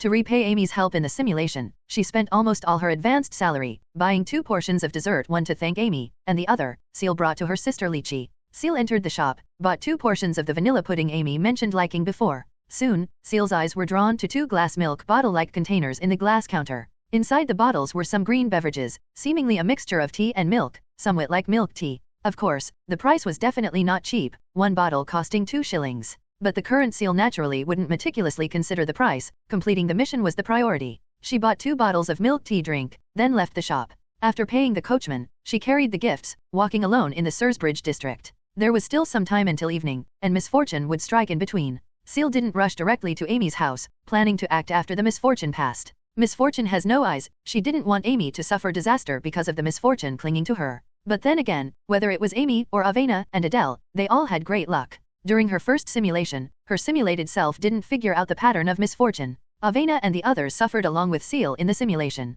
But they actually all survived. Can only say these three's luck values were not to be underestimated, all legendary survivors. Ciel walked along the street, thinking about the subsequent plan. During this interval, Ciel also opened the simulation interface, checking the simulation time point. If the time point was close and suitable, she wouldn't mind simulating again. Although simulating again, without the uniqueness enhancement, the quill pen should become much weaker, offering little reference value for dealing with the quill pen. It could allow Ciel to go through plans that didn't require contacting the quill pen. But unfortunately, Ciel's wish fell through. The next simulation was 37 days later, costing 100 fate points. This was somewhat not worth it for Ciel. Especially since uniqueness was gone in the simulation, she could only spend 100 points experiencing some garbage time. As for the dice to reset the simulation time, definitely couldn't use it at this time. The dice was very important, must be saved for situations with no retreat. Although not currently, who could guarantee that future past and future days simulations wouldn't randomly land thousands of days before or after, and she herself might be in a state similar to imprisonment, unable to live or die. At that time, Ciel's points would definitely be insufficient for simulation, causing a stuck phenomenon. Keeping the dice allowed the ability to randomize again in such extreme situations, with a probability of escaping that stuck situation. Of course, without the dice, Ciel also had the ability to change the simulation time. Just need to use a plan to create her own fated death in advance, forcing the simulation time to advance to the time of the fated death. As for how to create her own fated death, this was indeed a difficult problem. Suicide definitely couldn't be judged as fated death, because she couldn't possibly commit suicide in reality. But not something the current Ciel needed to think about. She hadn't reached the point of needing external forces to kill herself yet. More than 2 hours passed just like that. During this time, Ciel dodged an arrow from some merchant practicing archery that missed its target, but didn't encounter the high-risk misfortune recorded in the notebook from the simulation, the kind requiring save file transformation to avoid. Still needed to wait until 6:30 p.m. That is, after the banquet Avena was attending, misfortune would arrive. The banquet venue was also in the Sursbridge district. Prince's Sunapold rented Manor No. 4 here with high profile, inviting other transcendents who came to investigate Detton Manor. The cost of this banquet definitely wouldn't be small either. Probably tonight's extravagance attracted the terrifying misfortune. Slightly later, many high-tier transcendents would rush towards Sursbridge district to attend the banquet. During this period, Ciel better stay slightly further away from Sursbridge district. Just as Ciel prepared to leave the Sursbridge district, the scene she least wanted to see still happened. She actually ran into Amy on the street. Seeing Ciel walking alone on the street, Amy directly abandoned her other companions, quickly jogging towards Ciel. What a coincidence? Are you going to find Avena? Since their last parting, Amy hadn't seen Ciel for more than 2 days. Seeing Ciel again now, it was unavoidable to feel somewhat excited. She also noticed the gifts in Ciel's hand, thinking these should be for Avena. After all, Ciel and Lady Avena's relationship seemed very good. And they were both transcendents. Although Amy was usually very socially outgoing and keen on making friends, she still held a certain awe towards unknown creatures like transcendents, slightly restricting her natural familiarity. Looking at Amy before her, Ciel sighed inwardly. If rejected here, bringing things over later would seem very suspicious. Coincidentally, the direction she was currently walking, leaving Sursbridge district, was also the direction towards Amy's home. No, these are for you. Ciel shook her head, forcing herself to spin a tale, was just about to find you to discuss some matters of that sort. Hearing Ciel's words, Amy's eyes instantly brightened. She was currently extremely curious about any new knowledge regarding the transcendent, but was still waiting for Avena to help her search for potions, could only wait impatiently, her heart already somewhat restless. Ciel wanting to talk to her about transcendent matters naturally made Amy feel surprised and happy, not to mention Ciel came alone. After all, she wasn't very familiar with Avena and Adele. When with them, Amy always felt somewhat restrained. After bidding farewell to her friends, Amy took Ciel's hand, walking cheerfully towards home. Regarding this, Ciel actually had a solution. Mainly because Ciel knew the exact time the misfortune would arrive. She could find an excuse to leave before 6:30 p.m., return after surviving the tribulation. Currently, only Amy and the servants were home. Her father, to recuperate from injuries and mental shock, took Amy's mother to their small manor in the countryside. And Amy, to avoid missing any information related to the Transcendent, didn't leave with her parents, but stayed in the villa in Barren City. Upon returning home, Amy couldn't wait to eat the desserts Ciel brought, but was stopped by Ciel, the reason being it was almost dinner time. Eating dessert would spoil the appetite, better to save it for after dinner. This reasoning was accepted by Amy. She left the desserts and drinks in her room, then took Ciel to the garden to see the flowers she recently cared for, which were now blooming. Immersed in the joy of sharing, Amy completely forgot the main business, that is, about transcendent matters. By the time she realized, it was almost dinner time. Ciel didn't spoil Amy's mood, but during dinner, after Amy dismissed the other maids, actively started talking to Amy about the secrets of Detton Manor. This topic definitely interested Amy greatly. Upon learning Detton Manor wasn't just an ordinary high-end casino but also hosted transcendent gambling games, Amy was completely shocked. Death roulette, exchange area, Detton group. All the novel information repeatedly washed over Amy's perception. She even forgot to continue eating, concentrating wholeheartedly on listening to these stories, looking at Ciel, who described everything calmly, with admiring eyes. Dinner lasted until 6 o'clock. Ciel checked the time on the system interface, then looked towards Amy and said, "I suddenly remembered, I need to deliver something to my sister, might have to leave first." "Ah, so soon?" Amy, engrossed in listening, said somewhat disappointedly upon hearing Ciel's words, "Haven't eaten dessert yet. Have the maids help deliver it." "It's fine, I'll be back after delivering the item." Ciel thought for a moment, then asked, "But it might be somewhat late then. Will it be disturbing?" "Not at all." Amy shook her head, then nodded vigorously, saying, "You can come anytime." Ciel showed a thoughtful expression, then asked with a slightly conflicted expression, "Then if I return late, if it's too late, can I stay over at your place for one night?" "Such a good thing?" Hearing this, Amy instantly felt wide awake. "No, of course, no problem." Amy straightened her back, trying to appear more normal, unaware that doing so made her posture even stiffer. "Thank you." Ciel smiled and nodded, saying, "Then I'll go deliver the item first." I'll wait for you." After seeing Ciel off at the door, watching Ciel leave until her figure disappeared, Amy directly ran back to her bedroom. Pushing open the room door, Amy jumped directly onto the bed, hugged the pillow, and rolled back and forth on the bed, the excitement on her face impossible to hide. Although she had many friends, this was the first time a friend stayed over at her house. This was something she had always wanted to try. She had many friends, but thinking carefully, none were close enough to invite home for a sleepover, except Ciel, of course. The current Amy felt like she was dreaming. If this was a dream, then she hoped never to wake up. About 40 minutes later, Ciel, feeling slightly mentally exhausted, returned to Amy's doorstep. She opened the system interface, which showed her remaining fate points 169. Ciel never expected this time's calamity would be a gas stove explosion, and it was a carriage transporting gas stoves that exploded as it passed beside Ciel. If she hadn't foreseen the explosion 1 second in advance and directly transformed into the Judicator save file to flash away, she probably would have been blown into hero fragments on the spot. After following Amy back to the room, she asked Amy to get some more desserts. Amy, as before, didn't call the maids but went downstairs herself to pick snacks. During this time, Ciel poured 1/3 of the tranquilizer directly into Amy's bottle of milk tea drink, while she herself opened the other bottle, took a sip directly, declaring sovereignty over this non-toxic tea drink. By the time Amy returned, Ciel had already put away the tranquilizer, back into the potion kit. Amy, upon returning, had no suspicions, drank Ciel's spiked milk tea along with the snacks. "Tastes good, it's even mint flavored, I like it." 1 minute later, Amy, still praising the milk tea drink just moments ago, slumped drowsily onto the carpet. Ciel picked her up, placed her on the bed, covered her with the quilt, then sat at the dressing table, opened the old Ansa dictionary and literature she brought back from home earlier.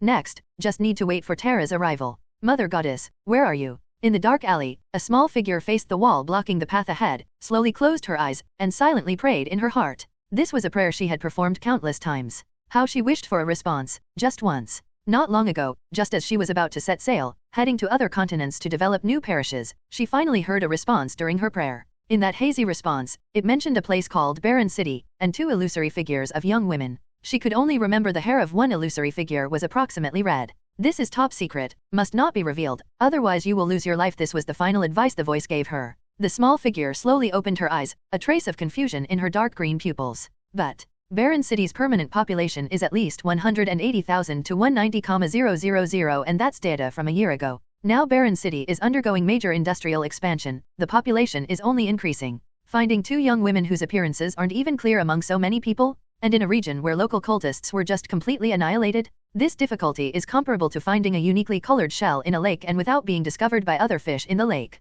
But no matter how she prayed, the mysterious voice and the illusory projection never appeared in her mind again. However, Tara didn't sigh. This was just a trial given to her by the Mother Goddess. If she couldn't even pass this trial, then she wasn't worthy of receiving the divine oracle transmitted by the divine servant. Better to commit suicide early and find the mother goddess in the divine kingdom to apologize.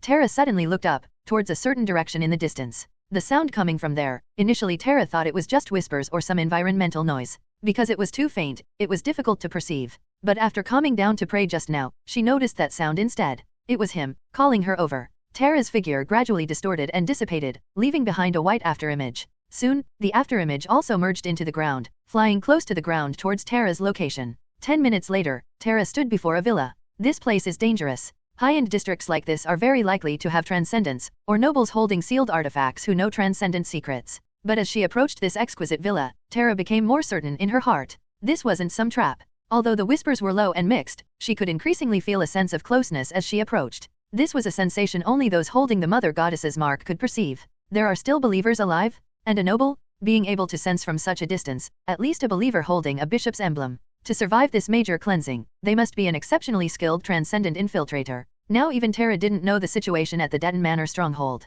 Only after other believers infiltrated and transmitted information could she know what happened inside. If contact could be successfully established, she might obtain some useful information. A white shadow emerged from behind Tara, leaped directly onto the house, stopped on a terrace. Then, Tara's figure distorted and dissipated, swapping positions with the white shadow. The place where the terrace door opened was a room. The entire house only had light source in this room. However, the curtains blocked Tara's view, preventing her from seeing the situation inside clearly. Finding the mother goddess is paramount. Tara walked directly to the glass door, reached out, and gently pulled the glass door open. Then, she slowly lifted a corner of the curtain, looking inside the room. 2 gas lamps were lit in the room. The light was slightly dim, but enough for Tara to distinguish the objects inside. Tara just looked inside, and her body stiffened slightly. On an exquisite white wooden stool sat a young woman tossing a dagger in her hand. She was tossing the dagger, watching herself, as if waiting for herself here long ago. Ambushed? No, not. Red hair? The young woman's red hair gradually overlapped with the figure with suspected red hair from the previous illusory image.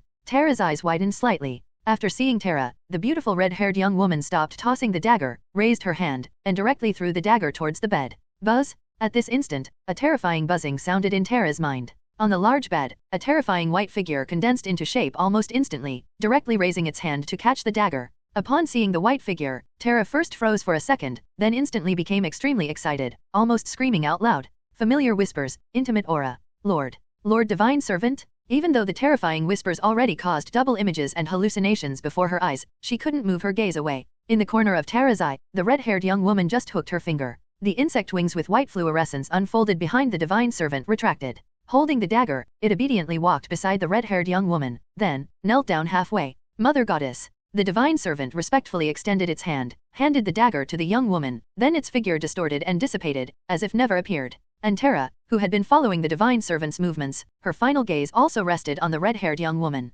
Mother Goddess? After meeting the young woman's gaze, Tara's body trembled with excitement. At this moment, she could no longer suppress the excitement in her heart, almost scrambling as she lifted the curtain and crawled inside, moving forward on her knees before the red-haired young woman's legs, pressing her forehead against the ground. Mother Goddess. Sorry, your foolish servant is late. I am willing to accept any reprimand, punishment, even my life. Tara was so nervous she became incoherent, completely losing her usual composure. The prayers previously memorized by heart, almost engraved in her mind, were completely forgotten at this moment. This was also related to being mentally disturbed by directly looking at the divine servant. Being able to see the divine servant described in the scriptures already made Tara ecstatic, and the divine servant's performance shocked Tara beyond measure. It's actually real. It's actually the Mother Goddess. This young woman is the Mother Goddess's human vessel, the shell she uses to walk the world, carrying her will. After waiting for a long time, finally, from above Tara's head, came the young woman's plain and cold voice. Let's talk somewhere else. Yes, Mother Goddess. Baron City, Gem District, Gem Avenue number 71. Yes, Lord Ciel. Ciel sat beside the desk, looking at Tara kneeling beside her, staring intently at herself, sighing silently in her heart. Just now, she spent great effort to finally get Tara to change her address for her, no longer calling her Mother Goddess, but Ciel instead. But Tara refused to drop the suffix Lord no matter what, as if directly calling Ciel without it was extremely disrespectful. Even if killed on the spot, she had to add Lord before Ciel. Fanatical to this extent is really something else. But it makes sense, after all, this is the most loyal believer carefully selected by the divine servant. There should be no problem with loyalty. Originally, Ciel thought what her simulated self wrote, being hugged by the leg and called Mother Goddess while walking on the street, was somewhat exaggerated. But now it seems, such a thing is very likely to happen. Fortunately, she waited for her in advance, instead of waiting for Tara to find her bit by bit through clues. At least from now, Tara completely ignored Amy, focusing all her attention on herself, which met Ciel's original expectations. And what needed to be done next was very simple. Tara, as a missionary, inherently possessed the ability to discern lies. But Ciel didn't need to lie, she just needed to tell the truth to win Tara's complete trust. Do you know why I waited for you? Ciel looked at Tara before her and asked. Servant is foolish and ignorant, please enlighten me, Lord Ciel. Tara raised her head, looking excitedly at Ciel's face. The fervent gaze made even Ciel feel slightly uncomfortable. She looked at Tara and said, my power is incomplete. This time, finding my uniqueness requires your help. Uniqueness? Hearing this, Tara instantly became energized as if injected with chicken blood, puffed out her meager chest, and said, tell me, what do you need me to do to assist you? Do I need to sacrifice myself to restore your power? Ciel. Do I look like someone who enjoys sacrificing Divine Advent Church cultists? Although she did indeed sacrifice about 100. No, just need to call over your confidant Gemma. Remember, not in your own identity. Ciel shook her head and said, I will give you instructions for subsequent matters. Yes, Lord Ciel, I'll do it right away. Tara nodded repeatedly. She didn't doubt at all how Ciel knew about the noble named Gemma among her confidants. In Tara's mind, the Mother Goddess being omniscient and omnipotent was perfectly normal. Retrieving part of the uniqueness. This is definitely a huge restoration of the Mother Goddess's power, and another major historical progress for the Divine Advent Church. This not only proves the doctrines of the Church of the Savior Goddess wrong, but also proves the orthodoxy of the Divine Advent Church. If this news were released, probably most people from the Church of the Savior Goddess would defect to the Divine Advent Church. Unfortunately, this news cannot be released. And Tara didn't quite want to release this news either. Only she knows the Mother Goddess's information. This is sufficient proof of her importance in the Mother Goddess's heart, and an important proof distinguishing herself from other believers. Even in the scriptures hundreds of years later, when mentioning this period, she would be titled the Mother Goddess's first servant, definitely leaving a thick, colorful mark in the scriptures. And helping the Mother Goddess obtain uniqueness is also participating in the epic progress, something countless believers dream of. This opportunity presented before Tara, she would definitely cherish it and assist the Mother Goddess without reservation. Under Ciel's guidance, Tara quickly drafted a letter to be sent to Gemma. And this letter would be delivered under Tara's personal supervision by a messenger. This was to avoid any accidents. After walking out of Ciel's house, the cool gentle breeze blew on Tara's face, slightly calming her constantly excited spirit. Soon, she carefully took out a piece of letter paper from her waist pouch. This is the original reference handwritten by Lord Ciel. Even the letter paper is Lord Ciel's own. She unfolded the letter paper, slowly brought it close to her face, took a deep breath. After a long while, until feeling slightly hypoxic, she shakily moved the letter paper away from her face bit by bit, exhaling. Although almost only the smell of paper and ink, amidst these smells, there was a faint, delicate girlish fragrance. She must treasure this letter paper well, until taking it into the grave. After carefully putting the original back into her waist pouch, Tara walked briskly along the night-shrouded street. Can't continue like this, must quickly complete Lord Ciel's instructions. Recopy this letter paper, then send it out. At this moment, Ciel, standing by the window, watched Tara walking away quickly, sighing slightly in relief inwardly. This way, she has established contact with Tara in reality too, and the relationship is more secretive. Even upon death, Tara wouldn't reveal any information about her. Next, besides making the stitched corpse, is it just waiting? Ciel glanced at the current time. June 26, 2:13. Before July 1st, everything must be in place. With the information from the simulation, Ciel handled these matters extremely quickly, even pinpointing what needed to be done at specific times. But the more perfect the preparations, the more Ciel worried about unpredictable accidents. After all, this is reality, not simulation. Mistakes cannot be redone from the beginning. Just as this thought emerged in her mind, Ciel felt a slight headache and buzzing. She reached out, rubbed her temples. After drawing the curtains, she sat back down at the desk. The candlelight before her dispersed some darkness, but couldn't dispel the faint tension in Ciel's heart. This sense of urgency and crisis was something her simulated self couldn't experience. Contacting Tara early means misfortune arrives early. Variables have already appeared. So, cannot rest yet. In the cold and gloomy room, a red-haired young woman leaned against the bed, hugging her knees, covered by a quilt, her face buried in her knees, sleeping just like that. A few minutes later, as if drowning in a dream, she abruptly lifted her head, her toes already gripping the bedsheet tightly, wrinkling the originally smooth sheet. She looked around somewhat blankly, the hair before her forehead scattered messily before her eyes. Quickly, her gaze gradually turned cold, as if the momentary look of helplessness and confusion never existed. System. Ciel called the system inwardly, looking at the current time. 6 a.m. It seems, apart from the gas pipe leak on the first floor at 4 a.m., there were no other misfortunes. Without the interference and influence of meeting Tara, the following rhythm should be consistent with the records in the simulation. Just don't know if this time's misfortune will provoke Lucy or Apold, thereby creating even greater misfortune. But it should be fine. At this point in time, they probably haven't linked the misfortune to sealed artifacts or anything else yet. The further she thought, the stronger the ominous premonition in Ciel's heart became. She shook her head, stopping this imagination based on deep-seated fear. She had never felt time pass so slowly before. Her simulated self went directly to the prison on the 25th to retrieve the female thief. But Ciel decided to contact Tara early in the morning, so from the evening of the 25th onwards, she was basically at Amy's house, with no time to execute this plan. Moreover, Ciel contacted the tailor in advance to ensure the items could be made faster, as this involved uncertainty. Anyway, the female thief would always be in prison, so her priority was adjusted downwards by Ciel. Now that other actions have been initiated, it's time to go to the prison to retrieve the person, avoiding complications from delays. Ciel opened the wardrobe, found a set of clothes that could cover her entire body, then spent one fate point to redeem something from the system store. A recommendation letter from a police department official. This recommendation letter wasn't written by Avena. In fact, such a small matter didn't require Avena's personal involvement. It was directly a recommendation letter from a police department official. Avena seemed to have many such formulaic recommendation letters, and all were genuine. After putting the recommendation letter into a newly bought satchel, Ciel stood before the mirror, looking at her current appearance.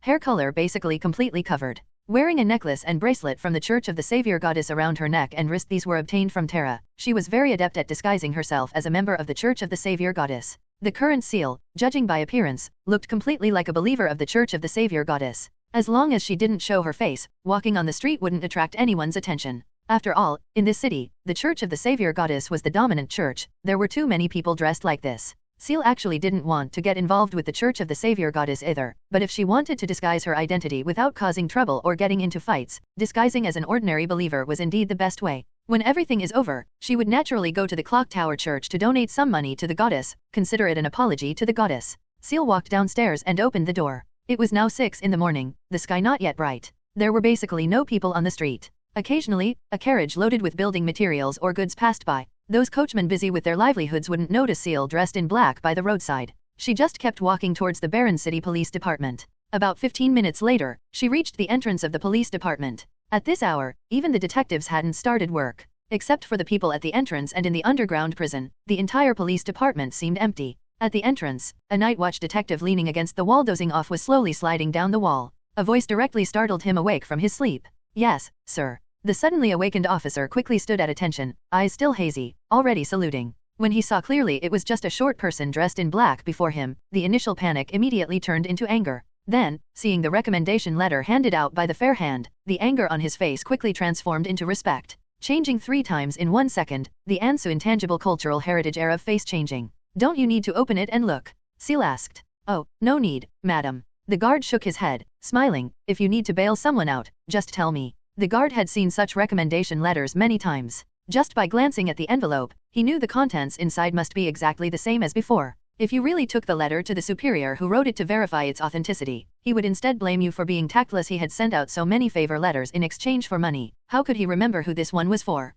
Calling it a recommendation letter, it was actually just a pass that could be bought with money, allowing one to do certain things within the police department's authority, such as bailing out an unimportant prisoner, or detaining someone for a few days under the pretext of investigation. After accepting the letter, the guard raised his hand to adjust the black steel helmet on his head, waiting for Ciel to speak. "The woman arrested for burglary 2 days ago, I need to bail her out." Ciel had already forgotten the woman's name, could only inquire using the crime. "Burglary? Woman." Hearing this, the guard instantly understood who it was. There were relatively few people locked up in the police station prison. Most serious criminals had already been sent to other prisons to serve their sentences. So he had a very deep impression of who was locked up, especially female prisoners. After all, that female prisoner was a repeat offender. Previously backed by the Blackwater gang, she made a fortune. After the Blackwater gang recently fell apart, she started her old trade of robbery and theft again. "Sorry, madam, I'm afraid this request is difficult to grant." The expression on the guard's face was somewhat subtle. He looked towards Ciel and said, "Why?" Ciel frowned slightly. Her simulated self came with the Roswell family crest.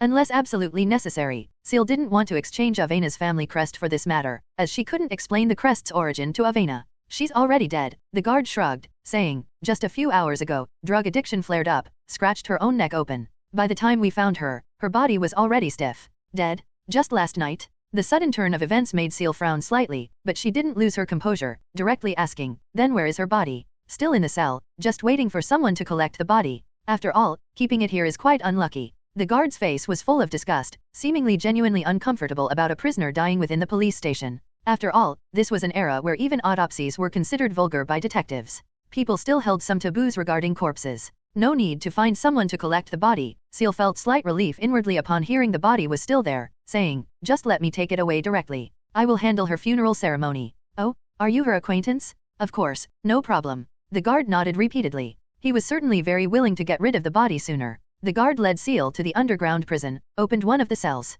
Ciel saw a brown burlap body bag. This crude body bag was stained with hardened black blood. Ciel didn't shy away too much, half knelt down, directly untied the body bag, and saw the female prisoner's head. Scratches on the face, neck also scratched open, complexion already purple, indeed looks like death from scratching herself open and excessive blood loss. Good thing I came early. Later, the body might have been buried in the mass grave outside the city. The facial damage didn't matter much, because she was going to take skin from other parts to replace it anyway. As for the issue of facial color, makeup could compensate. If really necessary, buying some animal blood to fill in would also work. Anyway, it wasn't to resurrect her, just to give the corpse a bit of color. Ciel retied the burlap sack tightly, dragged the body directly, and left the police station. At this time, figures gradually appeared on the street. Many people cast curious glances towards Ciel. An ordinary believer wasn't much to look at, but a believer dragging a body bag was quite a sight. Probably soon, this scene would be spread by word of mouth into various gossip versions, enriching their boring daily lives. Ciel also noticed this problem. Her current appearance was indeed somewhat conspicuous.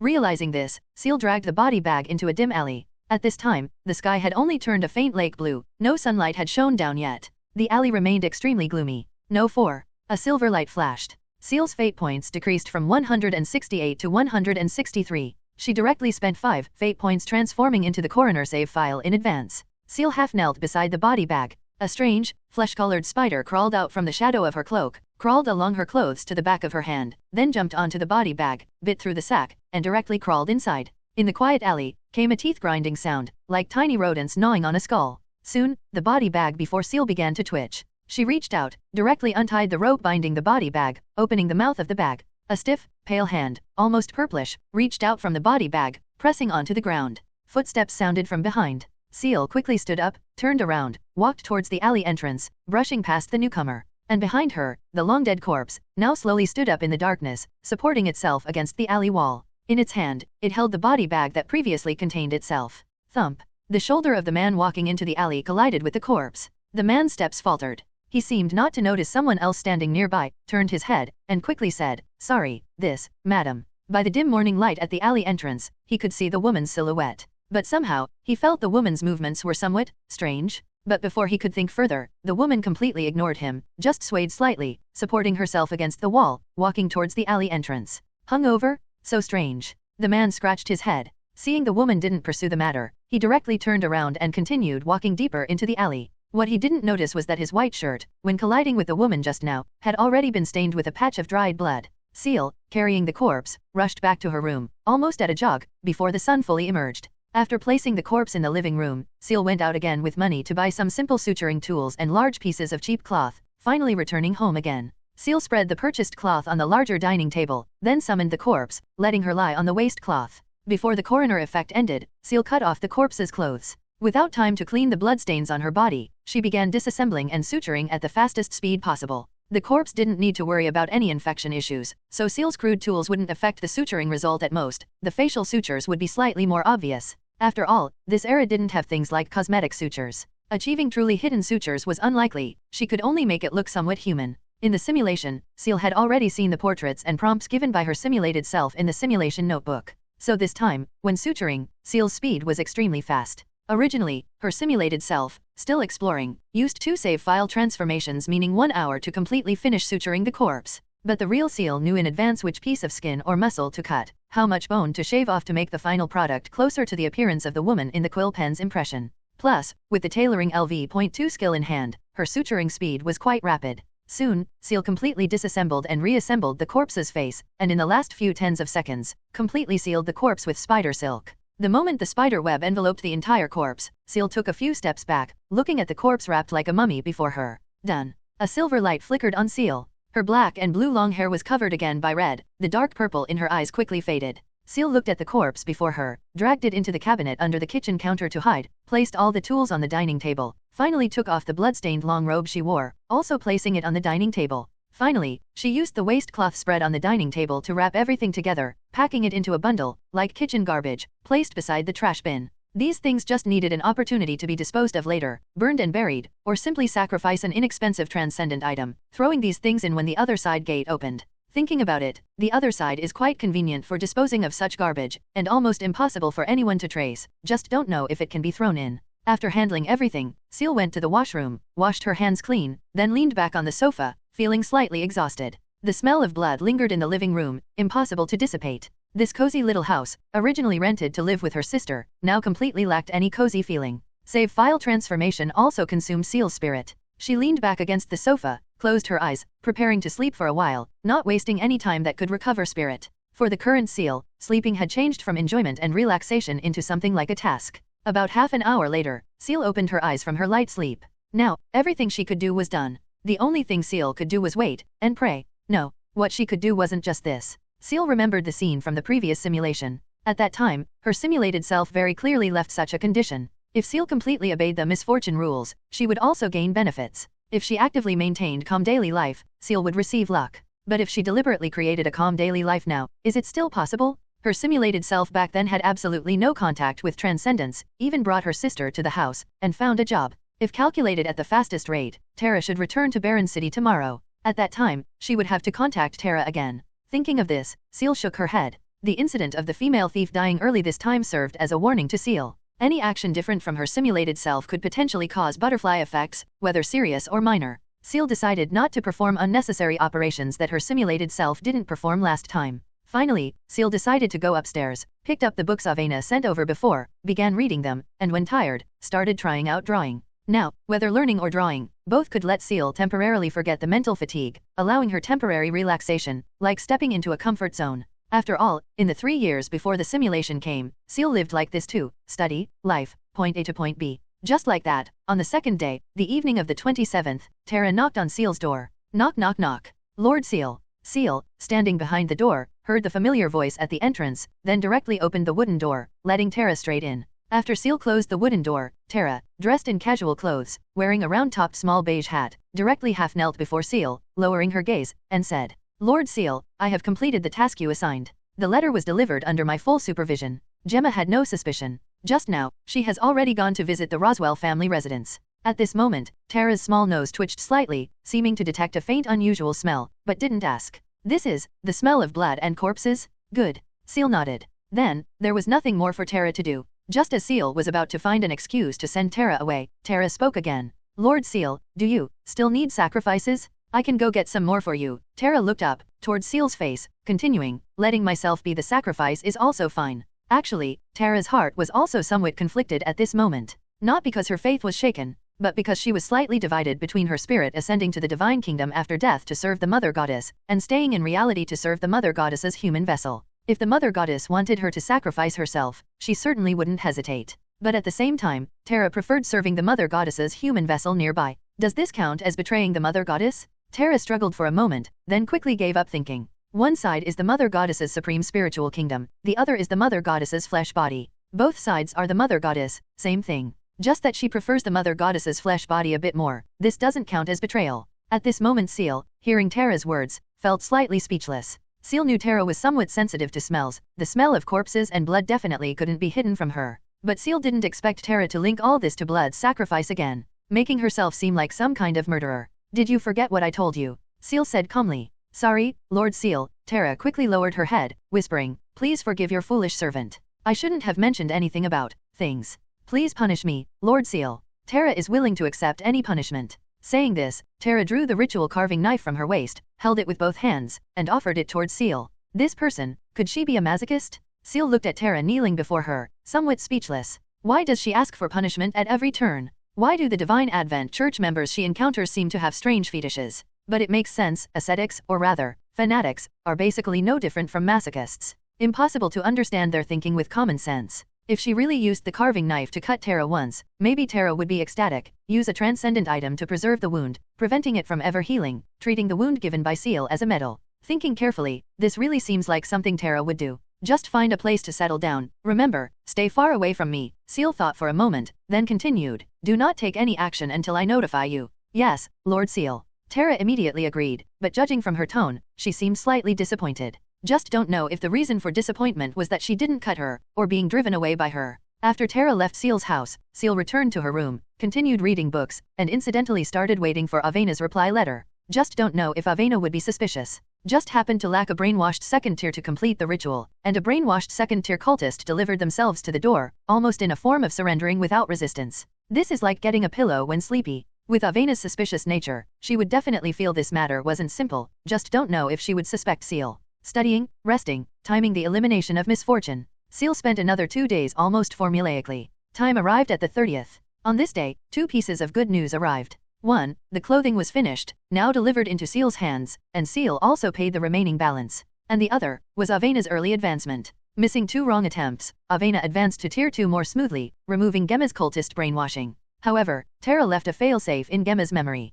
After the brainwashing was removed, Gemma lost all memories after becoming a cultist, equivalent to a 3-year blank in her life. This was something Terra did considering the interests of the church. Moreover, time was limited, she couldn't precisely eliminate only memories related to the church, could only make a clean cut. Avena mentioned lightly in the letter about advancing to psychologist. The rest of the letter was basically concerned about Ciel's current situation. And Avena also mentioned she now had the ability to help Ciel treat mental problems, confirming with Ciel when her matters would end so they could schedule a consultation. Ciel considered for a moment, then picked up the pen and wrote a reply letter. In the letter, Ciel congratulated Avena on her smooth advancement, then mentioned she indeed needed her help. As for the date, Ciel hesitated repeatedly, finally setting it for July 1st. That day was when her simulated self dealt with the quill pen. Ciel didn't know if advancing the time would encounter any unknown events, so decided to still execute the plan according to the original time, which is tomorrow. To ensure she had sufficient spirit to cope with tomorrow's confrontation with the contaminated renegade's touch, Ciel had to get enough rest tonight. According to the records from her simulated self last time, tonight was also a day she could sleep safely.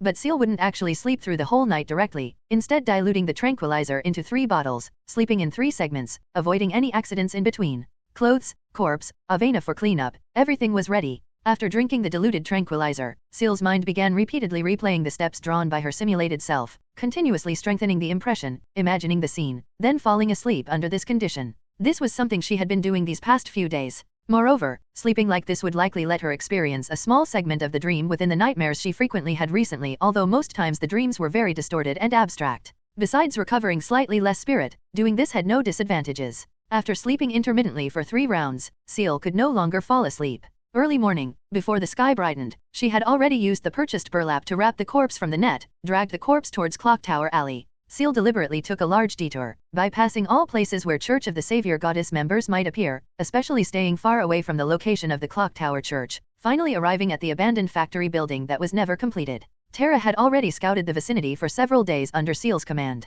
No children would come here to explore or play, and normally no one would come in. Unfortunately, this factory building had no basement, still not hidden enough for Ciel. However, her simulated self had already worked here twice. This place was still fine, it was on the city edge, remote enough. Ciel knew Avena would arrive at 3:30, but still set the appointment for 5 o'clock. If the appointment was set for 3:30, Avena might arrive at 2 o'clock or even earlier, which might lead to witnessing some unpleasant scenes. Ciel dragged the corpse into a dark corner of the factory, sat on the ground leaning against the factory wall, watching the time flow continuously, quietly waiting for time to pass. Reality cannot be skipped. Even knowing the entire process, Ciel could only wait for the specific time point to arrive. What she could do was ensure she utilized all information obtained from the future or past, completing the process at the fastest speed possible. Playing multiple rounds is indeed boring. Ciel's heartbeat began to accelerate, pounding, but she still made a small joke in her heart to alleviate her current nervousness. Whether all this can end depends on today. At this moment, Ciel was no longer thinking about the subsequent process in her mind. Instead, she emptied her brain, trying her best to alleviate her inner tension. Actually, she didn't need to be so nervous. Logically speaking, her rest time was more ample than her simulated self's. Her spirit should definitely be in a better state than her simulated self's. The sun rose bit by bit, shining through the damaged roof of the factory, illuminating a small half of the area, but couldn't dispel the darkness in the depths of the factory. Soon, clouds gathered, obscuring the sun's brilliance. The entire sky began to turn gloomy, seeming ready to rain at any moment. But the rain never fell. 7, 8, 9, 13, 14, 15. The moment the pointer pointed to 3 p.m., a silver light flickered in the darkness deep within the factory. A few minutes later, a swaying, tall figure wearing luxurious golden clothes, her face flushed unnaturally red, walked out from the darkness, stood in the sunlight, looked up, towards the sky. Under Ciel's control, the corpse faced the sky, slowly opened its mouth, uttering an ancient and unfamiliar name. Slade. The sentence her simulated self deemed most effective, the last sentence her simulated self made the corpse shout, yielded no reaction.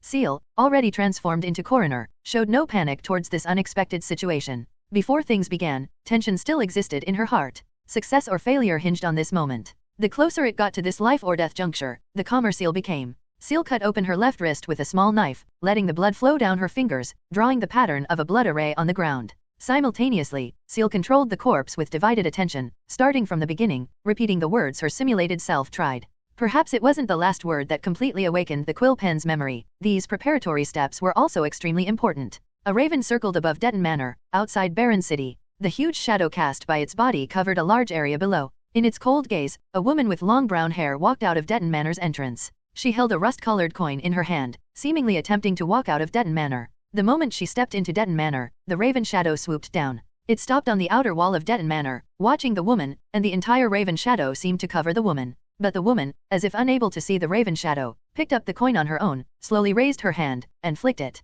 The coin tumbled upwards, then followed a parabolic path back towards the woman's backhand. The rust-colored coin landed steadily on the woman's backhand. In the raven shadow's eyes, an invisible virtual line connecting the coin and the woman instantly snapped, then connected to another line. And the consequence of this action was that the coin, originally landing steadily heads up on the woman's backhand, slid off at a strange angle, hitting the ground. The eyeball demon on the coin's reverse side looked at the sky. Seeing this scene, the woman's expression changed slightly. After bending down to pick up the coin, she hesitated repeatedly, finally retreating back into Detton Manor. These past few days, the woman had been using the coin to probe the boundary. Soon, she would understand what she needed to do. The raven spread its wings, took to the air, and flew towards the city. In its eyes, the city seemed shrouded in a layer of grey mist. Countless fine threads, complexly intertwined, connected different people. These fine threads were mixed with white, blue, and orange light, but the orange light was scarce. The brown-haired woman just now carried a hint of orange. It followed one of the fine threads with a relatively high proportion of orange, flying all the way to the Clock Tower Alley district. This thread connected to a noble man with short golden hair, dressed in sophisticated attire. At this moment, he held a gold-rimmed cane, walking in the streets of Clock Tower Alley. His left hand held a crystal resembling a blue eyeball. Another person who hasn't found their destined position. Just a casual manipulation, the blue eyeball in the man's hand suddenly turned deep purple, the deep red core in the center staring fixedly at a servant following behind the man. The man turned his head, happened to see the servant with a face full of grief and indignation, drawing the pistol from his waist, aiming directly at the man. After the servant was discovered, he cursed something, then directly pulled the trigger. Bang! Clang! The bullet shot directly towards the man's face, but upon hitting his skin, it made a crisp sound, sparks flew, and it ricocheted aside. Bang bang! Several more gunshots sounded. The street descended into complete chaos. The bullets dodged by the man accurately hit several passing civilians, who fell into pools of blood. The man looked at the fallen civilians, his expression unchanged. But upon seeing one of them wearing the long robe of the Church of the Savior Goddess, his expression changed slightly. He directly reached out, punching his servant unconscious. He was in trouble. The raven shadow circling above, witnessing this scene, finally left with satisfaction. At this moment, it was like a god, controlling everyone's destiny, playing as it pleased. And it seemed to be enjoying this feeling of manipulating life, flying towards the next destination with a joyful mood. When it flew to the top of an unfinished factory, it sensed an unusual aura. But compared to this aura, it was more concerned about the woman standing below the factory, with only a single blue thread attached to her. It stopped on the roof, the huge raven shadow covering the entire area. The words from the woman's mouth were vague and messy. Just listening made the raven feel a sharp pain from its spiritual body.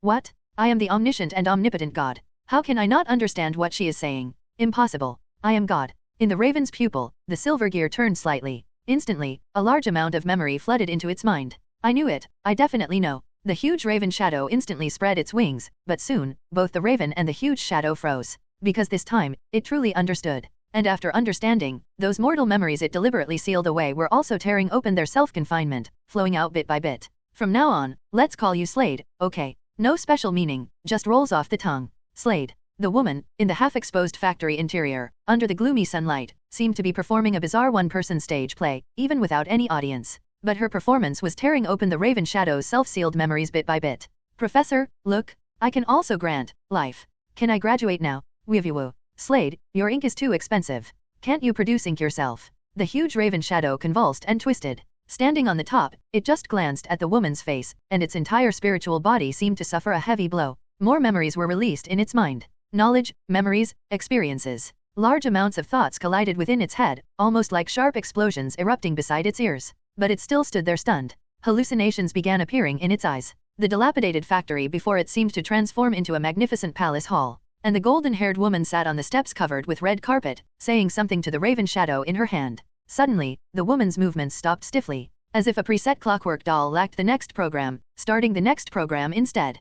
She stood up, looked up, towards the raven. Slade. Run. Rip. The flesh and clothes at the woman's waist exploded. The magnificent palace in the raven's eyes seemed to instantly turn into a sea of fire. The woman's figure was dragged into darkness. No. No, no, no. The raven's consistently cold and indifferent eyes finally showed slight fluctuations. Almost without any thought or hesitation, it directly swooped towards the woman, not even quite sure why it did so itself. But it just felt that if it didn't do this, it would regret it again. This time is different. This time it is God. It can save everything. The raven, enveloped in shadow, plunged directly into the darkness. But what awaited it wasn't the terrifying dark mosaic from memory, but a black and blue-haired young woman with an indifferent expression, all fingers on her left hand severed, and a terrifying monstrous hand. Almost the instant it saw the monstrous hand, the hand disappeared from its vision. Even before the gear could activate, it was already seized by the throat by the monstrous hand, rapidly dragged towards the blood-red vortex over there. Phew. Ciel slowly exhaled. Good, no accidents. Ciel looked at the still rotating blood-red vortex. The raven and little left have already gone in. Next, it's her turn. Ciel controlled the corpse to stand up again. The corpse, originally lying on the ground performing death, rushed directly towards the blood-red vortex, but passed through it as if clipping, hitting the wall. Doesn't work after all. Perhaps because it lacks the characteristics a spiritual being or transcendent should have.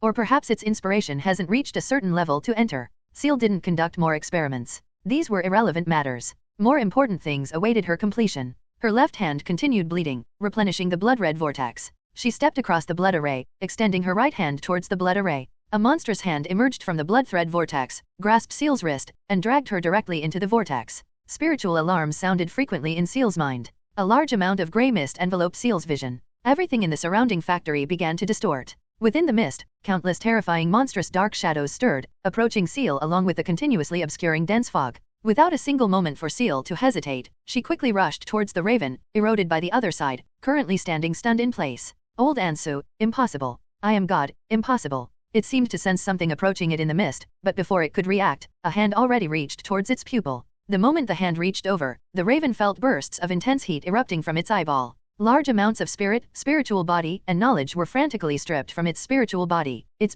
leaving its originally distorted spiritual body riddled with holes. Powers and knowledge not belonging to it were being frantically plundered. This spiritual body, which should have died long ago, was left with only a battered body and memories. But it just watched the hand reaching towards it, without any struggle, just watching the hand reach towards its eyeball. Then, its vision went black. The other eye also seemed destroyed, rapidly necrotizing along with the body. The fear before its eyes had completely dissipated, leaving only residual memories scorching the heart like the fierce sun. Simultaneously, changes began appearing before Ciel's eyes too. A silver gear floated above her fingertip, shining and revolving. The gear seemed to accelerate the convergence of the mist. The surrounding mist, mixed with dark shadows, rolled towards Ciel. Just then, the echo of the silver-white time binder in Ciel's pocket flew out directly, colliding with the gear, blooming with dazzling silver light. The silver light almost swallowed Ciel's entire vision, also dispersing the surrounding mist. For a moment, the whispers in Ciel's mind seemed to lessen considerably, replaced by a warm, familiar feeling. The originally antique silver stopwatch began distorting and deforming with the addition of this gear.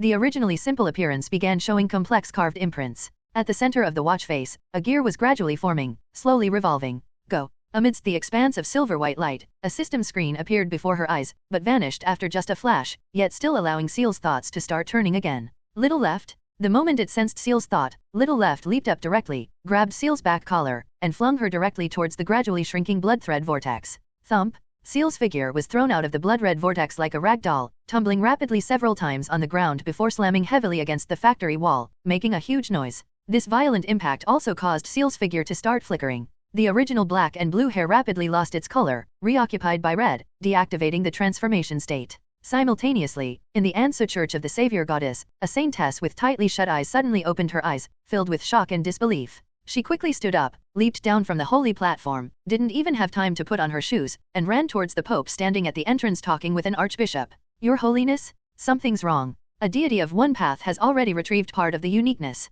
It's not the goddess. Where? Which church? Don't know. The sensation is very vague, not even clear if it's in this world. This scene played out not just in the Church of the Savior Goddess, but also among various different churches and secret cults. Someone actually obtained uniqueness again after the Chaos Era. This was something no one achieved even during the 1,000-year holy war fought over resources in the ancient era. Only a few at the highest level could know these things, but everyone understood clearly, the world was about to shatter again. The originally dormant secret cults and churches would go mad searching for this truth. Ciel moved bit by bit to the factory entrance, leaned against the main door, and looked at her right hand under the dim sunlight. In her somewhat unfocused vision, the skin of her right hand was chapped, and within the cracks, scarlet tentacles were drilling outwards along the wounds, waving beside her hand. The blood staining her fingers and palm red dripped drop by drop from her fingertips towards the ground. But when Ciel used her left hand holding a handkerchief to wipe the blood on her right hand, she wiped nothing at all. In her left hand's perception, her right hand showed no changes at all. The palm was also dry, without wet blood. Both sensations were irrational. She did indeed tear open the raven's eyeball with her hand in the other side. It's impossible that no blood stuck to her hand. But the blood couldn't possibly keep flowing like this after so long. The blood should have dried long ago. At this moment, Ciel's mind still seemed to echo with the low roars of those monsters from the other side. These sounds echoed in Ciel's mind like whispers. She was glad she didn't understand the meaning these sounds represented. Ciel slowly took out the echo of the silver-white time binder from her pocket. The stopwatch now lacked its initial simple rusticity, beginning to show exquisite patterns. Opening the silver cover, the stopwatch no longer felt stuck when opened, as if it had been refurbished all at once. However, what concerned Ciel the most was the gear at the center of the watch face. It covered the hour, minute, and second hands, but its rotation frequency was completely inconsistent with these hands. This gear clearly didn't participate in the stopwatch's rotation, rather resembling a decorative component independent of the stopwatch. Ciel hesitated for a moment, then placed her hand on the gear. Even if it's a decorative item with uniqueness. It should have some special abilities. The moment Ciel placed her hand on the stopwatch, a familiar system panel popped up before Ciel. Echo of the silver-white time binder, damaged, exclusive sealed artifact, bound. More abilities can be obtained as the sealed artifact is repaired. Current ability, Echo of Time LV.2. Echo of Time LV.2 records the host's current individual time. After 15 seconds, or when life is threatened, returns the host individual to the recorded time and removes all negative states. Side effect, within 45 minutes after use, the host's individual spacetime will become disordered. The host's state will jump between different save files. Overlimit gear LV.1. Overlimit overload, turn the gear, causing a specified skill, item, or sealed artifact owned by the host to enter the overlimit overload state, allowing it to exert power beyond its limits and ignore side effects, lasting 1 minute. Side effect, skills, items, or sealed artifacts amplified by overlimit overload will enter a 72-hour overload damage state, unable to be repaired. Overlimit overload? Beyond limits? And it can act on any skill, item, and sealed artifact? Anything fitting to these three concepts can be overloaded by myself? Just reading the text description, Ciel realized the power of this gear. Its strength lies in the concept. The gear places no restrictions on the things and items that can be overlimited, meaning anything can be overlimited using the gear.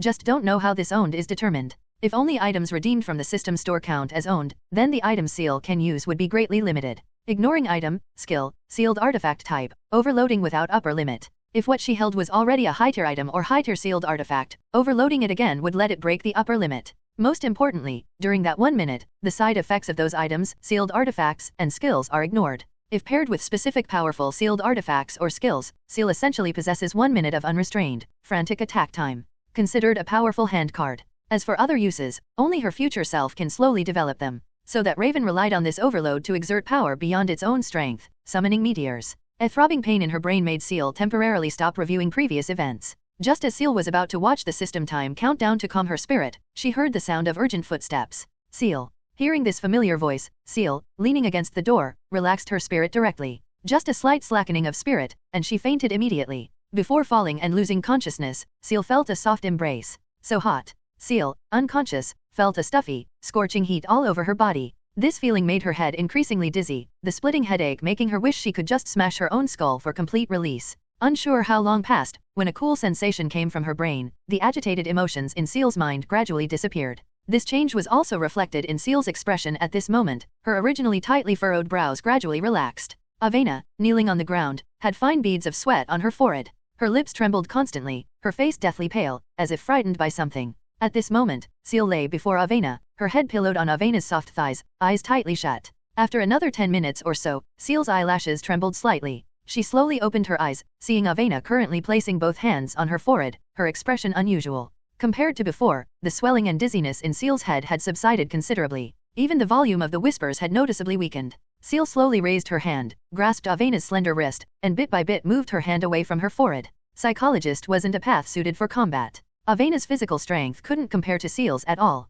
Although struggling slightly, Avena's hand was still moved away by Ciel. The healing was interrupted. Avena abruptly opened her eyes, scanned the surroundings with lingering fear, realized there was no mist or monsters, then took out a handkerchief and wiped the sweat from her forehead. Avena looked down, her gaze meeting Ciel's eyes, which carried a hint of weakness. Ciel. Avena was about to say something, but was interrupted by Ciel. It's all right now, Ciel managed a smile and said. It's already over. After Ciel released her hand, Avena's suspended hands didn't know where to put them. After hesitating for a moment, she slowly placed them on Ciel's shoulders and asked, "How are you feeling now?" At this moment, Avena hadn't fully processed Ciel's "it's all right now," still worried about Ciel's physical condition. Even without touching Ciel's forehead, just placing her hands on Ciel's shoulders, her thumb close to Ciel's cheek, Avena could feel the scorching heat from Ciel's body. Okay, I guess, just a bit dizzy. Ciel shook her head, but just this simple action made her feel intense dizziness, even nausea. Seemingly seeing through Ciel's struggle, Avena gently supported the back of Ciel's neck, slowly changed position, supported Ciel's nape with her right hand, passed her left hand under Ciel's legs, about to lift her directly.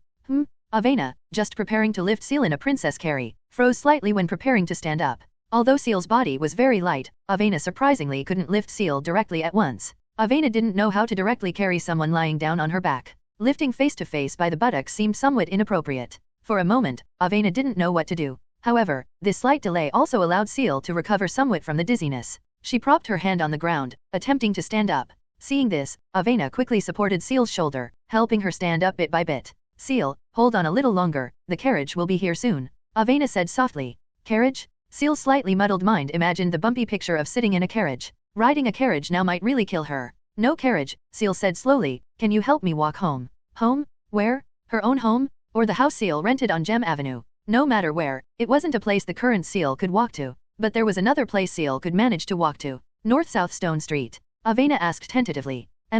Ciel nodded slightly. "Okay, hold on for a moment." Avena supported Ciel, moving bit by bit towards the outside of the factory. At this time, besides cargo carriages and children running around on the street, there were almost no pedestrians. The street still emitted an indescribable sour stench, but Avena showed no disgust, just carefully observing the road, avoiding puddles, pedestrians, and carriages. This journey, originally only taking 6 or 7 minutes, took them nearly 20 minutes. Finally, they stopped at the entrance of number 144, Clock Tower Alley. Ciel reached into her pocket, fumbled slightly, took out a key, inserted it, and turned it to open the door. Just opening the door, there wasn't the expected smell of dust hitting her face. Everything in the house was spotlessly clean, as if someone had been coming regularly to clean the house. After helping Ciel to the sofa and letting her sit down, Avena went back to close the door, then walked towards the kitchen, starting to look for a kettle, but couldn't find one. Some of the cookware and kettle here had already been taken away. What remained were some immovable furniture originally left by the landlord. Finally, after rummaging through boxes and cabinets, Avena found a wooden bucket and ladle that looked barely used.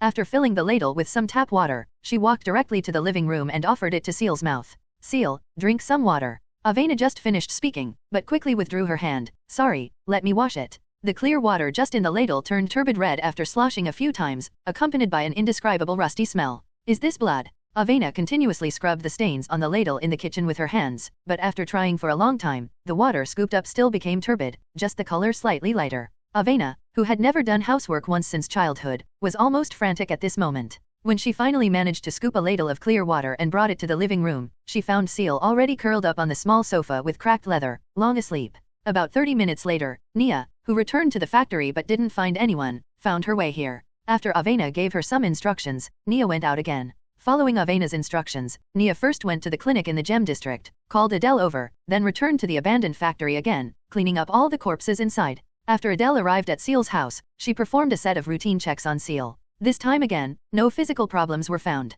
Ciel's physical symptoms were caused by mental exhaustion. After recording all of Ciel's current symptoms, Adele quickly returned to the clinic laboratory to prepare new medicine. And throughout this entire process, Avena stayed by Ciel's side, observing Ciel's mental state. Now Ciel was sleeping naturally, recovering naturally. As long as no worsening symptoms appeared, Avena wouldn't intervene. Mental healing isn't something accomplished overnight. If treatment were truly that simple, there wouldn't be so many mad transcendents. At this moment, Ciel, in her sleep, was experiencing a clearly visible dream. Ciel in the dream was in a vast, misty room, stepping on creaking wooden floors. No matter where she walked along the mist, there seemed to be no end. She just kept walking in this almost infinite space, yet her spirit became increasingly frantic. She started running, sprinting with all her might, but before her eyes, besides mist, was still mist, seemingly endless. Until Ciel was about to be exhausted, she stepped through one of the wooden planks, her body falling downwards, plunging into the boundless darkness beneath the planks. At this moment, Ciel abruptly opened her eyes. What met her eyes was warm candlelight. She looked down. A soft, warm blanket had been placed over her body at some point.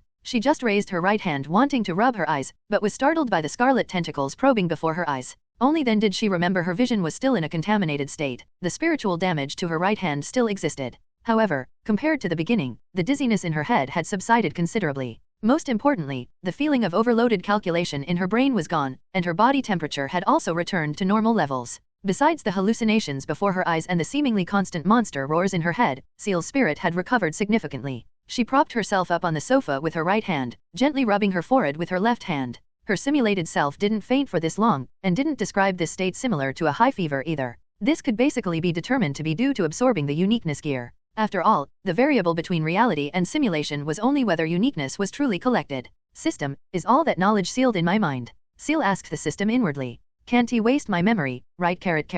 Good grief. The knowledge sealed in my mind, I actually have to pay to access it myself. You should be secretly happy, at least you don't have to worry about being controlled by others anymore. Don't have to worry about being controlled by others anymore. Like the situation where the quill pen controlled her body in the simulation won't happen again? This was good news for Ciel. She followed the warm candlelight, looking around. Firewood burned in the fireplace, blocked by the fire guard, providing warmth to the house. Several bottles of expensive wine, a silver teapot, and a few cups were placed on the table. These were clearly not her own things. One bottle of wine was half empty. Ciel looked to her left and saw a familiar figure sitting on the single sofa, head tilted, asleep. Her glasses were still perched on her nose, long black hair sliding down her fair cheeks. Her current posture was by no means comfortable for sleeping. A dry mouth made Ciel pick up the teapot. She opened the lid, confirmed it was just ordinary black tea inside, not wine, poured herself a cup, and drank it down. The warm tea flowed down Ciel's throat, giving her a feeling of being alive again. After pouring herself another cup of tea and finishing it, Ciel focused her gaze on Avena again. While she was unconscious, did Avena stay beside her the whole time? Even in summer, Baron City's nighttime temperature was only slightly above 10 degrees, certainly not warm. Sleeping in the living room like this was not only uncomfortable but would definitely lead to catching a cold. Ciel stood up, stretched her waist slightly, confirmed her current spirit was decent, then walked beside Avena and gently lifted her. Avena's weight was surprisingly light for Ciel. Ciel very easily lifted her entire person in a princess carry, then slowly walked upstairs. Pushing open her room door with her back, Ciel placed Avena on her own bed, unfolded the folded quilt beside her, and covered Avena with it. After taking off Avena's glasses and placing them on the table, Ciel lit the candle on the table. Just as Ciel finished lighting the candle and prepared to stand up and leave, Avena, lying on the bed, slightly narrowed her eyes. Actually, she had already woken up when Ciel lifted her just now, just hadn't spoken. Only when Ciel prepared to leave did she open her eyes and whisper, "Ciel." Hearing the voice, Ciel turned her head and saw Avena half propped up, looking at her, her eyes full of worry. "What's wrong?" Ciel asked. "You, where are you planning to go?" Avena asked. The current Ciel basically gave Avena a stereotype. As soon as Ciel went out, she was preparing to do something particularly dangerous. "Nowhere." Ciel shook her head. She originally just wanted to go downstairs and get something to eat. Having not eaten for almost a whole day, she felt somewhat hungry. Then rest well. Avena lifted the quilt slightly, patted the somewhat hard mattress, and said. Unsure why, the current Avena maintained a blank expression, but both her tone and actions gave off a feeling like she was acting spoiled. Plus, Avena wasn't wearing glasses now, her eyes looked somewhat hazy. Ciel remembered the half-empty bottle of wine downstairs. Thinking carefully, when carrying Avena upstairs just now, she did indeed smell a faint scent of alcohol on her. "Are you drunk?" Ciel sat on the edge of the bed, looking at Avena, asking somewhat curiously. No, Avena shook her head, lay back down again, looked at the ceiling, and said, "Just thirsty." This Ciel understood clearly. Many nobles treated wine and tea as water, rarely drinking plain water. In the perception of most nobles, water was still an unclean beverage. Alcohol was better, and could also disinfect. Of course, Ciel had always boiled water to drink, but besides her and her sister, she seemed not to have seen anyone else with this habit. However, this was the first time Ciel saw a slightly tipsy Avena. At least her expressions were richer. "How are you feeling now?" Avena turned her face sideways, looked at Ciel sitting beside her, and asked. The current Avena lay on Ciel's bed. Although the mattress was hard, the quilt wasn't soft to the touch, the fabric slightly rough, yet her surroundings seemed enveloped by Ciel's scent. The slight flush on Avena's cheeks now, unsure if it was due to these scents, or because of drinking some wine. Much better, Ciel looked at Avena, saying sincerely, "Thank you, Avena." If not for Avena helping her share some of the contamination, she definitely wouldn't have recovered so quickly. For this point, Ciel was genuinely grateful to Avena. Hearing Ciel's reply, Avena nodded slightly, then slowly closed her eyes. Since childhood, Avena understood one principle. If you want something, you have to strive for it. A prosperous life also gave Avena plenty of room for trial and error, nurturing her calm, confident personality. Most importantly, such a life also gave her a quality difficult for ordinary people to possess, not being afraid of making mistakes. Because she had the capital to cover her mistakes. And Ciel was the complete opposite. Similarly calm and composed, but Ciel was too easily afraid of making mistakes, because once she made a mistake, she would lose everything directly. So most matters, Ciel carried alone, even actively distancing herself from close ones when encountering danger, just so that when things went wrong, close ones wouldn't be implicated. During these days of interaction, Avena also saw this point. Especially Ciel's personality, always hovering at the edge of everyone, made Avena worry. Worrying that one day encountering something, Ciel would disappear completely without any discussion, escaping to a place no one could find. To prevent this situation from happening, Avena felt she had to do something. Ciel. Avena sat up again, reaching her hand towards Ciel. Ciel looked somewhat puzzledly at Avena's left hand. When she saw Avena's left hand reaching towards her right hand, Ciel's pupils slightly constricted. When Avena's fingertip touched her finger, she subconsciously pulled her hand back slightly. In Ciel's vision, where Avena's hand touched, in the crack on the back of her hand, terrifying scarlet tentacles writhed. Her terrifying right hand formed a stark contrast with Avena's fair left hand. Ciel's hand only retracted slightly, but Avena moved forward again even faster, directly placing her hand on the back of Ciel's hand. Avena, Ciel looked somewhat puzzledly into Avena's eyes, seemingly not understanding her intention. I can see it, Ciel. Avena looked at Ciel's right hand. She held Ciel's wrist and slowly lifted Ciel's right hand. After pressing Ciel's palm against her own face, she looked into Ciel's eyes. After healing your spiritual body, whatever you can see, I can see too. Avena's dark purple pupils stared into Ciel's eyes, saying seriously, word by word, do you think I would be afraid? Ciel looked into Avena's eyes, felt the warm temperature of Avena's cheek on her right hand. Unsure why, her heart skipped a beat. Avena. Whether in reality or simulation, Avena's unreserved help towards her made Ciel develop immense trust in her. Precisely because of this, Ciel was even more worried that the events she encountered would implicate her. But Avena herself didn't seem to think so. Within these short few seconds, Ciel re-examined her own heart. Previously, she was indeed somewhat self-enclosed. Towards anyone, even her own sister, she couldn't reveal her true heart. Could this method really protect the people around her? This sentence, now in Ciel's heart, was marked with a question mark. This method, perhaps, might hurt those who truly treated her genuinely. Ciel understood Avena's feelings for her were quite special, but Ciel herself deliberately avoided matters of emotion. Before, perhaps crisis not yet resolved could be used as a shield, convincing herself. But now, it seemed no such shield could be used. She had to face her own heart, give a response. Just as Avena felt somewhat disheartened in the silence, intending to release Ciel's right hand, Ciel looked up, met Avena's gaze, and slowly said, can you swear, no matter what I become, you won't be afraid of me for a lifetime? Even if I become another appearance, even if I become a monster. Another appearance referred to save file transformation, an ability Ciel would definitely expose in the future, it couldn't be hidden.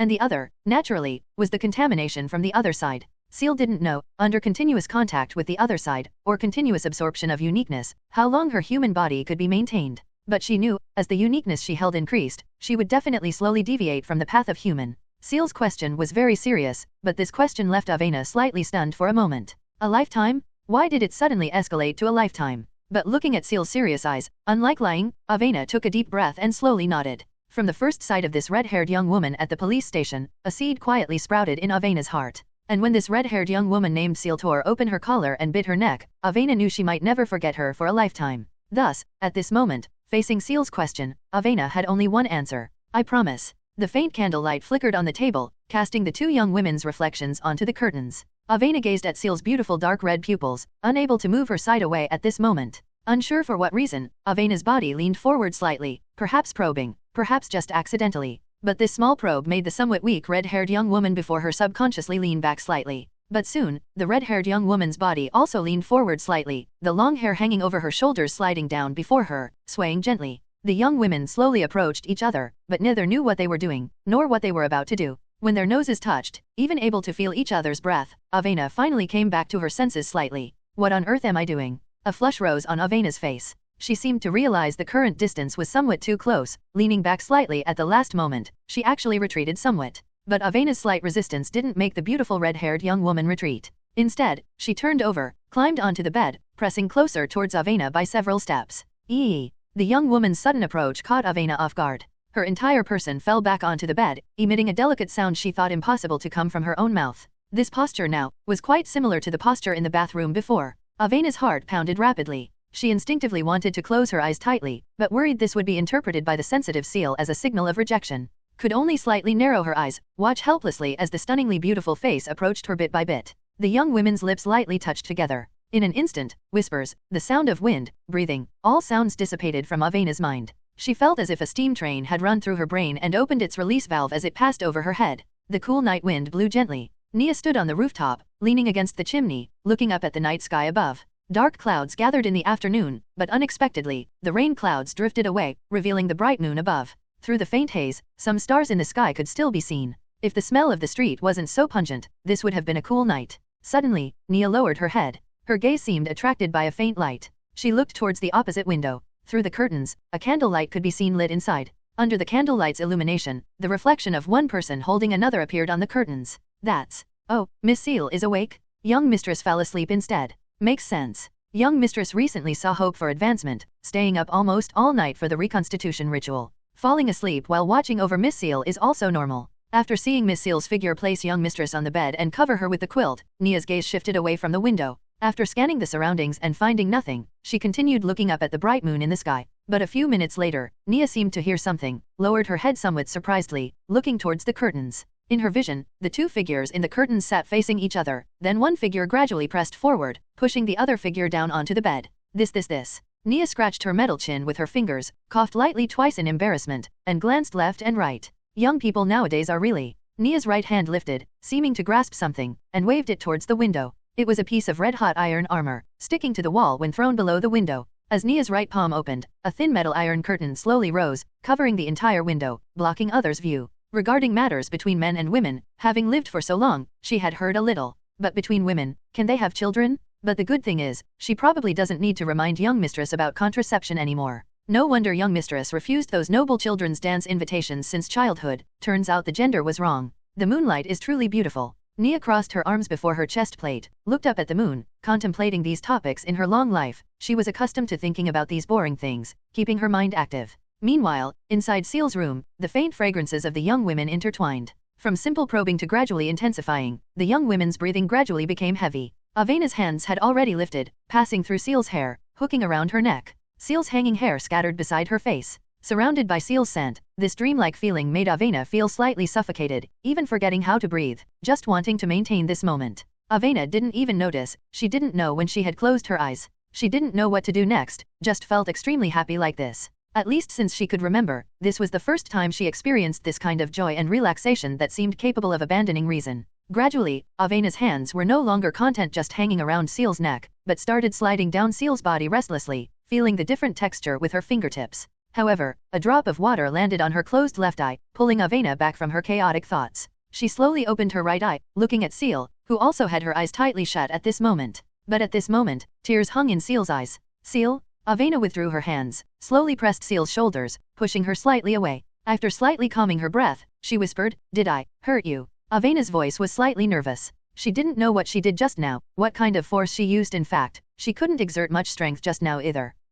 It's fine. In Avena's vision, Ciel slowly straightened her body, then somewhat surprisingly raised her hand to touch her own cheek. At this moment, Ciel seemed to just notice she was crying. Strange, Ciel randomly wiped the tears on her face with her hand, but the more she wiped, the more tears flowed, as if the dam completely broke without restraint, even though Ciel had absolutely no intention of crying. Even Ciel didn't realize that the pressure she had been accumulating, suppressed deep in her heart, was released slightly at this moment. Tonight, just now, perhaps was the most stress-free moment for Ciel since 3 years ago. At that moment, she seemed not to need to consider life and death, survival, and becoming stronger, just needed to release her pressure freely. And after coming back to her senses, the whispers in her head and the tearing pain in her spirit reminded her again that she still lived in a dangerous world. There was no sadness in her heart, but complexity, a complex emotion even she herself found hard to explain. Avena, lying on the bed, looked at Ciel sitting there blankly and crying, only feeling sharp pangs in her heart. In places she couldn't see, when Ciel acted alone, how much suffering did she endure? How much pain did she suppress in her heart?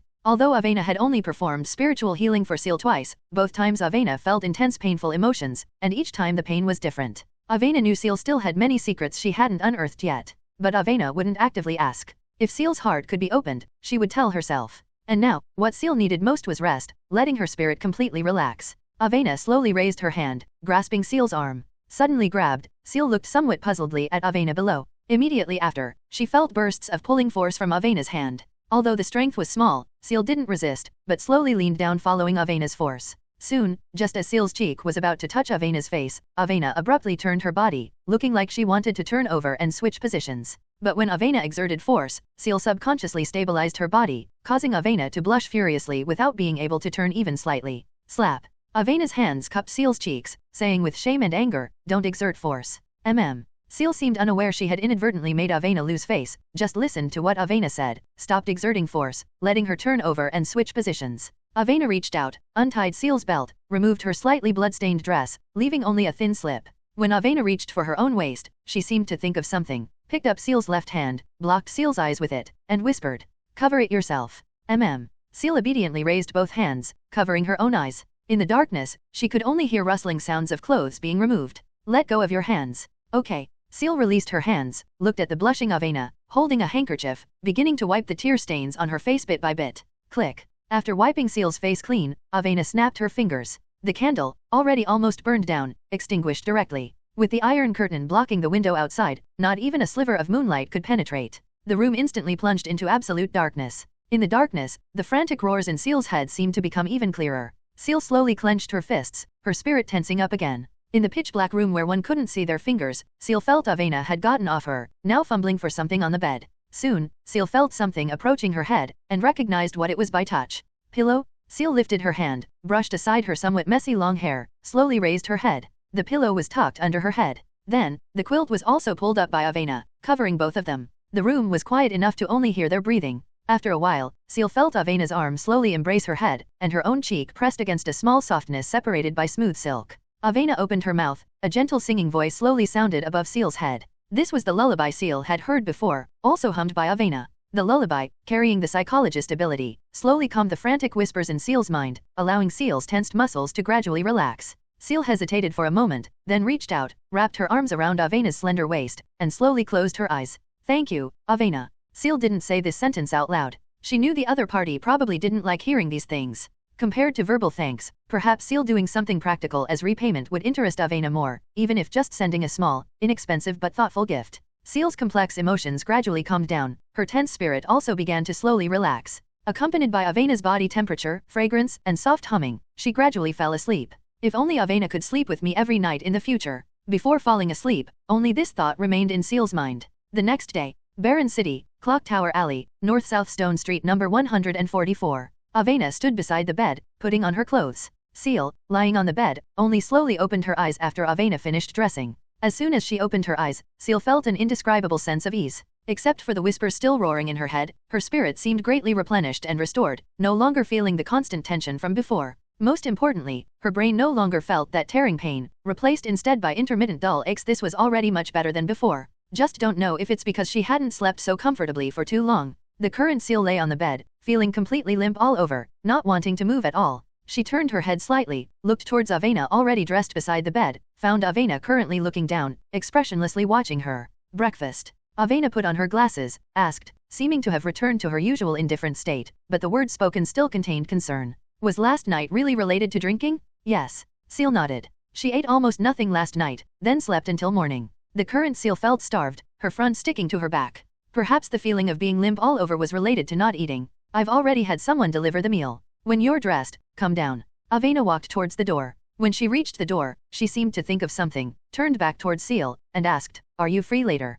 "Yes." Ciel nodded. The event was resolved, the simulation also timed out and refreshed. This period should be her most free time. "There's a banquet this afternoon, will you accompany me?" Avena thought for a moment, then added, "There should be quite a lot of food." Banquet? Noble banquet? Or transcendent banquet? Whichever it was, Ciel wasn't very interested. "Accompany me?" Seeming to notice Ciel's hesitation, Avena directly spoke, somewhat assertively. This was just an ordinary noble banquet. Avena also wanted Ciel to relax more, not plunge headfirst into another incident, so she asked Ciel to accompany her. Definitely not because she also felt bored, so wanted Ciel to go accompany her. "All right." Ciel nodded. Now, looking at Avena, who seemed indifferent as usual, occasionally acting assertive, felt somewhat novel. Clearly, last night, she couldn't be assertive at all, delicate and soft, also extremely easily shy. The contrast is somewhat large. After Avena left, Ciel also walked to the wardrobe, took out a set of her clean clothes, put them on, walked downstairs. At this time, the dining table downstairs was already laid out with a table full of delicacies.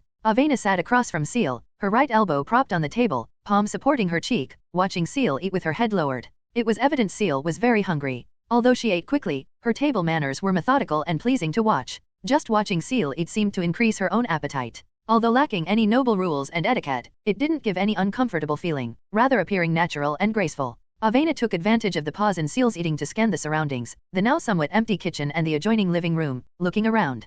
Here is where Ciel lived before? Ciel came from the Clock Tower Alley district, but the harsh environment didn't seem to affect her much, not at all like someone from the bottom layer. Although Avena had no intention of discriminating against lower-class people, everything Ciel displayed still made her feel somewhat incredulous. After Ciel finished eating, Avena looked up and asked, "There's still some time before the banquet. Do you have any plans for the time being?" Ciel put down her knife and fork, wiped her mouth with a napkin, thought carefully, then said, "Make a trip to the Church of the Savior Goddess, then report safety to my sister, Adele, and Amy." For the upcoming time, Ciel had no special plans. Besides making an offering to the goddess, it was just reporting safety to her family and friends. After reporting safety, let's go buy a formal dress together. Avena glanced at the dress Ciel was wearing and said, "You don't have a decent formal dress yet." Originally, Avena wanted to say clothes, as Ciel's clothes, in Avena's view, were just rags used to cover the body. This wasn't her exaggerating. Avena felt Ciel should wear more beautiful clothes, which would make her look cuter, rather than treating clothes as tools to wrap the body. After all, dressing up nicely improves one's mood. Buy a formal dress. Ciel looked at Avena and asked, "For the banquet?" "Yes." Avena nodded. "All right." Ciel didn't refuse. After all, she only had a few sets of clothes in total. Besides the somewhat expensive school uniform, the others were washed somewhat faded. Previously, when attending formal occasions like Dedon Manor, she always wore Avena's clothes, but the size was slightly larger, not fitting particularly well. The current Ciel didn't have any suppound anxiety anymore. First-tier potions and reconstitution rituals, she could get from Terra in the simulation. Terra would surely find a way to get them for her, so there was no need to worry about potions. Even the leftover potions she had on hand could be entrusted to Avena to sell, exchanging for some cash to facilitate her actions. "I thought you would refuse." Avena was slightly surprised seeing Ciel agree so readily. But thinking about it, Ciel seemed to have always spent money quite wildly. Whether it was thousands or hundreds of pounds, the money she got her hands on was almost always spent quickly, then she had to borrow money from herself. This way of spending money wasn't like a young girl, but rather like a desperate fugitive unsure if there's a tomorrow, needing to squander all money before death. Thinking of this, Avena couldn't help but speak up, reminding, "Ciel, you need to save some money." Save money. Ciel took a sip of black tea, asking somewhat puzzledly, why? Honestly, Ciel had no intention of saving money at all. Whether it was horse betting, gambling, or killing and robbing, money came very quickly. If needed, just operate a bit in the simulation. Temporarily, she had no thoughts of saving money. "You're collecting potions, right?" Avena didn't answer Ciel's question, but asked back. This was easy to guess. After all, almost no one bought 5 or 6 bottles of potions at once like wholesale. Yes. Ciel nodded. She didn't hide this point, she indeed needed to collect potions. If you want to collect all potions, then for one path's potions, you need to save enough money. Avena, after pretending to think for a moment, said mysteriously, "Probably, starting from 10,000 pounds. How much?" Hearing this number, Ciel thought she misheard for a moment, hesitated, then asked, "4th tier." Seemingly satisfied with Ciel's surprised little expression, Avena continued happily, "1st tier. What path?" Hearing this, Ciel was basically stunned.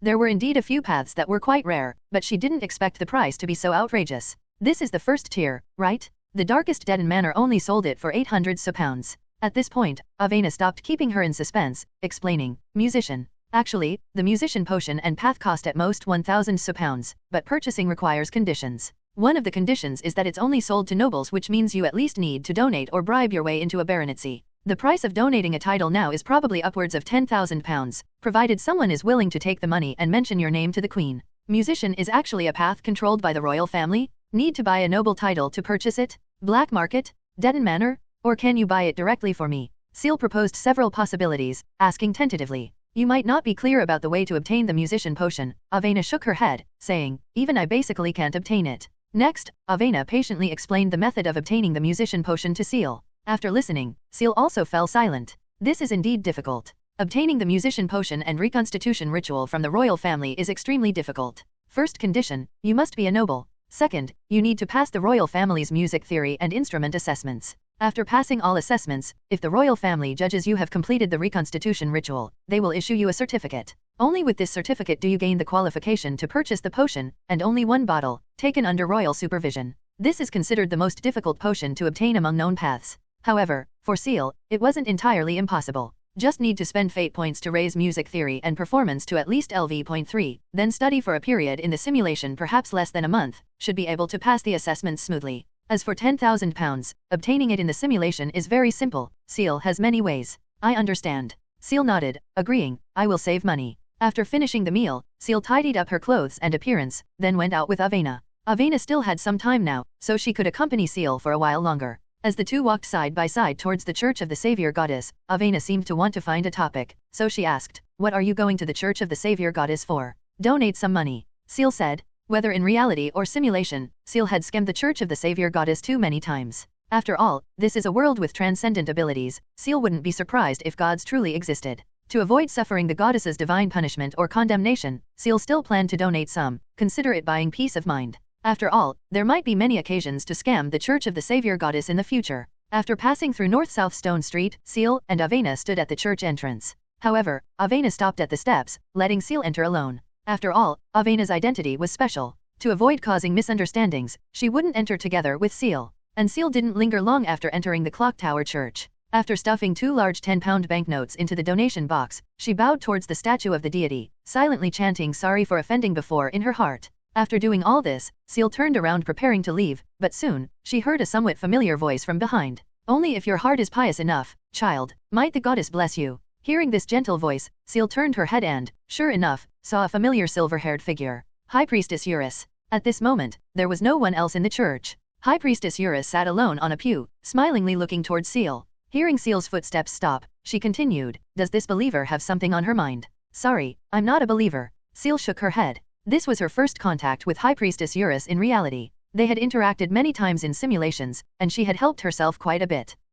Eurus was slightly stunned, asking curiously, "Heard the sound just now. Did you insert 2 banknotes? 10 pounds? 20 pounds? Knowing lies wouldn't deceive Eurus, Ciel directly told the truth. "You are too wealthy." Eurus's small mouth opened slightly, seeming somewhat surprised. People donating so much at once might be common in other churches, but truly rare in the Church of the Savior Goddess. After all, other churches basically had some connections with wealthy merchants and nobles. Among their believers were also many nobles and wealthy merchants, so donations were naturally not lacking. But the Church of the Savior Goddess basically did things that offended nobles and wealthy merchants. Their main believers were mostly farmers and workers with little money. The money donated by one parish wasn't even enough for the church in that parish to distribute relief food. This was also the main reason why attendants of the Church of the Savior Goddess quickly went bankrupt after becoming ascetics. All money was donated to their own church, and they had to constantly take on other jobs to subsidize the church. It was only thanks to the past grandeur of the Church of the Savior Goddess that they managed to sustain until now. Otherwise, the Holy See would have long been unable to make ends meet.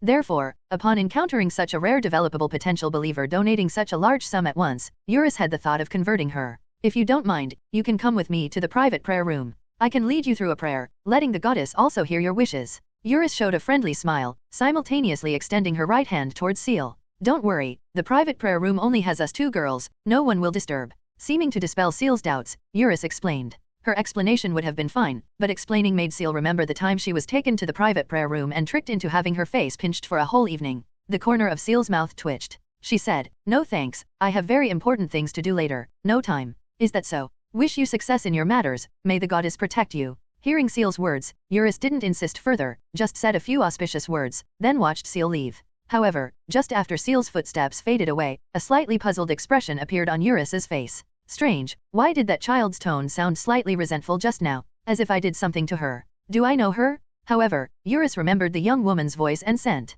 If encountered next time, she could recognize her directly. Unsure if it was Eurus's illusion, she always felt the young woman just now seemed mentally unstable. Eurus put away her thoughts, didn't take these things too seriously. Just as she stood up and walked into the side corridor, a figure blocked her path. "Lord Bishop." Eurus lowered her head slightly, addressing respectfully. "There is a top emergency." Before Eurus, the figure completely shrouded in white robes and a white mask spoke emotionlessly. "We need to return to the Holy See." Top emergency? Eurus was slightly stunned for a moment. She had never heard this term before, but it wasn't hard to guess the danger involved. "Yes, Lord Bishop, I will immediately arrange the handover work." Eurus replied. "No need, leave directly, with me." The white-masked bishop slowly spoke, his plain tone carrying an undeniable command. Eurus, who originally wanted to take advantage of the handover work to remind her sister to be careful recently, had no choice but to nod, follow this bishop towards the back door, and board the carriage returning to the Holy See. "Visit your family and friends yourself, I won't disturb." Avena glanced at the time on her stopwatch, then looked at Ciel and said, "I need to prepare for the banquet.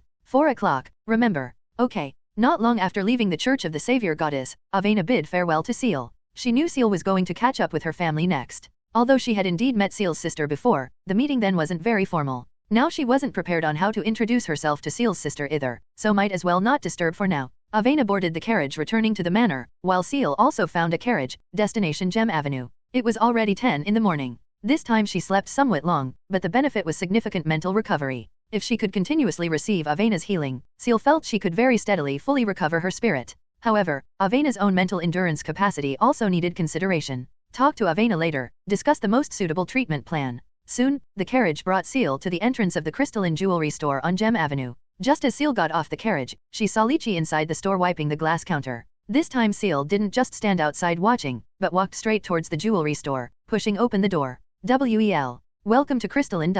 Seeming not expecting someone so early. Usually those noble madams only came shopping at night. Lychee quickly turned her back, fumbling to put on the mask hanging around her neck. But soon, she felt an impact at her waist, as if something ran over directly, hugging her from behind. "Little Ciel." Almost instantly, this word slipped out of Lychee's mouth. When she turned her head to look, sure enough, she saw a familiar smiling face. Besides her sister, no one hugged her like this. "Why are you here?" Lychee's voice carried slight surprise, but quickly, she lowered her volume, pointed towards the stern-faced manager sitting behind the counter, and whispered, "I'm still working." "It's fine." Ciel released her hand, smiled at Lychee, then looked up towards the manager, saying, "Miss Avena asked me to bring Lychee over. Go ahead." The manager nodded, didn't say much, still maintaining a stern face. Then, Ciel directly took Lychee's hand, walked out of the jewelry store, standing beside Gem Avenue, where crowds were beginning to gather. "Did Miss Avena really call for me?" Lychee looked towards Ciel, blinked, and asked curiously. "No, I lied to her." Ciel smiled and shook her head. "What if you get found out like this?" Lychee reached out and pinched Ciel's cheek, giving Ciel a small reprimand. "She won't find out anyway." Ciel acted nonchalantly. Anyway, that manager was Avena's former maid, now just helping Avena watch the store. Moreover, whether Avena called for Lychee or not, the manager had no way to verify. Even if she really had a whim to verify, upon hearing it was a red-haired young woman who said it, Avena would most likely cooperate with her first, then ask her for the reason afterwards. The current relationship between Avena and Ciel was probably beyond others' imagination. Randomly finding a coffee shop that looked well decorated, Ciel was about to lead her sister inside when she suddenly thought of something, stopped, turned towards a street vendor selling dried yellowfin cod in front, looked back and asked, "Have you eaten?" This kind of fish fried in an oil pan, crispy and delicious, is a classic street food in Barren City, also common in Clock Tower Alley, because it's cheap enough, protein content also high enough. However, besides fried fish and roasted potatoes, there weren't many delicacies on the street. "Not yet?" Lychee shook her head, walked smilingly to the vendor, and said, "2 fried fish." The fish sizzled in the oil pan. Lychee looked towards Ciel beside her and asked, "Busy recently?" "Haven't sent any letters." "Indeed quite busy, studying a new language recently, been reading books all the time." Ciel nodded, thought for a moment, then asked, "Sister, how about you recently?" "I went back home, found you went back to clean." Lychee nodded, saying, "Because I had to go to church, went to clean up along the way." Even though the lease was almost up, that place was still home that sheltered them from wind and rain for a long time. Whether Lychee or Ciel, whenever free, or doing something important, they would subconsciously choose that place. "Church. I went just now to, donated some money, begged the goddess for protection." Ciel replied. "Aren't you an atheist? Why start praying to the goddess too?" Lychee asked curiously. "Today's life isn't easy to come by, always have to beg the goddess to watch over." Ciel was quite frank. She spent a lot of money, she dared to wish for anything. "Haha," Lychee smiled and rubbed Ciel's head, then seemed to think of something, saying, "Little Ciel, better not go to Clock Tower Alley recently."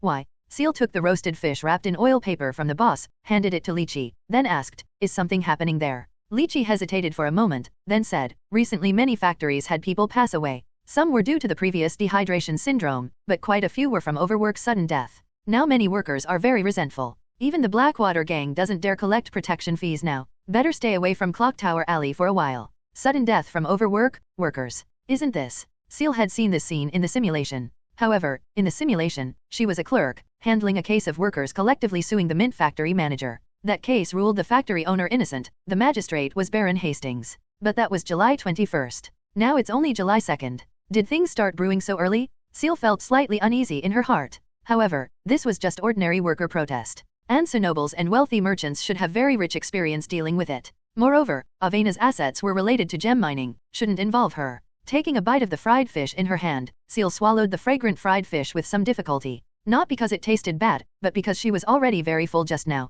"Okay, I won't go to Clock Tower Alley later." Lychee and Ciel continued chatting for a while. After learning Ciel's current life was good, Lychee also felt relieved. Especially now that Ciel started studying again, this made Lychee somewhat pleasantly surprised. After all, she initially planned to let Ciel attend university college no matter how hard it was. The current Ciel was clearly working hard towards her own goals. And it sounded like her relationship with that Miss Avena was quite good. If not for the huge disparity in status, she also wanted to personally thank that Lady Avena face-to-face for taking care of her sister. Later, Ciel still had to report safety to other friends. After strolling with Lychee for about an hour, she sent Lychee back to the jewelry store and bid farewell. Looking at Ciel's departing figure, Lychee felt waves of relief in her heart. Unknowingly, the little sister who used to follow behind her had grown to the point of being self-reliant. She wasn't worried about Ciel encountering danger outside. With her sister's vigilant personality, she absolutely wouldn't put herself in danger. Instead, Lychee had to worry whether her sister would use the cleverness in her head for illegal purposes. After all, she heard some people study law just to exploit legal loopholes.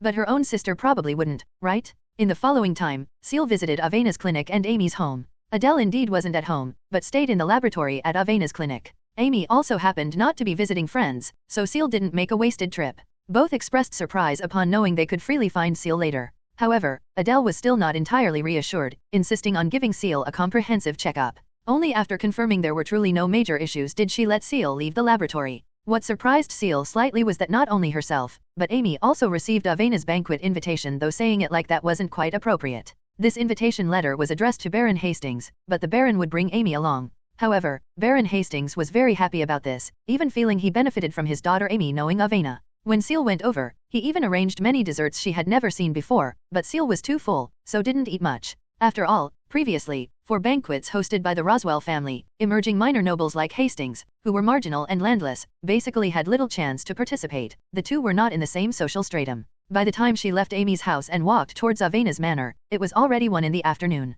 At this time, Ciel remembered something. Avena, didn't she say she would take me to buy clothes? She said she had nothing much to do today, could accompany me for a while. Why did she find an excuse and leave in a hurry after I finished visiting the church? Did something happen? Thinking of this, Ciel's pace quickened slightly. Avena's home wasn't very far from Amy's. After walking briskly for less than 10 minutes, Ciel arrived at the entrance of Avena's manor. At this time, Ciel could already see many expensive carriages parked inside the manor. The servants within the manor were orderly guiding the coachman to let the nobles and wealthy merchants step down at the mansion entrance, then leading the carriages to the stables. This scene, for some reason, reminded Ciel of scenes from her previous life where presidents of certain European countries hosted banquets for others. Luxury cars also drove into the garden in sequence, dropped people off, and circled around. Although there were only carriages here, the scale was no smaller than the scenes on TV. Ciel, who had only seen such scenes in videos before, couldn't help feeling somewhat novel seeing this scene in reality. "Miss Ciel, you've arrived." A maid waiting at the entrance had already noticed Ciel walking alone from afar.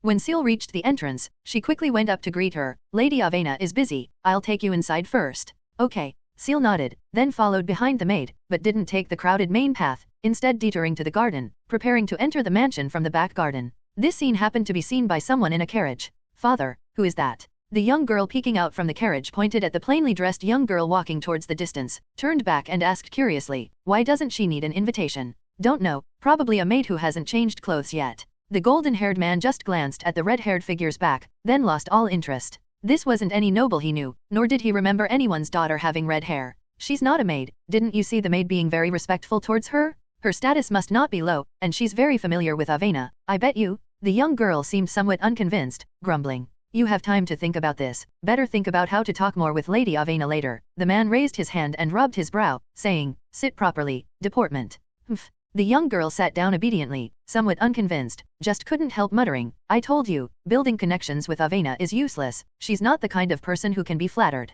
Then your allowance next week also." "No." "Quiet." Meanwhile, Ciel, walking towards the back garden, turned back towards a certain carriage, blinking somewhat puzzledly. What was that noise? Air raid siren? However, after realizing it wasn't a commotion, Ciel didn't pay much attention, instead entering Avena's manor from the back garden, walking to the second-floor study, and directly entering. Judging by Avena's appearance, she probably wouldn't be free so soon. Might as well use this time to read a book after all, there were no other forms of entertainment here. And the maid who guided Ciel, after helping Ciel close the study door, quietly slipped beside Avena, whispering in her ear that Miss Ciel had arrived. Avena glanced at the time shown on her stopwatch. The important guest had arrived early, so she temporarily handed matters over to the butler and walked towards the study. Gently opening the study door, Avena saw Ciel standing beside the bookshelf, holding a book and reading. She seemed not to notice the sound of the door opening, still engrossed in the book in her hands. Avena quietly closed the door, stepped onto the soft carpet, deliberately maintaining a silent state, approaching Ciel. What she didn't know was that, actually, from the moment she opened the door, Ciel's attention had already withdrawn from the book, just pretending to turn pages and read, without turning back.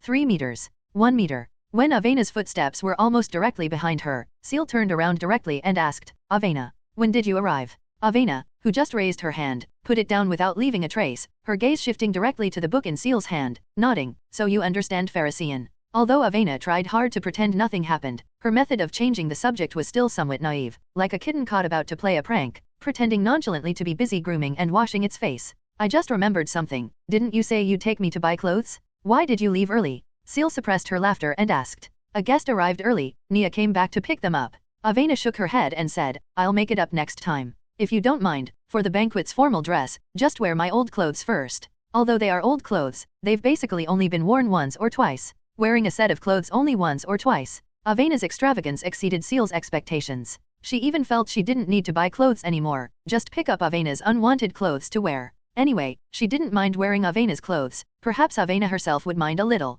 I have no objection. Ciel seemed to think of something, asking further, a very important guest. Even the prince's son came to visit Avena upon arriving in Baron City, not even requiring Avena to visit personally. Is the person coming of very high status? Avena took a deep breath, then slowly said, it's someone from the family, came without notice, probably has some important information. Originally this was just an ordinary banquet I use for regular information exchange. Ciel nodded, couldn't help but envy Avena's network slightly. Avena just disliked and wouldn't actively engage in conversation, nor liked interacting too deeply with people, but this didn't mean her emotional intelligence was low. From her attitude towards Hastings, it could be seen, even just the relative of Ciel's friend, Avena would give enough face and respect, wouldn't show displeasure. Exchanging information, Ciel thought for a moment, then asked, are those coming all transcendents? No, almost no transcendents. Avena shook her head, just business. Business, Ciel nodded, instantly feeling a sense of high class. Ciel knew almost nothing about any business, but indeed wanted to understand a bit. After all, judging from Avena's food, clothing, and expenses, doing business brought in money much faster than Ciel robbing people, and safer too.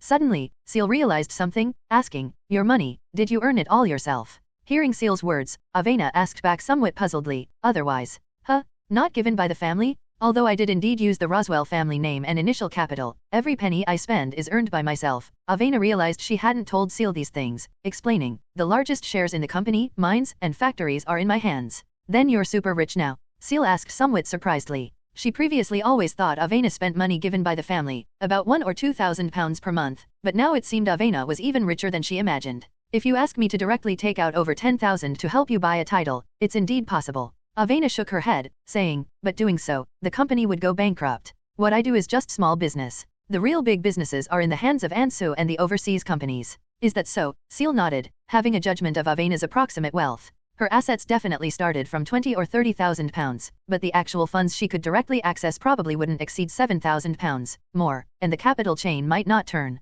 Are you short of money? Avena looked at Ciel's thoughtful expression and asked. Me? Not short, the organization will give me money. Ciel shook her head. Even for the musician potion, unless absolutely necessary, Ciel wouldn't borrow money from Avena. After all, she had too many ways to obtain potions, didn't necessarily need money. Even letting Terra gather cultists in the simulation to charge the Ansa royal city, then stealing a bottle of musician potion and the reconstitution ritual amidst the chaos before directly committing suicide would be fine, but that felt somewhat like using a cannon to shoot a mosquito. You've finished reporting safety. Avena looked at Ciel and asked, you seem to have a lot of free time. Yeah. Ciel nodded, raised her hand to touch her stomach, saying, ate too much snacks and desserts. Then I'll pick a set of clothes for you. Avena's gaze very naturally shifted from Ciel's face to the bookshelf, seemingly distracted looking at book titles. All right, go to my room. After hearing Ciel's reply, Avena turned directly and walked towards the door. Ciel also followed, one behind the other, walking out of the study. Just walking out of the study, Ciel saw a young girl with a golden curly ponytail, standing in the gallery admiring paintings. The girl, hearing the two come out, lowered her head slightly in surprise and greeted them. Good afternoon, Lady Avena, and this beautiful young lady. Good afternoon, Isabella. Avena also nodded slightly, greeting the girl. Ciel, passing by, also followed Avena's example, nodding lightly, smiling, good afternoon. Soon, Avena led Ciel past the ponytail girl, walking straight upstairs. The girl left behind watched their backs, nodded slightly, seemingly lost in thought. Just as I thought, that red-haired girl's identity isn't simple. Hard to make breakthroughs with Avena to build a good relationship, but the girl beside her seems simpler. Perhaps start with her. While Isabella was still deep in thought, Ciel had already followed Avena back to her room. After turning around and closing the door, Avena led Ciel straight towards the dressing room. Opening the dressing room door, the space inside was twice as large as the living room of the house Ciel rented. Clothes hung inside dazzlingly, usually maintained by dedicated maids. There were even 2 dedicated glass cabinets for storing various jewelry. The various gems inside glittered under the light, instantly attracting Ciel's eyes. Noticing Ciel's gaze, Avena said, "The raw materials for these jewelry basically cost nothing, just the processing fee is relatively expensive. Whichever you like, you can choose directly." No, just looking, Ciel withdrew her gaze. In her eyes, those glittering things weren't jewelry, but stacks upon stacks of gold pounds. Avena walked to one of the cabinets, took out a new slip from inside, handed it to Ciel, saying, "Take off your clothes, I'll help you match." Avena had seen her naked body many times already. Ciel felt no shyness. Hearing Avena's words, she consciously took off all her clothes, changing into the new slip. At this moment, Avena, picking and choosing at the wardrobe over there, heard the rustling sound of Ciel changing clothes, strongly resisted the urge to turn her head, but her hands already started shaking slightly. Her heart was in turmoil. Previously, Avena had changed clothes for the unconscious Ciel before, but back then, Avena was more gentlemanly, avoiding looking if possible, just normally helping Ciel change clothes. Moreover, the unconscious Ciel, even completely naked, didn't evoke any special feeling in Avena's heart. But with Ciel awake, Avena found it somewhat hard to control her gaze, even when Ciel was dressed. "What color do you like?" Seeming to alleviate her gradually accelerating heartbeat, Avena asked casually. "Black, I guess." Ciel tugged at her slip and replied. Not that she really liked black, mainly felt this color was relatively low-key, should suit her better. "Black is the color of my hair." Avena couldn't help letting her thoughts wander. Closing the wardrobe before her, she opened another wardrobe full of black formal dresses, picking out a relatively simple one from the dazzling array of clothes. This was a style with a white pleated shirt paired with a black puffy skirt. The collar and sleeves were adorned with fluffy lace ruffles. Paired with a black short cloak to further break up the overall color, it was considered a relatively popular style recently. Ciel seemed not to like fancy decorations and lace. This one should be suitable as a formal dress, just need to pair with some accessories. However, when did I buy this dress? Why don't I have any impression? Avena handed the set of clothes in her hand to Ciel, saying, "Try this one." After handing the clothes to Ciel, Avena walked past Ciel, went to the accessory cabinet, and started picking accessories for Ciel. When she finished picking a ruby pendant to match Ciel's red hair, she looked back. Ciel had already changed into the new clothes, standing in place, tugging at the ruffles on the sleeves, seemingly somewhat unaccustomed. "These clothes are too light, feels like they'll let the wind in." The light clothes rubbed against the silk slip, making Ciel feel somewhat uncomfortable. Used to wearing rough, thick clothes before, she felt unaccustomed to such clothes. Felt like in a fight, just a couple of pulls and the clothes would rip, very impractical. "It will be paired with a cloak, don't move around." Avena was already holding the pendant, walking before Ciel. Hearing Avena's words, Ciel also lowered her hands, obediently standing in place like a dressing doll. Avena opened the pendant's clasp, held both ends of the chain, used the back of her hand to sweep all of Ciel's long hair behind her back, her hands circling around Ciel's neck. How much height do these boots add?" Ciel slowly looked up, looking at Avena's nose tip, couldn't help but complain slightly. Previously, she didn't feel Avena was this much taller than her, wasn't it just a little bit taller? Hearing Ciel's words, Avena subconsciously lowered her head. Their noses touched. They could feel each other's breath. This action made both pause for 3 or 4 seconds. Only after Avena felt Ciel's hands slowly wrap around her slender waist did Avena take a deep breath, slowly turn her face sideways, and lower her head. The pendant had long slipped from Avena's hand, hanging on the lace in front of Ciel. This feeling of looking down on Ciel, taking the initiative, gave Avena unprecedented pleasure. Just as she hooked Ciel's neck with one hand, wanting to press the back of Ciel's head with the other, she felt herself being gently pushed. Avena, whose strength couldn't compare to Ciel's, instantly retreated step by step. Her footing unstable, she almost fell backwards. But Ciel's hands were very strong, steadily supporting Avena's waist, gently lowering her, letting Avena sit on the stool behind her. In an instant, the situation completely reversed. The person looking down became Ciel. A sense of defeat enveloped Avena. She seemed about to counterattack, lightly opening her mouth about to bite Ciel's lips, but this action, instead, made her the one completely defeated. "Is Avena inside? Help me call her for a moment." A thin middle-aged man in a double-breasted grey coat stood at Avena's door, looking at the armored knight standing at the entrance. He raised his hand to press his hat and said, "I won't attend the banquet. I'll leave after finishing my business." "Sorry, Your Excellency, please wait a moment. Young mistress is currently entertaining a friend." Nia, standing at the door, blocked the man like a statue. After replying, she didn't move, seemingly unconcerned about the man's high status. Hearing this, the man reached into the inner pocket of his coat, took out an exquisite stopwatch, opened it, glanced at the time, then paced around anxiously before Nia for a moment and sighed. He seemed to be in a great hurry. "Which friend is it? Maybe I know them," the man continued asking. In the man's impression, Avena's friends could be counted on 2 fingers, and her social circle was very small. Perhaps he really knew them. "Sorry, you probably don't know them." Nia shook her head and said, "It will probably take 30 minutes. Phew."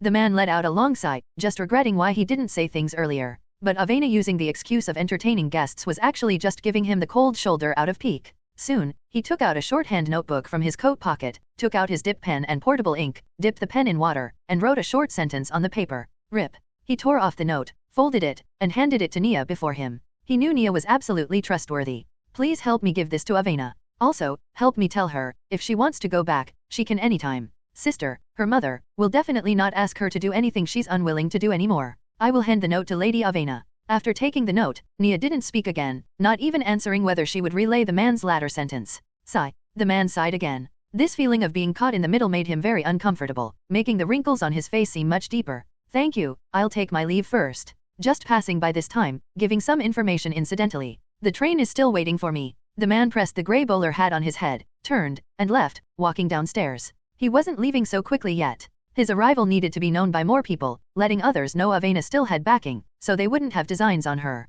The man didn't take the back door, but followed the third-floor stairs directly towards the first floor. Ahem. When reaching the second floor, he coughed slightly, cleared his throat. The original weary feeling slowly faded. His sharp eyes under the aquiline nose narrowed slightly, his aura imposing. Arriving at the main hall, scattered nobles and wealthy merchants were already gathered in twos and threes, smoking cigars and chatting. More people were still in the garden outside. Tables and desserts were already set up there. Jazz musicians performed energetically, a scene of peace and friendliness. Hey, look, isn't that a noble holding a champagne glass and cigar? Seeing the tall, thin man walking straight towards the door, gently pointed in his direction and said to the person before him, "Who?" When the fat man holding a cigar in front looked over, he only saw a back figure, but the noble standing opposite him had already quickly followed. He couldn't care less who that back figure was and hurriedly followed too. Many nobles chatting idly in the main hall noticed the commotion here, curiously followed along. By the time the tall, thin man reached the entrance, 7 or 8 people were already following behind him. This procession caught the eyes of many noble ladies and noble merchants still chatting in the garden, and one noble lady exclaimed with a laugh, thoroughly attracting everyone's attention. Minister of the Interior William. This figure was not unfamiliar to the noble ladies. Although they were in a small city, they never missed an issue of NS's major newspapers like the Morning Post, Canal Post, and Ancaster Guardian. The contents were their daily gossip topics. And among them, William, who frequently appeared on the front page headlines, naturally became the object of everyone's attention. Even those who didn't know him had seen his engravings and hand-drawn photos published in the newspapers. Minister of the Interior, do you still remember me? During the immigration management issue before, my mine helped receive some. Your Excellency William, allow me to introduce myself. I am. Heard you are going to be transferred to serve as Minister of the Navy? Our royal fleet, under your leadership, will surely become an invincible fleet defending our overseas interests. William was surrounded in the center of the crowd, smilingly greeting others, took off his gloves, and shook hands with several nobles he had met once before. And beside a cake table in the distance, Amy held a cake, took a bite with a fork, then asked somewhat curiously, "Father, who is he? Why are so many people surrounding him?" That's Minister of the Interior William Winston, from the Winston family. His sister Margaret Winston is Avena's mother. Their family was originally a declining noble family. Later, William rose through the ranks to become a government minister in bliss through his personal ability. Baron Hastings recalled slightly, then continued. Later, after his sister married into the Roswell family, William relied on his personal ability and the Roswell family's help to rise all the way to Minister of the Interior. Both his connections and abilities are outstanding. So capable. Amy's mouth opened slightly, seeming somewhat surprised by the man's resume. But after just sighing briefly, she quickly put the matter behind her, her eyes starting to search around. Why haven't Avena and Ciel come out yet? Where did they go? In the dressing room of Avena's room. Avena stood before the full-length mirror, her face flushed red, combing her somewhat messy long hair. And Ciel behind her reached out speechlessly, pulling at the lace on her collar. This section of lace was completely torn, and the white shirt had a tear ripped open at the chest part. Almost exactly as Ciel thought, this dress was indeed too thin, and unsuitable for combat. Easily torn with casual pulls. However, the silk slip inside was of relatively good quality. Ciel reached out, touched her tongue. Sharp pain came from the tip, it had been bitten open. Avena's reaction was also a bit too intense, seemed very unwilling to be underneath. But her strength couldn't resist Ciel at all, could only make some futile resistance and struggle. And when struggling, her small hands weren't very clean either, pinching Ciel painfully. Looks like next time hands need to be tied. At this moment, Avena also saw through the mirror Ciel sticking out her tongue checking the wound. This made her face feel as if burned by fire. She really wanted to turn around and apologize to Ciel, but if she really apologized, Avena felt she might never be able to turn things around for her entire life. This is legitimate self-defense. This is legitimate self-defense. Avena kept reminding herself in her heart, convincing herself. Who asked her to stick her tongue out? Just now, Ciel's actions and the soft touch made Avena's brain go blank, so much so that she couldn't quite remember what she did to Ciel afterwards. But looking at Ciel's clothes and wound, her resistance seemed a bit too fierce. Will this make Ciel think she was unwilling, leading Ciel not to do this next time? Avena wanted to apologize on one hand, yet wanted to maintain her dignity that was almost gone before Ciel on the other. Under such apprehension, she didn't notice Ciel had already walked behind her. If you want to be on top, you can tell me, I'll let you. Ciel's gentle voice came from behind, making Avena stunned for a moment. Then, an indescribable sense of humiliation rose from the bottom of her heart. Who wants you to let me? Ciel's words seemed comforting, but were quite insulting to Avena. But while anxious, she couldn't show she cared. Could only take a deep breath, then said, sorry, I'll be careful next time. Saying this, as if she won the confrontation just now. After speaking, Avena didn't turn back, directly walked out of the dressing room, slowly suppressing the agitation in her heart. Just wait, Ciel, don't think you've won? Next time I'll definitely press you onto the sofa and make you meow like a cat. Avena silently swore in her heart. Just now I was just letting her have her way, yes that's right. Ciel is a patient now, the previous 2 times I let her have her way. Just as the blush on Avena's face almost completely faded, her facial expression nearing calm, Ciel's voice came again from the dressing room behind. Avena, what if the clothes are broken? The necklace is still hanging on your collar. Avena looked down, indeed saw the ruby necklace from before, currently hanging on her collar, seemingly slid down and got caught when Ciel was on her just now. Ciel's reminder made Avena recall the events just now again. The mental victory method just established instantly collapsed. Blushing, she grabbed the necklace in her hand, turned around, threw it back, pick yourself. After speaking, Avena quickly stepped forward, click, helped Ciel close the dressing room door. Ciel, catching the necklace, seeing the door closed, stood in place blinking. Why did she get angry? Did I do something wrong? But looking at Avena's previous actions, didn't seem like rejecting her, rather seemed somewhat overly excited, and inexperienced, hence the joke. Although she herself had no experience either. Perhaps next time I should be gentler, coax her a bit? Ciel thought, while combing her hair smooth with a comb. Finding a similar pleated shirt from Avena's wardrobe and changing into it, Ciel followed Avena's previous matching advice, put on a black short cloak, finally picked a hat of the same style as the cloak and put it on. Lastly, put on the ruby necklace. Much warmer this way, and looks more complete too. When Ciel opened the door, she saw a pair of new white silk stockings and black short boots placed before the door. Avena sat on the sofa, arms crossed, turning her head slowly to the other side after hearing Ciel come out, seemingly not wanting to see Ciel. Are these prepared for me? Ciel asked while changing into the new shoes and socks. After completing the final matching, she walked towards Avena, asking, is it weird, wearing like this? Honestly, from a tailor's and designer's perspective, Ciel felt there was nothing wrong with this combination. But if the model was herself, she found it somewhat hard to judge. Just like a painter finding it hard to observe the disharmony in their own painting on the same day, Ciel, using herself as a model, also found it hard to see anything wrong in a short time. To be safe, still asked Avena. Initially, Avena seemed still sulking on her own, not planning to pay attention to Ciel. But after a while, couldn't help turning her head, scanned Ciel, her gaze lingering slightly on her face, then finally moved her side away with difficulty, saying, it's okay, that's good. Ciel replied with a smile, then sat on the sofa beside her. She knew Avena was having a little temper now, so deliberately sat further away. However, this small detail was still caught by Avena, her heart skipped a beat. Ciel, does she dislike me now? Although very unwilling to recall, Avena still forced herself, replaying all her actions just now in her mind, lightly pursing her lips. What's wrong with me? How could I act so immaturely and irrationally? In the eyes of Ciel, who seemed always calm, what's the difference between this and a sulking child? Clearly, I was never like this before. But before Ciel, Avena seemed to have shed the disguise she wore before others, like an ordinary young girl, sulking when supposed to, shy when supposed to, happy when supposed to.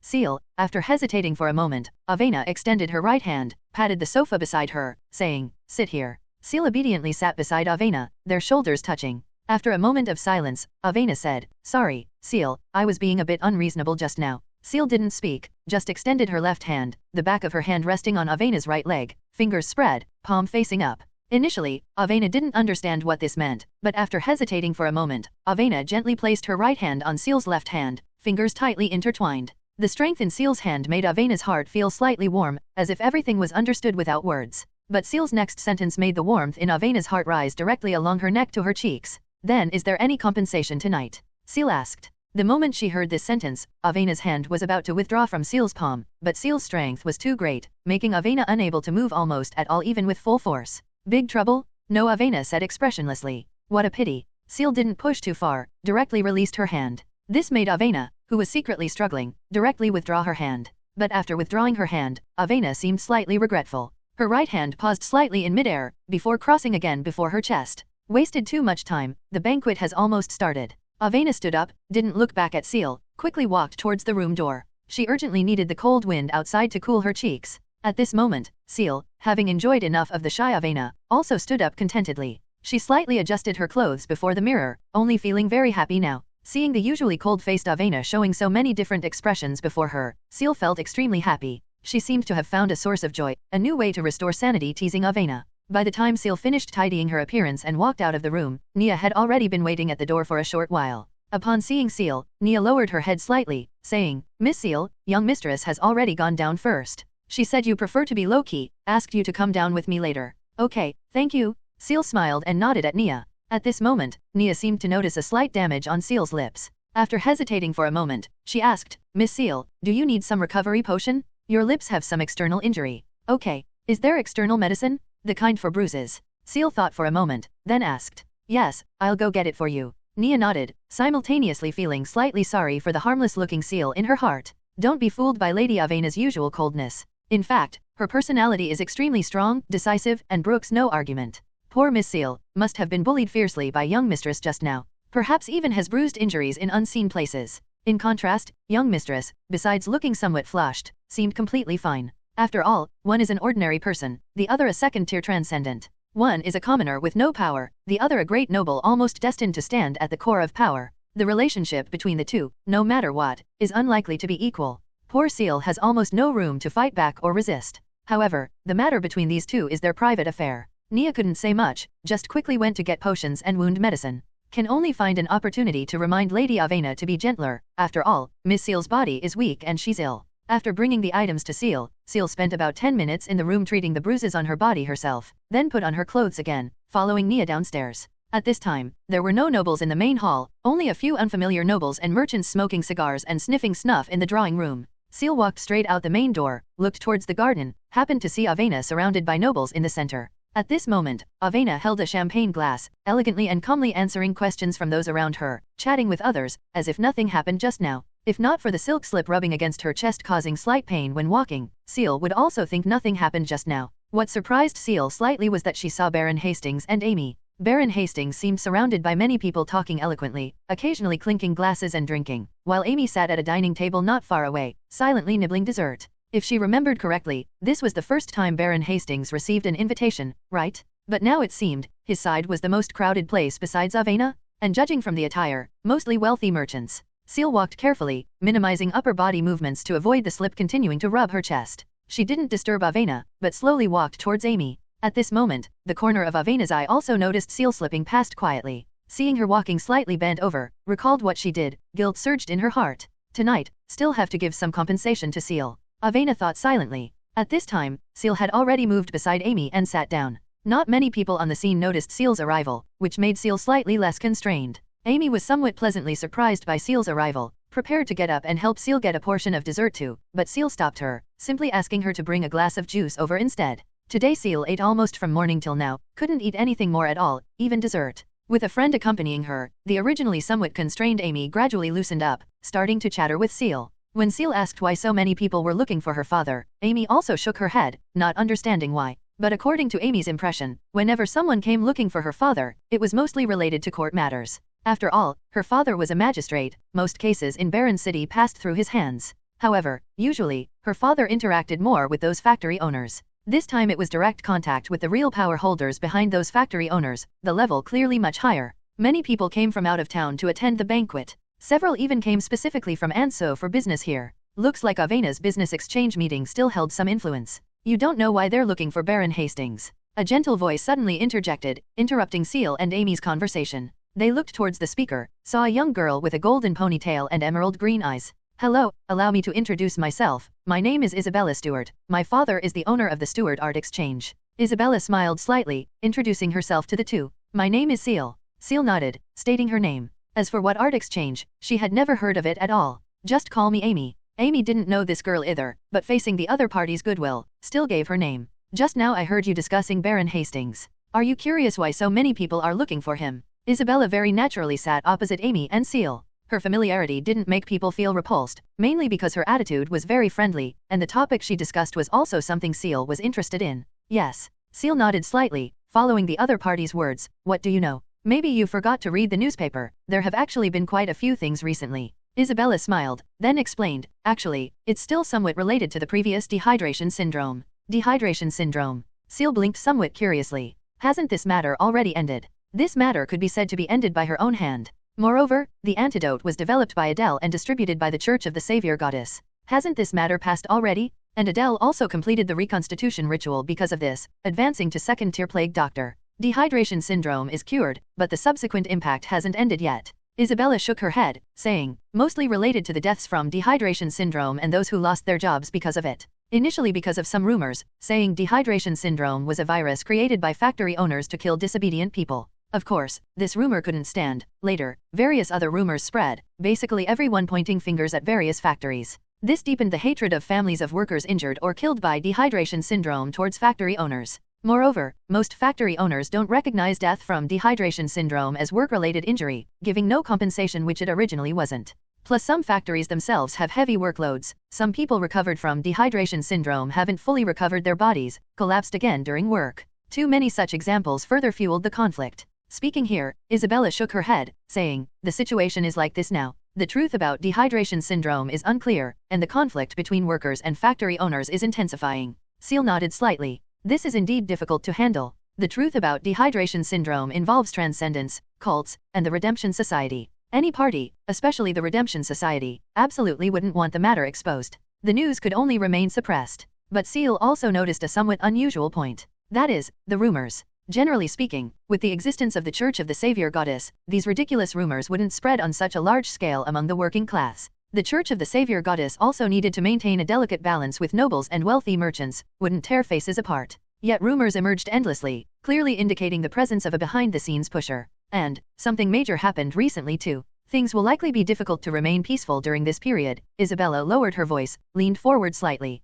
Ciel and Amy's bodies also leaned forward slightly, listening carefully. Among them, Ciel's heartbeat also slightly accelerated. Speaking of recent major events, that would be Ciel obtaining a portion of uniqueness. If the matter was exposed, it would cause huge waves throughout the entire transcendent world. Is it about uniqueness? Something happened in North Ansu, newspapers are forbidden to report it. Isabella saw Ciel was interested, slightly relieved. She looked at Ciel, slowly saying, Minister of the Interior William came here just now, actually just passing by. He is heading to North Ansu to quell the situation. What happened? Ciel couldn't help asking. Great famine, Isabella shook her head, saying, news suppressed for a long time, but recently can't be suppressed anymore. Great North Ansu famine? Hearing this, Ciel was slightly stunned. Ciel had studied the history of this world and knew some things. Both North Ansu and Ansu considered themselves the legitimate successors of the semi-lost empire Old Ansu. Moreover, North Ansu's original name was Orlando, meaning Holy Empire in Old Ansu script. However, Ansu's development in the last 2 centuries had been extremely rapid. The growth in wealth and power allowed Ansu to completely overshadow Orlando, seizing a large number of Orlando's parliamentary seats.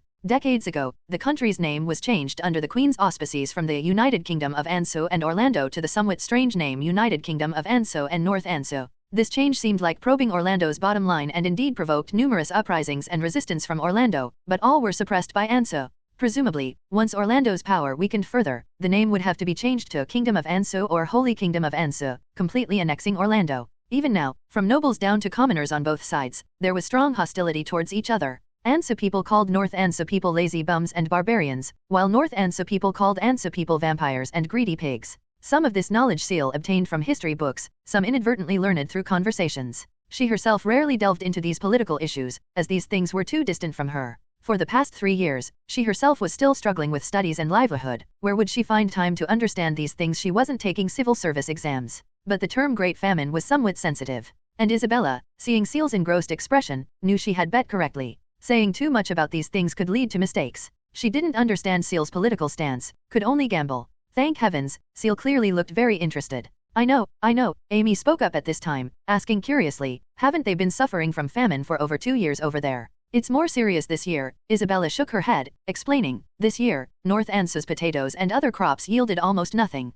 My father said it's because they are lazy, don't work, and don't grow grain. Amy blinked and said, indeed, Isabella shrugged, saying, they also wanted to use this to return to the Ansu parliament, seeking greater political rights and resources, but they actually succeeded. Succeeded. Ciel blinked. In her previous life, a certain country experienced something similar, but that one seemed unsuccessful. Yes, the Minister of the Interior went over precisely to handle this matter, Isabella nodded, saying, to oversee the construction of railways, factories, and soup kitchens, providing work for relief, spending a lot of Ansu taxpayers' money. And then, hearing this, Ciel's own eyebrows couldn't help but raise slightly. She thought inwardly, as expected. Then trouble occurred. Isabella shook her head, saying, before I came, Anso was still having demonstrations, protesting the Queen and Prime Minister's policy, believing the government shouldn't lend money to those barbarians. Ciel slowly took a breath. These Anso people, from top to bottom, are really something else. Hearing this, Ciel roughly knew how things had progressed. Work for relief? According to Isabella, the capital for building factories was borrowed by the local North Anso government from the Anso government?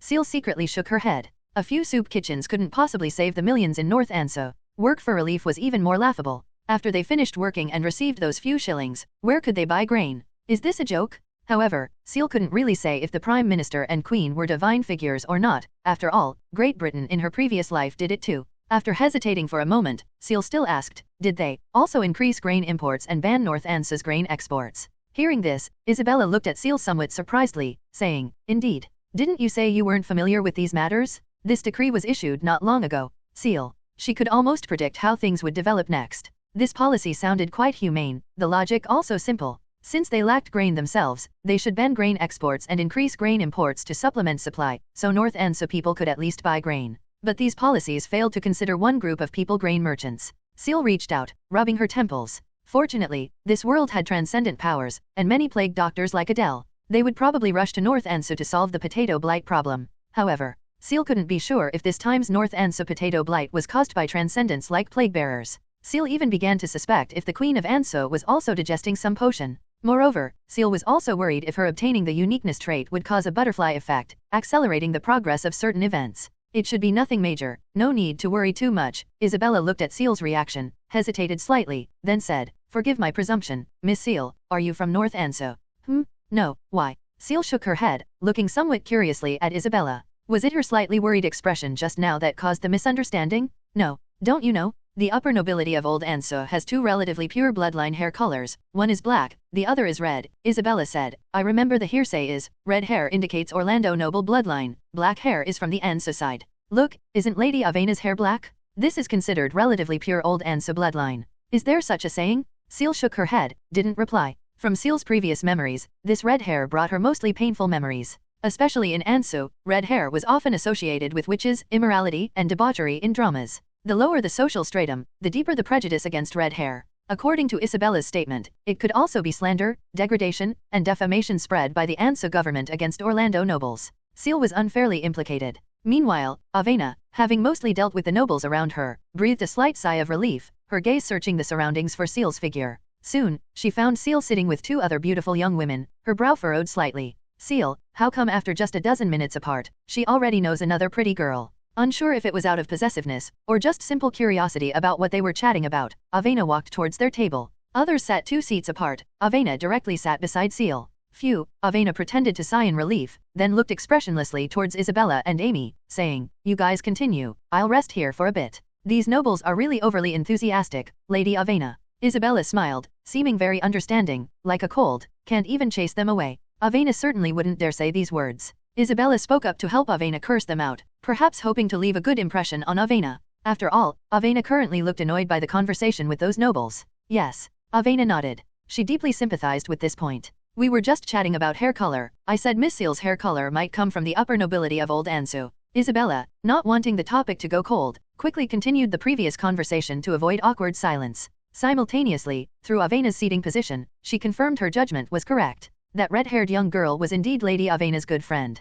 Her move to approach Ciel just now was the right gamble, otherwise, she wouldn't be sitting at the same table as Lady Avena now. However, at this moment, a somewhat disharmonious voice sounded behind Avena. A fat-headed, big-eared fat noble, almost bursting out of his formal attire, holding a champagne glass, sat directly in the seat 1 position away from Avena. After wiping the sweat from his face, he showed a slightly apologetic expression and said, sorry for disturbing the ladies' chat. Respected Lady Avena Roswell, please, you must consider my proposal just now. Let Lord William Winston lift the grain export ban. This isn't just my thought, but also the thought of other grain merchants. These huge losses are undeserved disasters for us. At this time, the fat man's words were interrupted by Isabella. She said, Mr. Balfour Huntington, if you have this request, why didn't you speak directly with Lord William just now? Now Lord William has already boarded the train and left. Even if Lady Avena sends a letter out, Lord William probably won't receive it until half a month later. Her every word was helping Avena dissuade the fat noble. Actually, when chatting with Ciel just now, she also noticed that fat noble had been pestering Avena.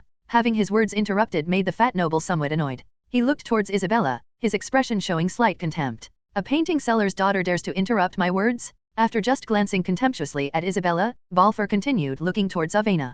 Perhaps because he was interrupted midway, Balfour, who had already spoken a lot along the way, felt slightly irritated. His tone became less polite. Lady Avena, please, you must persuade Lord William to change his mind. How can grain exports be restricted? Letting us lose money to save the lives of those lazy poor people? And banning Orlando's grain exports? This is interfering with sacred free trade. The fat man's finger tapped heavily on the table. He said, please be sure to help convey to Lord William, if the government continues to restrict exports, we will give up putting grain into the market. Imported grain has also been docked at Orlando port for 3 days. If this export restriction isn't lifted, we will refuse to receive this batch of grain, refuse unloading. Even if all the grain in the granaries and on the ships rots, we absolutely will not put it into the market. Lift the ban? This is our bottom line. After speaking, the fat noble directly stood up, turned around, moved his body, called his attendant, preparing to leave. If you have any problems, you can go to Ansu anytime, express your views in the House of Commons, let them vote for you, Avena said calmly, instead of venting your resentment on me here, it serves no purpose.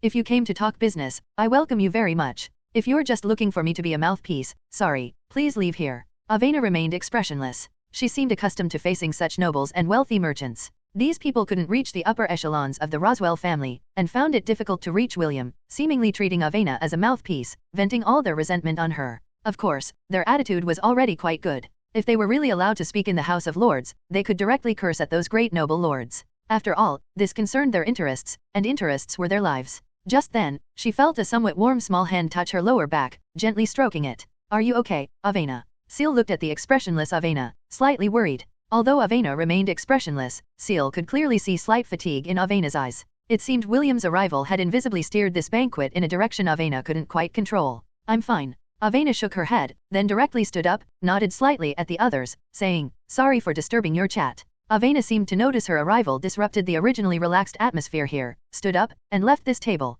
Looking at Avena's departing figure, Ciel had no particularly good way to comfort her for a moment. After all, in these political and commercial domains, Ciel could be said to be completely ignorant, unable to help at all. However, from the fat noble's words just now, Ciel also understood some things roughly. The development over in North Ansu seemed somewhat beyond Ciel's expectations. She had a bad premonition in her heart. Logically speaking, Barren City where she was located was still a long distance from North Ansu Orlando. No matter how much chaos occurred there, it shouldn't affect her side. Moreover, she had simulated over 40 days later before. Although she didn't interact much with Avena then, judging from the descriptions in the notes by her simulated self, the Great Famine incident had almost no impact on Barren City. The biggest event in Barren City still focused on the factories in Barren City itself. Perhaps the worker demonstrations here were what Ciel needed to care about more. Ciel's power was limited, impossible to go around saving people everywhere. She could barely protect herself and those around her. Where would she think about being some hero? Seeking fortune and avoiding disaster was still Ciel's core thought at this time. Although destined not to live a peaceful life, Ciel could try her best not to cause trouble, leading herself and those around her to live peacefully for a lifetime. Peace, tranquility is most important. Find some time tonight, simulate the follow-up. Ciel opened the simulation interface, looked at the simulation time that had already timed out and refreshed. Future days, 30 days, Holy Year 741, July 31st, 2359, cost, 100 fate points. Past days, 1 day, Holy Year 741, July 1st, 2359, cost, 10 fate points. Old days, days, cost, 10,000 fate points. The time happened to be stuck at 30 days, requiring 100 fate points. If simulated after midnight, it would become 29 days, within 30 days, only requiring 10 fate points. And this past day's simulation. Is it asking me to return to this morning and do it again with Avena? Ciel felt the system setting this time was definitely intentional, because it surely knew Ciel wouldn't choose past days simulation and refresh the needed future days simulation away. Ciel withdrew her gaze, looking at Amy and Isabella before her. Amy made faces towards the direction the noble left, while Isabella, who was ignored earlier, seemed to show no major emotional fluctuations, seemingly unaffected by that noble at all. Such strong mental fortitude. However, they seemed not to notice Ciel's small action of stroking Avena's lower back. For the remaining time, Ciel consulted the knowledgeable Isabella on many questions. Isabella seemed happy to answer, while Amy, who only half understood many things, occasionally chimed in. The atmosphere disrupted by the fat noble just now finally slowly recovered. However, Ciel's gaze almost constantly searched for Avena's direction. She was still somewhat worried about Avena's current situation. But this time, the banquet's dinner wasn't held in Avena's manor, but chosen to be held in another wealthy merchant's manor located at number 5, Sirs Bridge District, providing a place for other nobles who hadn't chatted enough to continue talking freely. Situations like one banquet following another were very common in noble circles, or rather, the time they didn't attend banquets in a year was countable. Because Amy's father was also invited over, Amy could only follow her father. Isabella chose to go home. Avena naturally didn't go to the next event either, but returned to her room. Ciel also had no need to go. She didn't know anyone, nor wanted to be talked to by anyone. The sky had already slightly darkened, only a round red sun and dusk remained in the distance. Maids and other servants had already begun cleaning the manor. Ciel, after asking Avena's location, also walked towards Avena's room. Just entering the room, Ciel saw Avena, already washed up and wearing pajamas, lying face down on the bed. Even the sound of Ciel opening and closing the door couldn't make her lift her head. "Are you alright, Avena?" Ciel walked beside Avena, asked, but Avena still didn't lift her head, just muffled her face in the pillow, emitting a muffled sound. "Bathe." "What?" Ciel didn't quite hear clearly, asking puzzledly. "Bathe, sleep." Avena's voice came again. This time Ciel heard clearly. "Is she telling me to go bathe and sleep?" Ciel walked into the bathroom, saw the new light pink nightgown prepared for her hanging on the rack. After washing up, she changed into the silk nightgown and walked to the bedside. Just lying down beside Avena, who had been keeping her face muffled in the pillow, directly turned half her body, leaned against Ciel, directly hugged Ciel's slender waist, burying her face in Ciel's chest. "Avena?" Ciel asked, but was held tightly, unable to move. Could only gently place her hand on Avena's not yet dry hair, gently rubbing it. Slowly, Ciel felt her chest seemed to be getting wet. "Avena?" cried. The situation from the early morning seemed reversed tonight. This time it was Avena burying herself in Ciel's chest, freely venting the grievances in her heart. It seemed only before Ciel would Avena show such a weak posture. Ciel didn't speak, just gently rubbed Avena's head, slightly lowered her head, and lightly kissed the top of her head. Originally, Ciel wanted to hum a lullaby gently like Avena did, but Ciel was very aware of her singing ability. Saying she was tone-deaf was somewhat flattering her. To avoid directly making Avena laugh angrily, she chose to use her hands to soothe her instead. Ciel's movements were very gentle, and Avena, buried in Ciel's embrace, had been quiet for a long time. Just when Ciel thought Avena had fallen asleep, she heard Avena's slightly hoarse voice. "Close your eyes." This voice, weak with a hint of pleading, made it completely impossible to imagine what expression Avena wore when speaking. This voice simply couldn't be associated with Avena's indifferent face. Ciel didn't think much, just closed her eyes. After a while, Avena's voice came again. "Are they closed?" It seemed Avena also noticed her tone just now was very wrong, quickly adjusted, returning to a more normal tone, though her voice remained somewhat hoarse.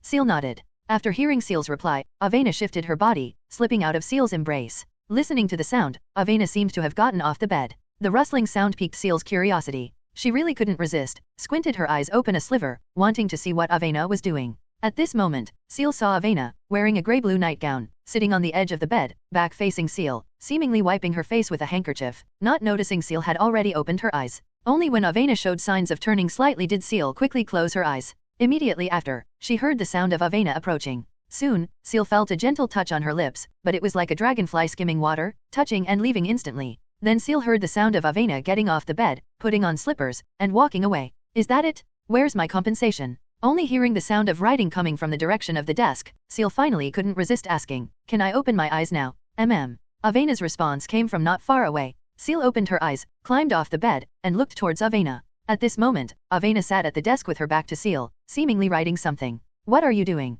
"Not sleeping." Ciel also got off the bed, put on slippers, walked towards Avena, and asked, "It's only 8 o'clock." Avena said without turning her head, "Everything discussed today needs to be recorded to avoid forgetting later. There are also a few transactions." Writing, Avena seemed to think of something, turned her head towards Ciel, and said, "Right." Just turning her head, Avena saw Ciel standing before the full-length mirror beside her, eyes fixed on the mirror, lips tightly pressed, seemingly holding back laughter. Following Ciel's gaze, Avena saw Ciel's nightgown, wet in a patch on the chest. Looking closely, it resembled a crying face drawn with water. At this moment, Ciel also turned her head towards Avena, her face flushed red. From holding back laughter, Avena's face was also rosy now. She stared fixedly at Ciel with reddened eyes, seeming to warn her, "You dare laugh out loud?" After a full few seconds of pause, Ciel finally moved her lips, took a deep breath, and asked, "What were you trying to say just now?" Ahem. Towards the end, Ciel could barely hold it in anymore, covering her mouth with her hand and coughing twice, using the cough and palm to cover her smiling face.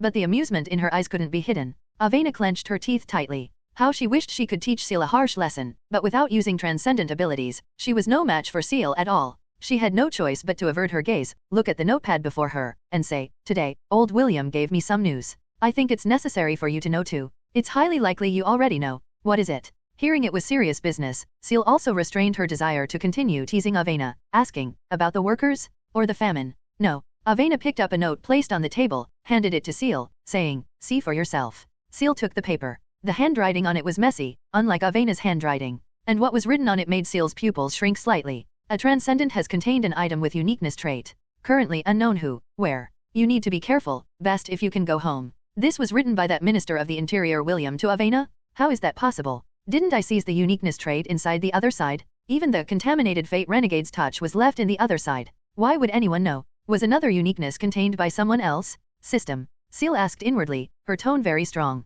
Didn't you say containing it inside the other side wouldn't be discovered by others? No wonder Ciel was angry. Because of the system's suggestion, Ciel almost died in the other side, risked her life to deal with the quill pen in the more dangerous other side, separated the uniqueness, only to be told now that the uniqueness was still detected by the outside world. I didn't lie. If you separated and absorbed uniqueness in reality, they could directly lock onto you. Solving it in the other side, they can only search for special events worldwide like headless flies. Isn't this a good thing? Ciel. Seeming to notice Ciel's silence, Avena turned her head towards Ciel, found her still holding the note, her emotions clearly very wrong. Avena's call brought Ciel back to her senses slightly. She didn't say anything, just placed the note on the table. After a moment of silence, she said, "Avena, roughly how many people know about this matter?" "You mean the uniqueness matter?" Avena asked back. "Yes. Churches with saintesses should all know, possibly some secret cults and hidden organizations too." Avena thought for a moment, then continued, "Worldwide, probably no more than 10 organizations. And this information only circulates among the higher UPS. Besides organizations, it should be those ascenders. This information, is it very important?" Ciel asked. "Yes." Avena nodded. After considering her wording, she explained. "Uniqueness items appearing or being contained by some organization, this news will definitely be suppressed with full force. If the news leaks, it will cause great impact, whether for ordinary people or transcendents, the impact is fatal. Those originally dormant ascenders, thinking there's no hope in this lifetime, will become active again, desperately trying to complete originally impossible reconstitution rituals, or start frantically searching for news about uniqueness." Speaking here, Avena paused slightly, shook her head, and continued, "Just ascenders wanting to complete reconstitution rituals is already catastrophic, let alone not knowing how many ascenders want to complete reconstitution rituals. Especially some paths. War, plague, calamity, massacre." Speaking here, Avena paused slightly again, then reached out, picked up the note, placed it on the nearby candlestick to light it, watching the paper slowly burn away in her hand. Beside her, Ciel's expression froze slightly upon hearing this. She had thought the impact of uniqueness was significant, but didn't expect it to be this severe. "Why, what do they want uniqueness for?" Ciel asked. And Avena, instead, looked somewhat puzzledly at Ciel. Just now, seeing Ciel's expression, she was already prepared for Ciel to tell her a world-shattering secret. Avena was even guessing just now if that uniqueness was in the hands of the organization behind Ciel. But now it seems, Ciel seems completely unaware of what uniqueness is. This instead made Avena sigh in relief. If Ciel really said uniqueness is in my hands, it would probably scare Avena directly into fainting. She couldn't possibly protect Ciel. She couldn't, not even if the entire Roswell family was involved. "You know there are 16 paths in total, do you know how many tiers each path has? And the endpoint of the path?" Avena asked tentatively. "Don't know." Ciel shook her head very honestly. Yes, Ciel had no idea what the upper limit of transcendent levels was. According to her imagination's limit, it should be tier 1 to 4 are transcendents, then breaking through tier 4 into tier 5, they are called ascenders. Only further up. Ciel didn't know what it would be. Old Ansu, fourfold transformation, fourfold ascension, final sublimation. Avena spoke, uttering a string of old Ansu phrases resembling poetry, then said, "In the books I gave you, one of them should have recorded this description, but with so many books, you probably haven't seen that." "I saw it," Ciel nodded, saying, "But isn't this a poem about the Chaos Era? This is the 39th stanza." Avena was slightly stunned upon hearing Ciel's words, then looked up at Ciel. How does she even know which stanza it is? Like those church believers who recite the scriptures backwards. Ciel, at this time, began pondering that poem again. Ciel basically skipped over such poems. She crammed vocabulary forcefully, wouldn't deliberately think about the meaning, prioritizing practicality. After all, the situation was urgent before, needed to master more Old Ansu vocabulary as quickly as possible, no time for detailed reading and thinking. Thinking back now, the system indeed mentioned the word ascension. If ascenders correspond to ascension, then transcendents correspond to transformation. Fourfold transformation corresponds to transcendent tier 1 to 4, fourfold ascension corresponds to ascender tier 5 to 8, and there's a final sublimation, is that tier 9? 9 tiers in total? Ciel asked. Yes. Avena nodded, heard that to advance to the 9th tier, uniqueness is necessary as a potion material, and uniqueness is unique. One path, only one tier 9 will appear. Ciel seemed to vaguely understand something. Yes. Avena nodded, unconsciously lowering her voice, final sublimation, is, God. Ciel spoke, completing the last word for Avena. God, huh? No wonder those ascenders would be so crazy. They all want to obtain uniqueness, all want to become gods. But, Ciel couldn't help asking, how do they know if the appearing uniqueness belongs to their path? What if they get it and it's not the uniqueness of their path, wouldn't it be all for nothing? What Ciel didn't expect was that her question made Avena, who was originally explaining things to Ciel, freeze. She blinked, hesitated for a moment, then looked at Ciel and asked, there's more than one uniqueness. Ciel reacted. These transcendents and ascenders think uniqueness is a unique item or material in the entire world. One piece of uniqueness material isn't even enough to fix Ciel's watch. Uniqueness definitely isn't limited to this overlimit gear she holds. No, I was just saying randomly. Ciel shook her head. Regarding Ciel's explanation, Avena was half believing, half doubting. Words coming from Ciel's mouth, no matter how outrageous, Avena would choose to believe at least half. Perhaps this was the impression Ciel previously gave Avena. Ciel wouldn't say things she wasn't sure about. The organization behind Ciel might hold many undisclosed secret pieces of information. Still need to pay attention to personal safety recently. Avena reminded, if not necessary, don't go out alone. This was also Avena reminding Ciel, preventing Ciel from running off somewhere unknown again without a word. Normally, Avena rarely talked with so many people during banquets. But after learning about the matter on the note, Avena felt a slight sense of urgency. Even if not for herself, for Ciel, Avena also wanted to accumulate more wealth before the turmoil arrived, preparing for unforeseen needs. If there's nothing else, I'll continue handling these matters. After Avena finished speaking, she shifted her attention back to the notepad before her. Good luck. Ciel nodded, then picked up a dip pen from the table, walked beside the sofa. Silver light flickered in her hand, taking out the endless manual of instant forgetfulness, began thinking. She planned to conduct a simulation after midnight. And the goal of this simulation was very simple, didn't even require her simulated self to do anything special. She just wanted to see the subsequent development after separating and fusing uniqueness. If there were no major changes, Ciel wouldn't look for trouble herself. If possible, best use this long period to collect some relatively rare potions, so she could try completing reconstitution rituals and collecting save files when she passed by. After writing all this into the endless manual, Ciel opened the system panel and began browsing. She opened the system inventory, looking at the items inside. At this moment, 4 items were placed in the system inventory. Sudna Emblem, Radiance Bishop's Token, Deadly Blood Roland, Echo of the Silver-White Time Binder. Adding the endless manual of instant forgetfulness already taken out by herself, a total of 5 items. The other side page was already consumed in the previous plan taken by Gemma to Avena's house. Moreover, that other side page was already dilapidated, lacking much effectiveness, not a pity to lose. Still had 163 fate points, relatively ample. After checking the items she had, Ciel continued writing in the endless manual. 30 days time, best to obtain the musician potion. If not possible, obtaining other high-quality potions and perfect reconstitution rituals is also fine. If necessary, can directly exchange fate points for gold pounds. If her simulated self used all fate points to exchange for gold pounds, at a ratio of 1:125, could exchange for at least 20,000 gold pounds. This money should be more than enough to buy a title. After scanning what she wrote, Ciel, believing there was nothing more to add, closed the manual in her hand. Silver light flickered, the endless manual returned to the system inventory. As long as her simulated self didn't cause major trouble, letting her see if Barren City is safe for the next 30 days is enough. For the remaining time, Ciel basically had nothing left to do. She simply went out, asked a maid to find several Pharisee language learning books, and started reading. Idle anyway, might as well learn another language. Might be useful someday in the future. Time passed quickly. Ciel immersed herself in learning, not even noticing Avena standing behind her. Pharisee, you flip pages so fast, can you keep up? Avena spoke, asking Ciel in fluent Pharisee. Pharisee, because I only pick what I'm interested in to read. Ciel closed the book in her hand, turned back towards Avena behind her. Unsure if it was because she cried too hard before and then strained her eyes excessively, Avena's lower eyelids were now red and seemed slightly swollen, looking like she was about to cry from being wronged at any moment. Like a rabbit. Pharisee, so you really know it. Avena looked at Ciel somewhat surprisedly, saying, I thought you just randomly picked up a book to look at. Many Anso nobles took pride in speaking fluent Pharisee. After all, Pharos was an old powerful nation, and Pharisee was once the common language of nobles on this continent. Even now that Pharos's national strength was inferior to Anso's, Pharisee remained a compulsory course for Anso nobles. Pharos's cultural influence was still quite strong, even legal terms in Anso language like lawyer, bailiff, and defendant were directly borrowed from Pharisee. After slightly combining short sentences and words in her mind, Ciel understood what Avena was saying. She just shook her head, saying, self-taught, still not very proficient. Couldn't possibly tell Avena she just learned this in the past few hours. Would be somewhat too shocking. I'm preparing to sleep, you should rest early too. After Avena finished speaking, she walked towards the bed, climbed onto it, facing Ciel, seeming to remind Ciel it was time to sleep. Okay, then I'll sleep too. Ciel put down the book, very naturally walked towards Avena's bed, took off her slippers, and directly slipped into the quilt. Good night. Avena reached out, turned off the gas lamp.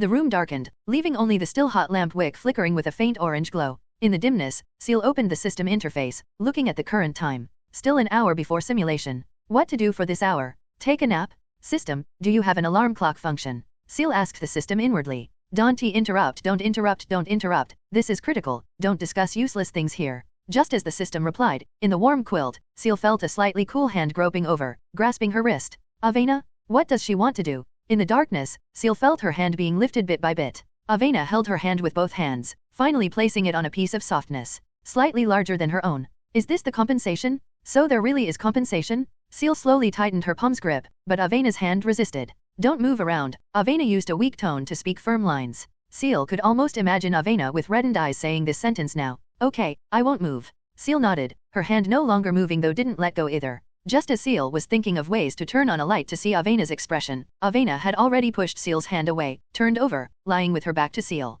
Huh? Is that it? Ciel shifted forward slightly, resting her head on the same pillow as Avena, close to Avena's back. Extended her left hand across her slender waist, resting it on her lower abdomen, whispering, "Good night." Previously Avena hugged her like a pillow crying, then she hugging her like a pillow sleeping, shouldn't be too much, right? Avena didn't speak. In the darkness, Ciel couldn't judge her current state through her ears. But surrounded by Avena's faint hair fragrance, Ciel instead felt somewhat sleepy. Hold on a little longer. Don't sleep. Time passed minute by minute. Ciel's sleepiness gradually intensified. Finally, just as she was about to completely fall asleep, 12 o'clock finally arrived. Future Days simulation day 30 had become day 29. The required cost also dropped from 100 to 10. Ciel didn't hesitate, directly starting the simulation. Future Days. No 0. A silver light swallowed everything before Ciel's eyes. Low-key, steady, and peaceful were basically Ciel's requirements for her simulated self in the endless manual of instant forgetfulness. Better for the simulated self to do nothing than to make mistakes. The entire purpose of the simulation was to let her see the future situation of Barren City. If, on top of this foundation, she could digest another bottle of potion or complete a reconstitution ritual, that would be even better. Therefore, Ciel, hugging Avena, was still relatively relaxed when the white light swallowed everything before her eyes. The white light gradually dissipated before Ciel, and before her eyes, a silver-white system panel appeared, gradually fading. Future Days. Holy Year 741, July 31st, 11:59. Countdown, 23:59:59. Very good, the time matches, her simulated self didn't die early. When she perceived her surroundings again, the sensation in her hands no longer held the warmth of the quilt. What she stroked was not Avena's soft, flat abdomen. The cold, damp air made the hairs on Ciel's hands stand on end. The instantaneous contrast made Ciel unable to adapt for a moment. She quickly opened her eyes. Before her was a dim space. Moss covered the gray-black bricks. Black, solidified blood filled the cracks on the ground. The only illumination came from the candle lamps hanging on the walls. And before her, several figures hung in the darkness untouched by the candlelight. They struggled forcefully, but their mouths seemed gagged by something, only able to emit muffled MMPH sounds.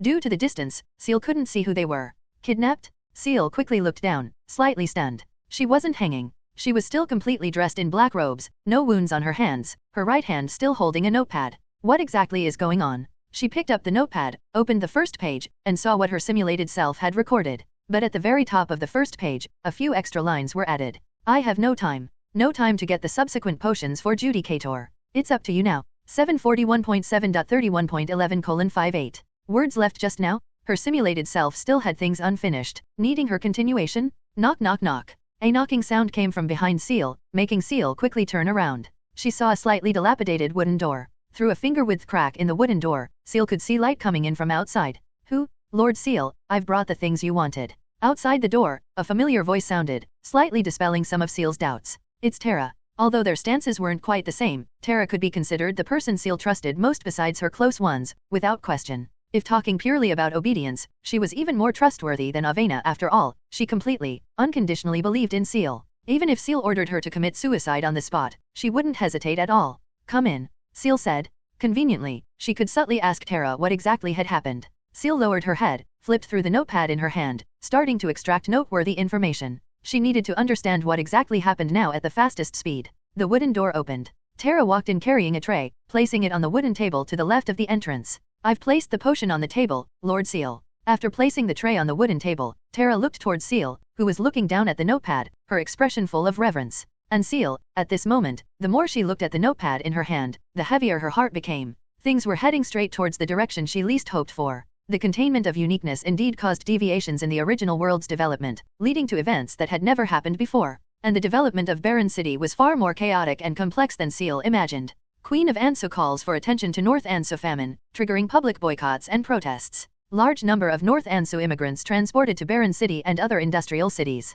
Clock Tower Church ordered closed by Baron City Municipal Council Chief John Chamberlain, on charges of suspected treason. A terrorist organization named Orlando Republican Army carries out terrorist crimes across Anso, these attacks dubbed the Famine Rebellion. Baron City Mint bombing case, factory owner Midge hanged on the lamppost at the factory entrance. Large-scale conflict between Orlando immigrants and local workers in Baron City. All these things happened within this month. And around the middle of the month, Adele left Baron City. As a volunteer, she boarded a train, following the Mercy Corps formed by the Redemption Society and the Church of the Savior Goddess to Orlando, where the Great Famine was occurring, aiming to reinforce the Transcendents still investigating the cause of the famine there. Considered fulfilling the promise Adele made before after making a mistake once, when capable, she would save more people. And when Ciel flipped to the last page, she saw the record on it, her pupils shrinking slightly. The handwriting on it was extremely messy, showing how chaotic her own thoughts were when writing this line. The Orlando Republican Army launched a do-or-die assassination operation, targeting those nobles who had targeted North Anso in Parliament, as well as their relatives. This fire also burned Avena. A premeditated banquet bombing and shooting incident almost took half of Avena's life, even Nia couldn't rescue her in time. And at that time, the simulated Ciel, because she didn't want to attend the banquet, wasn't present. The time was 5 days ago, July 26th. Now, Avena was still at home, receiving treatment, not yet awakened from her coma. Seeing this, Ciel's hand holding the notepad began trembling slightly. The thick notepad was deeply indented by her fingers. She only knew the appearance of uniqueness might cause certain changes in the future, but didn't expect the changes to be so drastic. In previous simulations, even after 30 or 40 days passed, such major events hadn't occurred so densely in Baron City. In the simulation where Ciel was a clerk, she only learned about the court hearing between the mint workers and the factory owner through her position as a clerk. Even later, this matter didn't actually stir up too much trouble, let alone escalate into things like the mint bombing case and hanging the factory owner. Even the Great Famine incident affected Avena. Remember, previously even after more than 40 days, Avena was still alive and well. Ciel didn't even know any reports or details about the Great Famine, completely unaffected. Is this really just a simple butterfly effect? Or, is someone pushing things behind the scenes? Ciel, having experienced 2 different world lines, took a deep breath and began analyzing. The rapid deterioration of the Great Famine incident led to a series of consequences.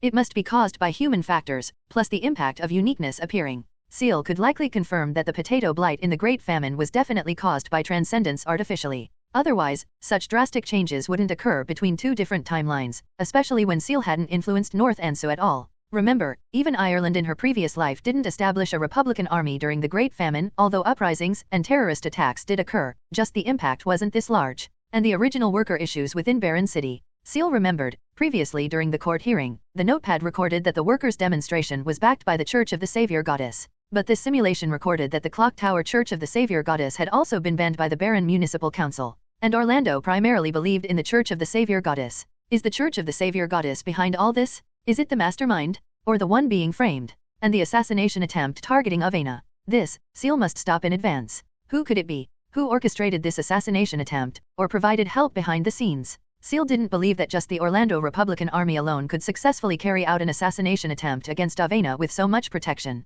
Instantly, names of possible individuals appeared before Ciel's eyes. If it were me, I would. Ciel abruptly thought of something. She picked up the candle placed on the table, walked towards the few hanging figures. When the candlelight illuminated their fearful, angry, or bewildered expressions, Ciel took a deep breath, gradually calming down. All this hasn't happened in reality yet, there's still a chance to remedy. And the method of remedy, in simulation, can be very simple and crude. Ciel scanned from left to right, across those people tied with hands behind their backs, hanging in midair. Grain merchant, Balfour Huntington. Municipal Council Chief, John Chamberlain. Church of the Savior Goddess High Priestess, Eurus. Knight Commander of the Queen's Sword, Uphold Thaddeus. Besides these familiar faces, Ciel also saw a few unexpected people. Deaden Group Senior Special Commissioner, Lucy Silva. Daughter of the Stewart Art Exchange owner, Isabella Stewart. And a pink-haired woman Ciel seemed to have seen before, but had no strong impression of. They were all hanging in midair, looking at the current Ciel with different expressions. Yes, her simulated self, and her current self share the same feeling. Just by empathizing slightly with what her simulated self encountered, Ciel could quickly know what she would do. Investigate slowly like before when she had no power? Unravel things bit by bit? No, this is simulation. In the shortest time, capture everyone possibly knowledgeable about the situation, conduct harsh interrogation, extract information helpful to herself from them. This is what her simulated self would do. However, only 5 days had passed since Avena was attacked. Subtracting the time for Tara to go back and gather people, the time left for the simulated seal was really not much. She only had time to capture the people. The interrogation matter could only be left to the seal arriving now. But, why did the simulated seal also prepare a bottle of potion? Ciel looked towards Tara. After Avena was attacked, nothing was recorded in the notepad. Tara might know more than the current seal. Tara, what potion is that? Ciel pointed towards the potion bottle, asking calmly. Tara was slightly stunned, but quickly, she still replied respectfully, it's butcher potion, Lord Ciel. You are very angry, aren't you? Me. MMPH? MMPH. Damn it, damn. Goodwin hung in midair with hands tied behind her back, pink long hair scattered before her face. She held a stone shard in her palm, grinding away at the hemp rope tying her hands behind her back, bit by bit. Previously, she could directly break free from this damn hemp rope, these things couldn't hold her at all. But the potion forced down her throat just now made her spirit dazed, unable to exert even a fraction of her strength. Devil? Truly a devil? She looked at the small figure writing something under the dim candlelight before her, her eyes full of terror. Damn it! Why am I so fated with these damn cultists? Previously wanted to take some missions at Detton Manor, encountered the cultist sacrifice incident, scared her into running away quickly. Just over a month later, she encountered those lunatics from the Divine Advent Church again, and got captured by them. What on earth do they want? Suddenly, the young girl writing at the desk stood up, turned towards them. The young girl held a notepad, her fiery red long hair glowed orange at the edges under the candlelight's halo. She swept her cold, dark red pupils across the people hanging here. When Goodwin was scanned by the young girl's gaze, goosebumps rose all over her body. Unexplained fear occupied her heart, as if she had experienced the same fear before. She swore, this was definitely the first time she saw this red-haired young girl. But those eyes, clearly the kind looking at dead people, the killing intent in her eyes was chilling. This young girl definitely killed many people, otherwise couldn't make even a first-tier transcendent like her feel fear seemingly from the depths of her soul. Damn it, she looks like just an underage ordinary person. Goodwin was sweating profusely. She stopped the action of grinding the hemp rope in her hand, afraid her small movements would be discovered by the other party. The young girl just glanced around, then slowly closed her eyes. A few seconds later, the red-haired young girl opened her eyes again. The killing intent in her eyes disappeared instantly, replaced by confusion and vigilance. Goodwin saw the young girl move back slightly, glancing fearfully at the hanging people, until the knocking sound came from behind. The young girl's expression gradually calmed down. What's going on? The young girl's unusual behavior sent a chill down Goodwin's spine. Just closing her eyes for a few seconds, the young girl's performance was like two different people, as if her soul or memory was replaced. The wooden door opened. The young girl began looking down at the notepad she was writing in just now. During their conversation, Goodwin quietly started again, using the stone shard to grind the rough hemp rope. Under constant shaking, the hemp rope had already completely chafed her wrist, tearing the skin, revealing pink flesh. But even so, Goodwin didn't dare stop her hands, because she noticed, after the young girl finished reading what she recorded on the notepad, seemed to recover her memory, her eyes gradually becoming terrifying. The tinnitus brought by fear prevented Goodwin from hearing the subsequent conversation between the young girl and that cultist. Now her entire focus was almost on the stone shard in her hand. Slowly, the twisted hemp rope was already cut through one strand by her. Possible.